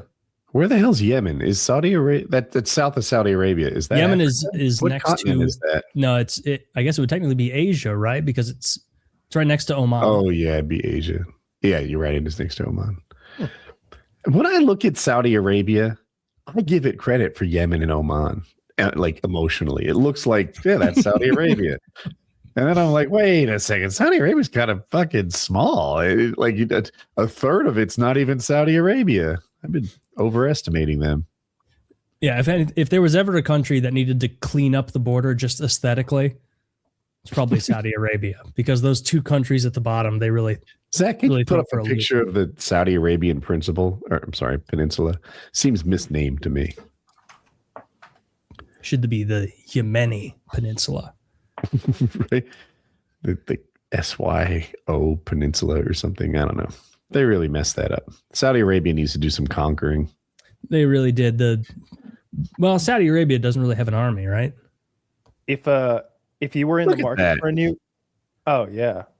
I mean, Jesus, don't you emotionally give it credit for Yemen and Oman? I kind of do. The UAE, I feel like they're kind of their own thing. I had no idea Bahrain was that. Oh my Lord. I thought it was a real country. Wait, island there. Look at how teeny tiny that is. It's like a hundredth of Qatar, and Qatar is teeny. I'm always surprised by just how small Israel is. I'm always surprised by how little geography I actually know. Yeah, yeah, but you have to forget that Israel has a colony with 50 states between Canada and Mexico that does their bidding. Look at this shotgun. This is a new. Let's see. I think it just came out of SHOT Show this year. It's Axor Arms. It's foldable, so the whole shotgun folds in half. And they've got a bunch of models. Oh, right behind the action, like behind the trigger. That's kind of neat, but the website doesn't fold it. It should fold when I mouse over it. It really should. Let's see, FS Pro. Oh wait. If you click into one of them and then go to the next picture. Or here you go. It's like a over under link I breakdown. just sent. Yeah, look at the magazine fed one. That looks fun. This doesn't even look that convenient to break down. It would go in like a really tiny Like a bag suitcase or something. Yeah. It doesn't fold like I expected. I thought it was going to fold kind of Sideways, over sort itself of. and stay with a similar silhouette, but no, it's just a big breakdown mechanism. That looks fun to me. That does look cool. Mm. Is this a good company for shotguns, or is this Never just a heard of that novelty company thing? before. That's just like the new. That came across my feed, and I don't even like subscribe to gun stuff, so I think it made a bit of a splash. Anytime something's foldable or does a new nifty thing, I'm interested. You hated that foldable gun you used in the videos back in the day. That thing Like that kind of folded, I guess, back on itself. I think's okay. That's a Keltec. One It of was like them a 9 broke like 3 millimeter. times before you took a tree down. What's that? Oh, you mean those shotguns that were breaking or whatever? Yes, yeah. Oh, that was like a UTAS 12 or something like that. These really, really shitty plastic pump shotguns. I think they had maybe 2 barrels or at least 2 chambers full of shells. The idea was like, it was during the time where the KSG had come out and everybody was trying to do a really high capacity shotgun or add more barrels, add more tubes or whatever. And yeah, I think they sent 4 or maybe 5. Like they paid me X amount of dollars and 5 shotguns. And I needed all 5 to get through the video. By the end of the video, I had 1 working shotgun left, and the rest were broken in the kind of way that doesn't get repaired. Like when you would shuck them back and forth, there was like ball bearings and springs and broken plastic inside the chamber jumping around in there, like piece of shit. Dude, I have an FPS Rusher question that just popped into my head. So for me, there was this time period. I had like 3 videos in 1 week that changed the trajectory of my channel. One was Shucks You, right? That thing was this big hit, the song I wrote, but someone else sang. And then Black Ops dropped. And in the same week, I was like one of the first guys to get a chopper gunner on Nuketown. And I did a class guide. And those 3 videos all got like, a million views ish. And made my channel sort of like I was doing well. And then I started doing super well. Is there a video or 2 or like a short little span that you think turned FPS Russia from something small to something big? Yeah, it was right around the AA12 video, so that's part of it. But there was a video that went up right before that one. Like things were already accelerating. They were going from like 5 million views to 7.5 to 10, like in the course of like 1 week to the next. But before the AA12 video, I uploaded a video where I like break into a crack house and there's blow up sex dummies and there's fake cocaine and I'm using like a Benelli M4 shotgun and cracking a lot of jokes. That one was on pace to do like 12 million views like the week before the AA12. So it was already like a time where like the algorithm was feeding things well and the videos were like working to like make the next video bigger. It was clearly accelerating, but probably the AA12 and then like all the videos after that, like the next 2 or 3 were good videos. They were interesting videos. So the channel was growing like crazy fast, like 1,000 subscribers an hour or something like that. Like maybe more than that. You could watch the subscriber numbers going up at an incredibly rapid pace, hundreds and hundreds an hour. I think some of the World of Tanks stuff was really big. I think maybe the videos only got 8 or 12 million views, but the partnership with World of Tanks was like a different audience that was getting exposed to it. Anytime that would happen, anytime a new group of people would get exposed to like what I was doing for the first time, that would be like this clear like deluge of subscribers and views. You could see from the view counter website and the subscriber counter website just from that, when like my video would get featured on CNN or on G4 or wherever it got, on some news network or something for some nonsense. It's like, oh, you can see this flood of people that came in right here.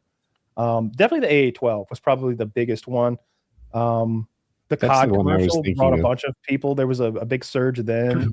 The AA-12 had this like slow-mo section where you were demonstrating how little recoil there was. Yeah.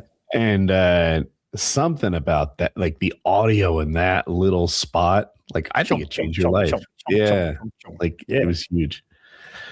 Yeah, it was cool to meet that guy. I drove all the way up to his place. I'm inventing this, but I think you looked sideways like while it was shooting. Oh yeah. And you were like it's a GIF. Like it's what I'm doing. Like it was just it was kind of neat.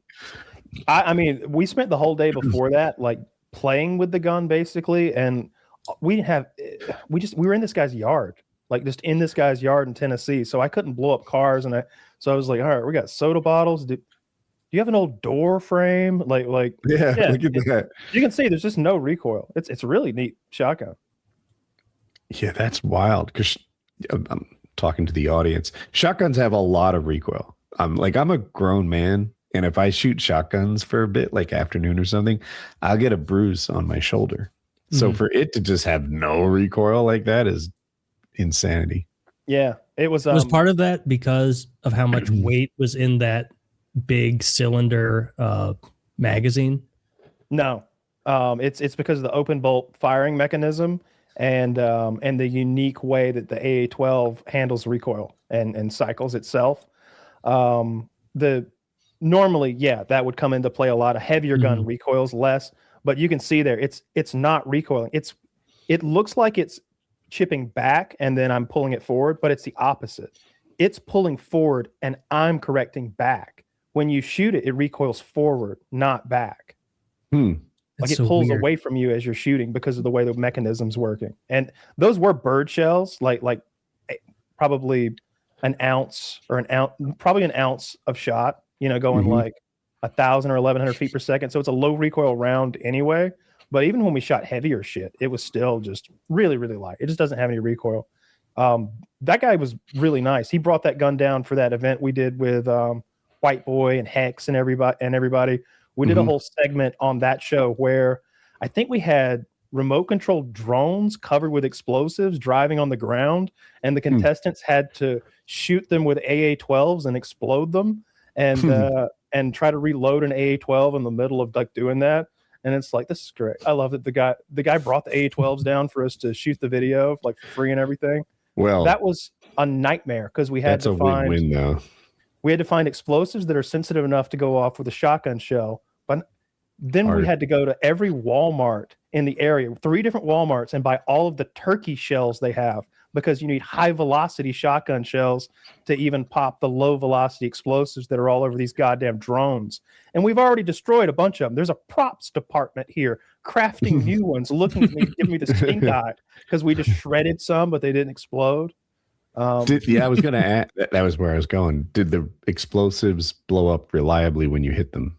Because it seems like they're on the edge. Once I got the turkey shells, those are fast. Turkey shells are often 1,400, 1,500 feet per second. It's often this copper plated, like high performance shot. Like when you're turkey hunting, you get like one shot. So they make really high end shells that are expensive for that. Does it look like birdshot if you were to open the cartridge and dump it out? It's quite a bit bigger. It's closer to BBs, going really fast. So it's got enough pop to make that low velocity explosive go off. We put explosives on drones and flew them around long before Ukraine. We had, I was like, how much can that drone lift? And the guy was like, oh, you'd be surprised. And I'm like, no, you're going to be surprised. we're taping these shoe boxes half full of explosives, like the really hot stuff that's dangerous to even mix. When I would mix it, I was always like, Lord, please. Was it the red dot stuff you're talking about? Yeah, it was like in the red exploding targets or something like that. It was a handcrafted formula. It was not tannerite. It was 100% legal. It was all ATF like monitored the production of this stuff and everything. But we didn't even sell it to people. We sold a much toned down version that we marketed and sold. The stuff that I was using in the videos was so scary and dangerous. Like if you hit it with a hammer, it would explode. Like if you dropped it, I would dive away. If I saw you drop a bag of it and I thought I had a moment to like turn my face and dive, I would. It's a match will set it off. Heat will set it off. And none of that's true of tannerite. Tannerite, it has to be a 5.56. Wait, heat sets it off? Yes. You can put a fuse in that shit. It might as well be dynamite. I think I have some in my attic. Like right over there. I wouldn't want that in my attic. We gotta remedy this, buddy. Brother, I would not want to wait till summer. If it's in little plastic baggies and shit, like 100% legal, only up on and up. It's just a binary compound, but I would not want that just floating around upstairs. It was the scariest thing I ever worked with, and C4 is like baby food compared to that shit because C4 is like so stable. It's Play-Doh until a detonator goes in it and pops. That shit is more like cowboy TNT. It's more like it probably sweats after a time and gives off fucking nitroglycerin in your fucking attic. I'm thinking, like, how much do I have? I mean, we've sold in such small quantities, like ounces, you know. Like I set off 30 pounds of it. Woody's holding on to it though. This is his Bitcoin. No, like it's more than a coffee cup worth. Like it's maybe 16 ounces of it. That's alarming. Yeah, I got some. Let me see if I can find the clip. Is what you made on the same tier of like per weight power of C4 or like not even? Oh, close? I wouldn't even know how to like compare like that for realsies. Okay. And like the explosive power of it. I knew that it was a great deal more powerful than just ammonium nitrate. Like it seemed like 5 times more powerful than ammonium nitrate or something. Like small amounts of it would get a really big pop. I'm looking for a video where I set off 25 pounds of it. It left a crater. Jeez. It is cool. Yeah, I remember the first time, I think it was only tannerite, but we went to Wings of Redemption's house and Kyle brought some and we shot it in the dark. And at the time, like nothing moved my hair. It was pretty short and filled with product. But this explosion like rocked my hair. I was like, what is this? It was an odd feeling. The percussion wave? Is that what it's called? A pressure wave, technically. Concussive wave? Is that what it would be? Concussive? Maybe that's it. Yeah, you could definitely feel it move your hair. You can feel it like wiggle your innards. Yeah, it like bumps your chest. Yeah, it's like if you've ever been around a really good, sound system. That's what it felt like at Brandon Herrera's event, standing in the like close wind of that Barrett 50 cal. Every time they shot, it was like I was blown away with how powerful standing to the side of one of those was. Was that your first 50 cal experience?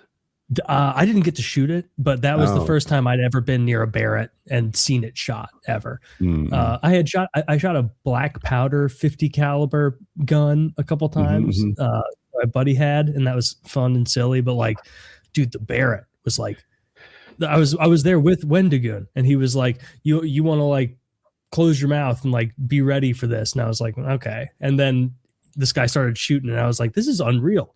I cannot believe the power of this. Been a long time ago. I don't remember. I think I might have been here when this video happened. I think this is one of the guys I went hog hunting with one time, but it's been like a decade ago. But I think I set up a target for him, and this is that target.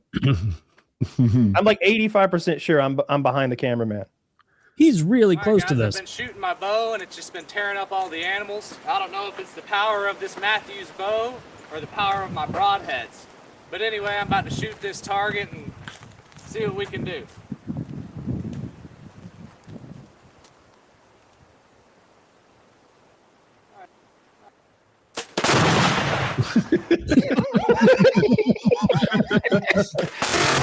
God damn it, Matthew's bow's got some power. Yeah. He didn't look like he could pull a 4,000 weight compound bow. That's how sensitive those explosives are. A bow hit it and it blew everything up. And that was probably like just an ounce, if not even an ounce, like just a tiny amount of bottle caps worth. That stuff is real strong. My mom's gonna text me and be like, "You should get that. Take the explosives out of the attic." Yeah, mix them up and pop them. Mom, get off my ass.